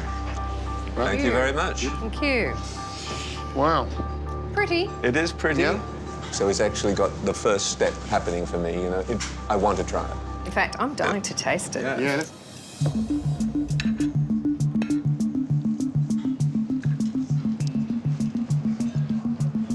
Yeah. There's a lightness of flavour, and yet you get plenty of it. And there's a fair whack of alcohol in there, too. Yeah. I like the bitterness in the crumb. Yep. I think that's clever. Do you like the way the crumbs stuck together? Do you want something that's a little bit more kind of dusty? No, I quite like that. I quite like it. I think if it were dry, I like that there's a little moisture in the crumb. The flavours are incredibly complementary. It's good texture. The ice cream is incredibly smooth. That's It's pure class as a dish, I have to say. It is class.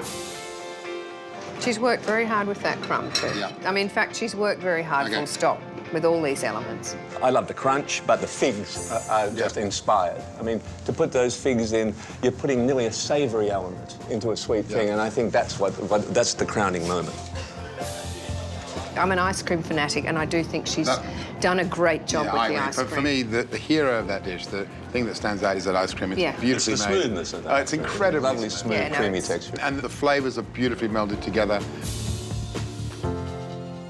I'm just wondering if there should be one more element on the plate. I just feel like I'm missing something, because what I always expect here in this restaurant is I get that extra element that comes up and surprises you. Yeah. Maybe it's that extra element that's missing. Something hidden. Something hidden underneath. Something that you weren't expecting. Yeah. And we're talking about an amateur cook who's delivered a dish that, you know, that doesn't look out of place. It's a mammoth achievement, really. Yeah, huge, isn't it? Absolutely huge. Absolutely magnificent. I'm very proud in of that level, and the way she's really tried to make it fit the surround. Kate, okay, it's the end of service. I think for an amateur, you've done an incredible job. You really have. Well done. Congratulations. Cheers. Bit of pressure there for a while, but you came through, I think. Yeah. Well done. Thank you. Thanks so much for having me. Busy service, so well done. I think you were thrown in the deep end, but I think you came through. The dish has got progressively better. I was a little bit disappointed in the last three. I think you dropped your bundle a little bit.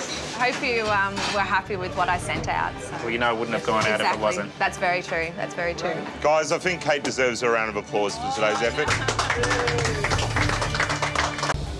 Peter, you're like a mad scientist. I am a bit like a mad scientist, I feel like it.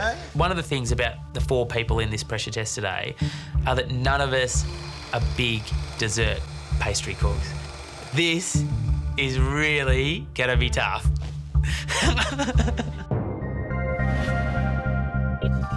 To make the macaroons, the first thing I need to do is sift my almond meal and icing sugar. After I've done that, I make a sugar syrup and I add the colouring or the flavour.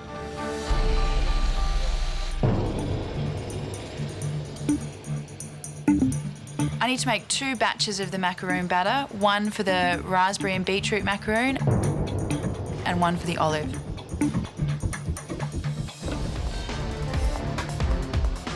To build the macaroon tower, I need 120 macaroons, 60 of each colour, but that means that I actually need to make 240 macaroon halves. I'm starting to rush now with the purple macaroons. I'm looking at the batter and it looks around about the same, but as I'm starting to pipe it out, I realise it's a little bit thicker, I think, than the pink ones. I'm not really sure that these purple ones are going to work out. Once the macaroon batter has been piped all on the baking tray, they need to rest for half an hour because it needs to form a nice layer of skin on top, because otherwise when you bake it, it won't get that lovely sort of smoothness, you know, that you see in a macaroon.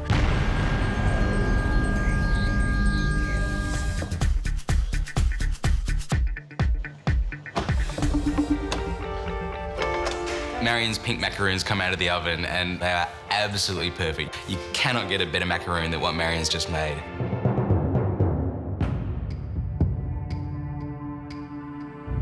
The purple ones then come out of the oven and I'm like, did she grab the wrong macaroons out of the oven or something? They are terrible. You can smell them from the gallery. They smell bad. They look black rather than purple. And I mean, it's hard to see how she can go so well on one macaroon and so badly on the other. I think I didn't have enough time to let them sit to form that really nice smooth crust. And now I'm really paying the price because these purple macaroons are a disaster. Guys, just a heads up, this would normally take Adriano 45 minutes to assemble this beautiful macaroon tower. You have got 45 minutes to go. 45 minutes to go. These poor 4 people look extremely stressed out. They're trying to rush things, and I don't think a macaroon tower is something that you can rush. This is not difficult, it's impossible. No one is going to finish this challenge. Alvin's the first one to start piping his macaroons. He's doing really well, trying to put the filling in and then lifting up the second one to put on top to make the whole macaroon. I think he's working quite efficiently. Peter has looked fully in control with these macaroons right up until the stage he starts piping, and that's where he falls off. His piping technique is not really resulting in the most perfect looking macaroons, so I think when he goes to sandwich them together, they're going to be sort of all different sizes. It's quite clear that none of them are going to get a full tower complete, and if I was down there, I'd be chopping that cone in half and just aiming to make a small one. I made the executive decision, reluctantly, to cut my tower down. I'm getting the sense that everyone's going to have to. This task is mammoth. I start to put my pink macaroons on the tower and they're going on beautifully. I'm really happy with my pink macaroons. They look good and they're easy to put on.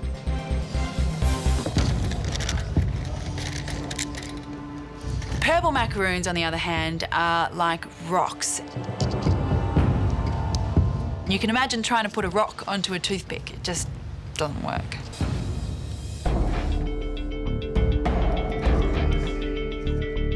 I've done a lot of things to save time, and while my cone is coming together well, it's really just basically holding on. My purples are just, the ones that I've got left are just so substandard that I'm thinking, should I even serve them to the judges?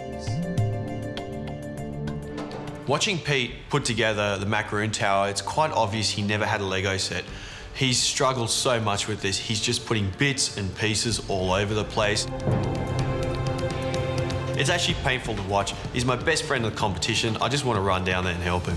9, 8, 7, 6, 5, 4, 3, 2, 1.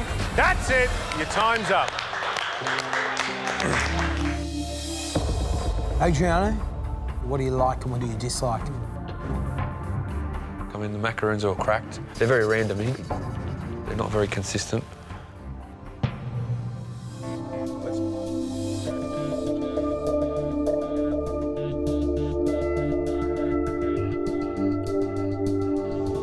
On the positive, you know, he's got a little bit of a crust on there and he's got some juiciness on the inside. Adriano? I don't have any raspberry in mine. I think I found a little drop, like, to the side. So I was really disappointed. The fillings are just, they're not there. Really, what lacks in the raspberry one is that acidity. It's just so sugary. Inconsistency, that's his problem.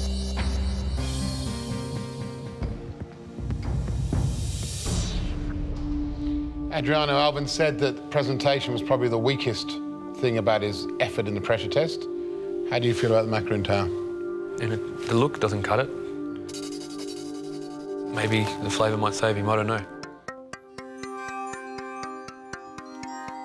Well, I'll tell you something. Both the macaroons I had I thought were absolutely delicious. I've got a crisp, crunchy, shiny shell, the surface, and then soft and gooey on the inside. I think he's done a brilliant job. The issue, though, is about consistency of size. I've got one which is like a small top and a large stuff and nothing in the middle. But, I mean, the texture's great in the black olive. He's cooked them beautifully, but they're just the wrong size.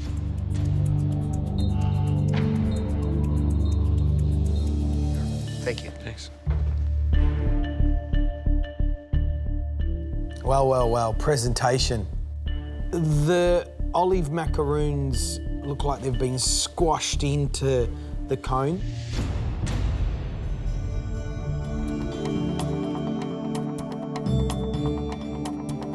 Oh, God. Look at these. Oh. Watch this, look. That is so soft. That is, I don't think it's even cooked, is it? I mean, it tastes like olive, but the shell is like, it's like a mush. Well, it tastes like uncooked cake filling, doesn't it? But having said that, I've got to say the flavour of that raspberry macaron I had was absolutely on the money. Loads of jelly, bangs of pump, flawless. That was flawless, that raspberry, the flavour. Look, it's good. It's moist, it's not dry. It's a good raspberry macaroon. Yeah. You can never put a bet on who's going to win or lose in this competition. At the start of a challenge? Because those olive macaroons, they look pretty bad.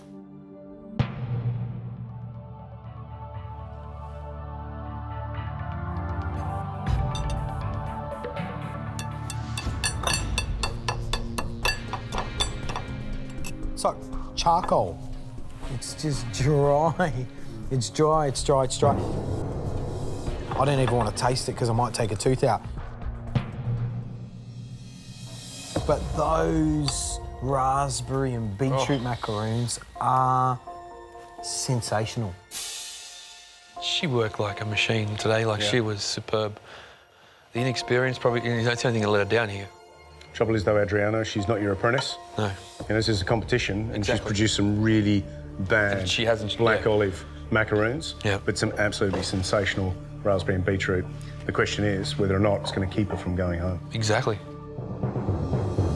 And can I just let everyone know that we've never had a recipe in a pressure test where it's so long. The whole first page of the recipe card is just a list of ingredients. That is huge. So I've spent 5 minutes working out what I need to do. Underline important things. Leave myself a note not to panic just in case I forget halfway through. My first process is to get my master stock on. So we add into that things like soy sauce. Got to be a quicker way than doing this.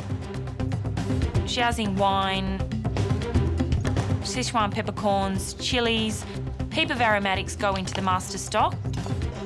Master stock takes an hour. Just remind me, Claire, it should be 1 hour for that stock. So on the hour, can you just give me a bell with that? Thanks. Come on, guys. 1.5 hours to go and everyone's looking really even. Everyone's got their master stock done and everyone's now working on their turnip cake.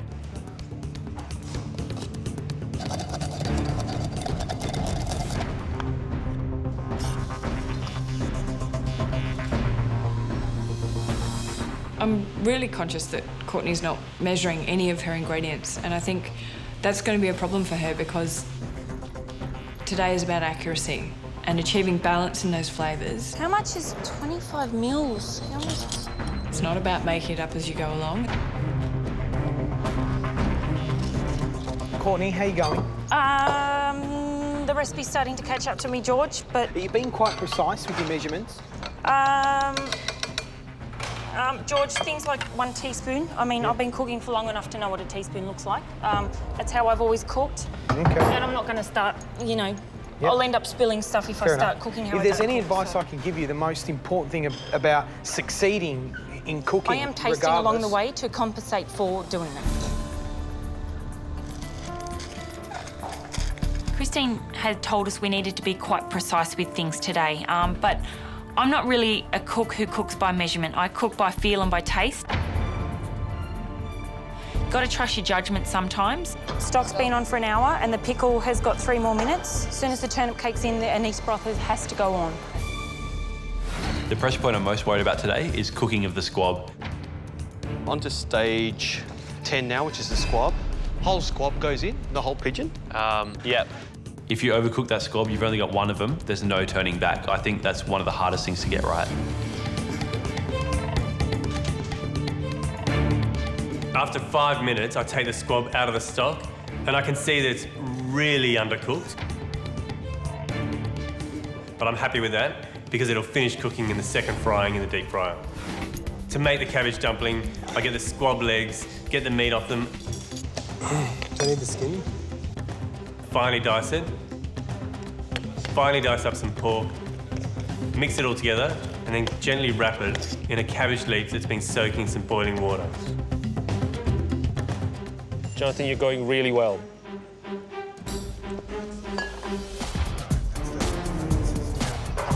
"25 minutes to go. I've pretty much got all the elements ready. 8 minutes of that. Let's do this. Next thing I think I've got to do is get the breast off the squab. I would want these so they're ready to go, so I can just finish them off in the deep fryer.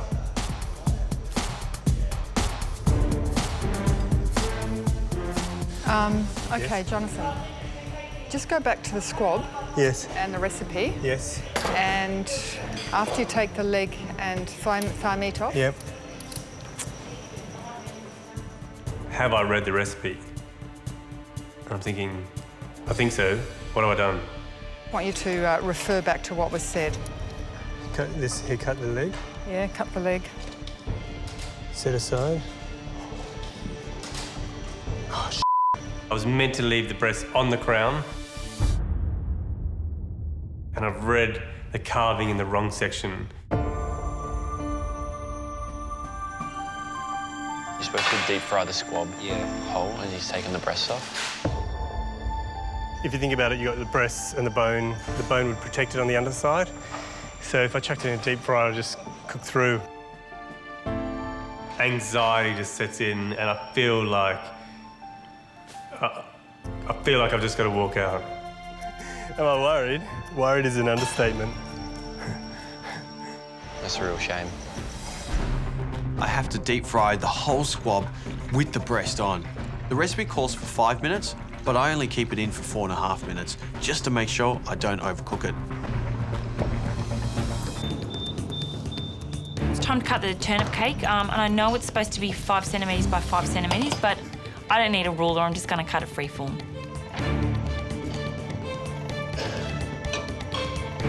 No, she'll be fine. She got plenty of time. 5 minutes to go, gotta calm down. I still have a chance to stay in the competition. I get the liver coated in the tempura batter, get it in the fryer, finish off the turnip cake, get it out, let it rest. I've got the steamed cabbage spun out. With all the other elements now ready to go, I've got my squab breasts just sitting there resting, because I'm gonna cook those in the last minute so I can get them on the plate, cooked perfectly.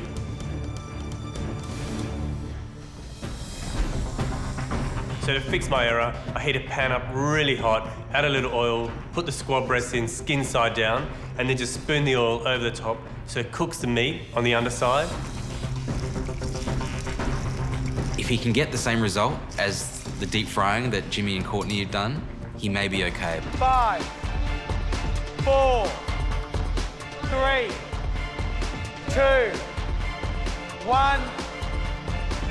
That's it. Well done. Well done. Great job. Christine, in comparison to your dish, is there anything that stands out on Jimmy's? He's got the turnip cake spot on. I think the cabbage and squab patty is probably a dumpling is just a little bit too large.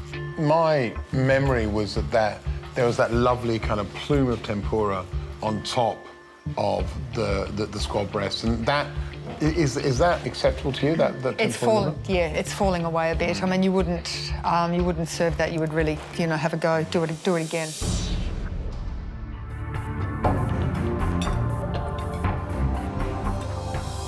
I think the broth is fantastic. It's perfect. He's really nailed it. He's got that beautiful balance of all, because there's a lot of flavours in there. I think he's cooked the squab very well. And how did he go with the turnip cake after all? I think he did, yeah. The turnip cake, like the broth, is spot on.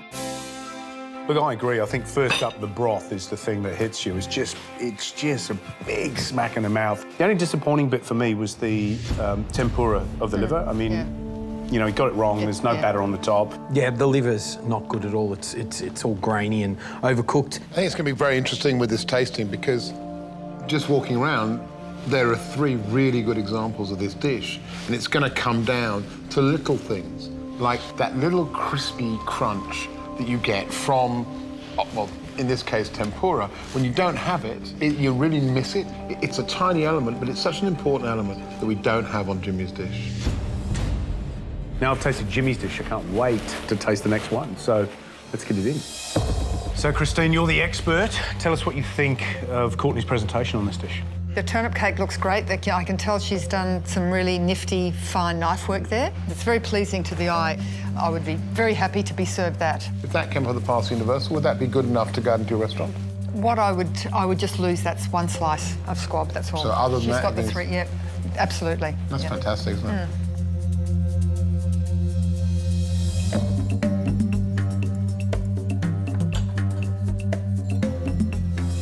How is that cabbage dumpling? I love it. Perfect, and the turnip cake, but I have to say the squab is cooked to perfection. Yeah. Absolutely, you can see it's rested, the juices have settled, it's perfectly pink, it's exactly as you would want to eat squab. The broth, again, sensational. Not quite as good as Jimmy's, to be honest, but it's still really, really good. Both Jimmy and of course now Courtney have both found the issues with the cooking degree of the liver. I mean, this is well overcooked. Yeah. But what I love that really meaty, dense turnip cake, and that cabbage dumpling holds together beautifully. The flavours are great. The fineness of how she's cut all the ingredients is delicious. And it's ironic, I'm sitting here going, my two heroes are, you know, a cabbage dumpling and a turnip cake. Yeah. Not the squab at all on this dish. I think we should taste dish 3. What do you reckon? Absolutely. What do you think, Matt? Yeah, look, it does look like the turnip cake's wearing a big green tam o' shanter, doesn't it? But, you know, again, it looks generous. I like the way you've got a lot going on there. And I certainly don't think it's the sort of dish that you'd snipe at if you saw it coming out in a restaurant. All 3 dishes, in terms of their visual, you'd eat any single one. I mean, you know, they look great.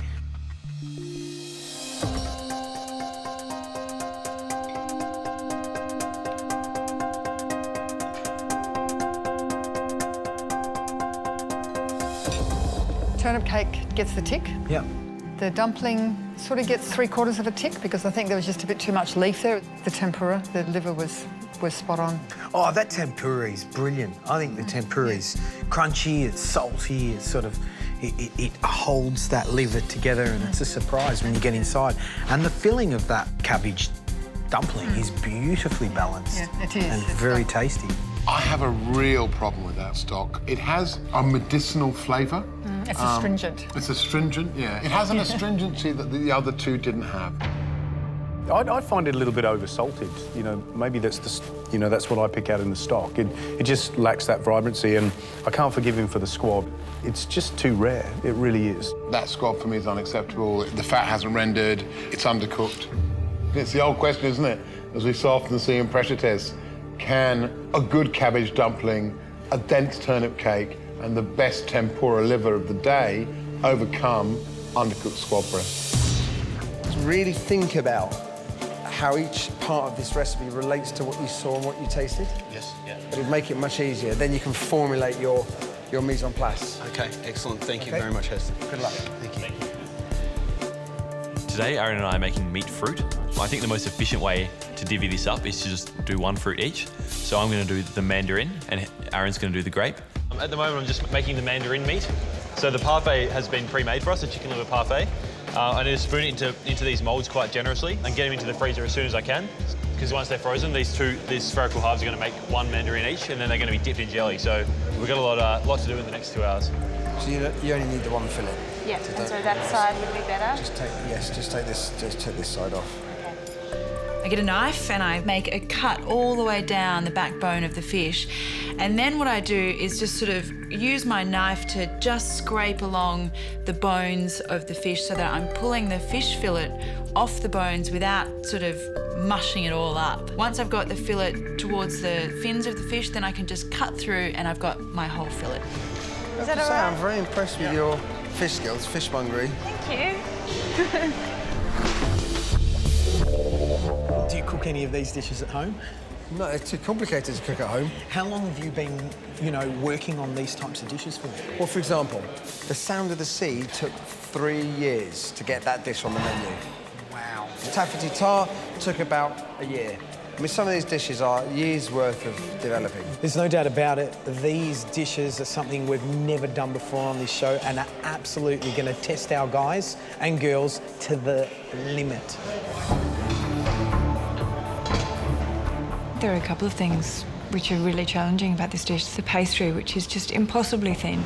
It's got to be rolled to that thin. It's ridiculous. How does one roll pastry that thin? The other element is the gels and the sorbet, all of which need to chill. So everything needs to be done at once. To make the puff pastry wafers, I've really got to take the puff pastry and roll it out with icing sugar until it's wafer thin or parchment thin, that you can see through it. Puff pastry is not exactly what is expected. It's thin, but it's not exactly as thin as it can go. But we're running out of time, So we're going to get it as far as you can go, and then we've got to go with it. Otherwise, we're not going to have any dish at all whatsoever. The snail porridge is one of Heston's signature dishes. It's like the dish that everybody knows. The parsley's got to be chopped super fine because when it goes into the Thermomix, it's using a paddle, not a blade. This is snail porridge, so obviously there's snails involved. I haven't cooked with snails before, but I know that there's some parts of it that really shouldn't be eaten. I've never cleaned a snail before, so I get Jockey from Heston's Kitchen over to come and show me how to do it. OK, there's this bit here you want, like the tongue. So just pull this bit back and just, like, cut that bit off. OK. And that's your snail. And this is the bit you discard. OK? Thank you. Is that all right? Yep. Just give me a sec.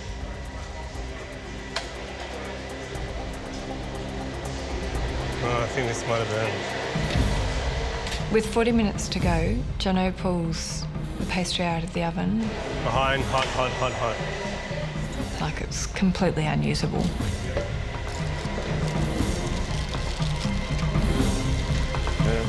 It's not good enough.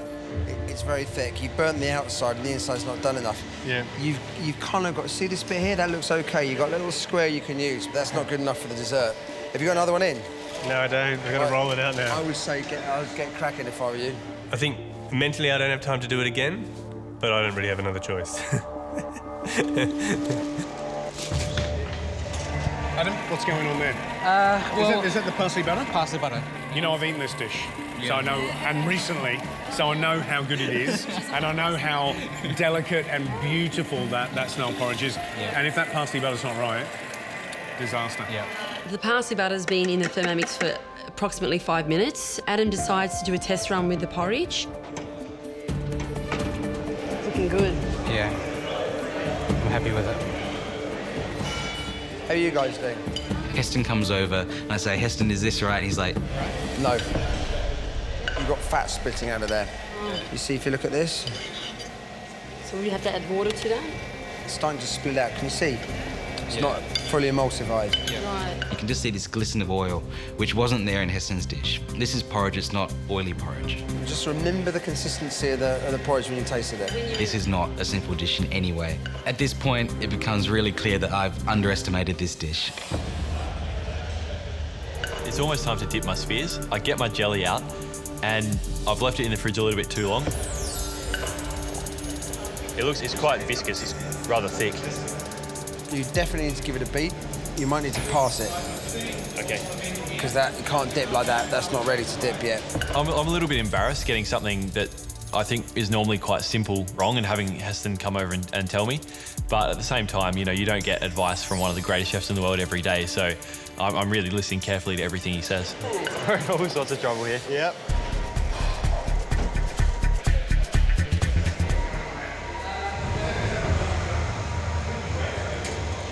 I forgot to put the bloody thing on. I'm disappointed that the pastry isn't going to be the standard that Heston is expecting on the plate, as would come out of the Fat Duck kitchen.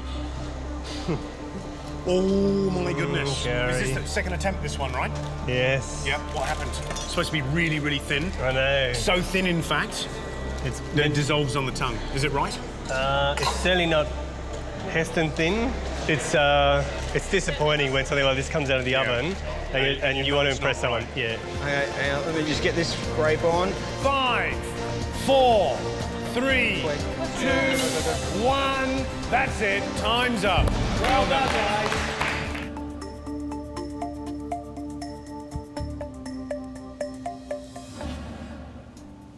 Right, I guess it's time to taste.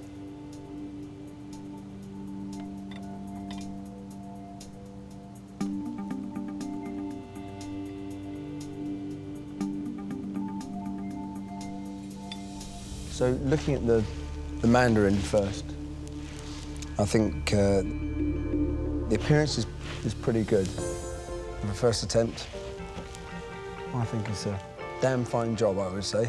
Thank you. The grape, the ham stuffing, there's nothing wrong with that at all. A great job there. Thank you. Obviously, it's the jelly got too cold, started to solidify, and you were trying to coat it while it was going lumpy. So that's why you've resulted in looks like a slight hybrid. Yeah. If I was him, I would never, ever let anyone like me touch his food again. And I think that he should actually go to my place, take his cookbook back, and just say, "You're not worthy."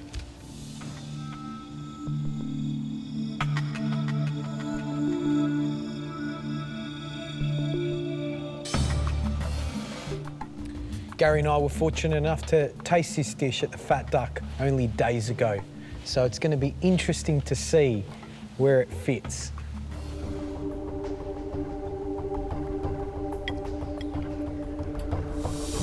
The colour's good. The snail's still got that juicy garlic butter note when you bite into them. You have captured the parsley and the garlic flavours. The parsley could have been doing with a little bit more processing, but I still would be very happy to eat that.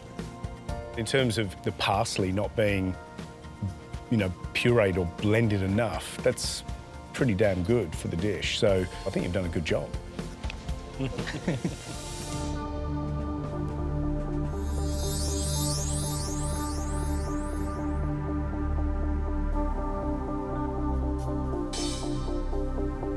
So let's go to the seaside. Love to.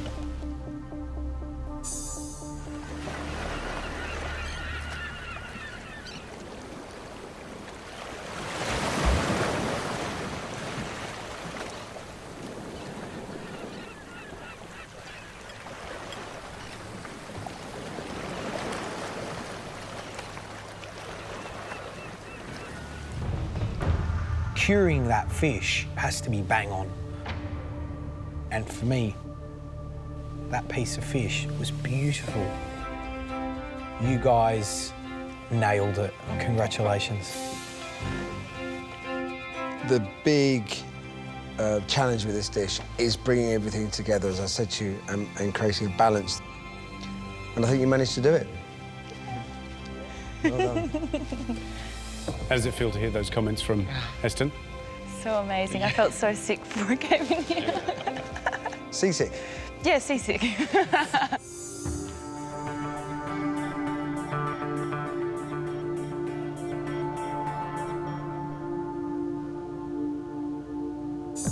Because in this whole competition, I feel like I've been climbing Everest.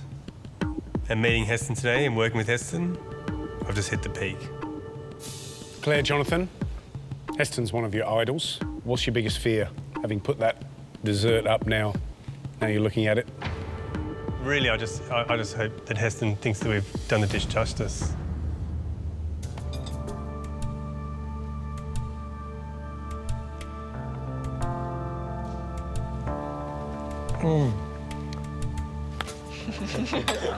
I've got to hand it to you that dish is the one that I would least like to be standing next to George trying to reproduce.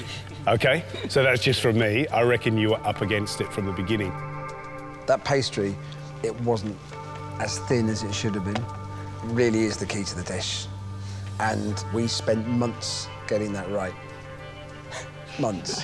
I wasn't going to tell you that at the beginning, because that would have sent you over the edge. I think we're both glad that you didn't. What you guys did to get something out to us today, I have to say, I think it was nothing short of miraculous. I really thought that at one point you weren't going to have anything up there. As I was walking up to you, I saw that tray in your hand, the tray of pastry, and it was black. And I felt for you. But you pushed on. I think it's just fantastic. So you should be really proud of yourselves.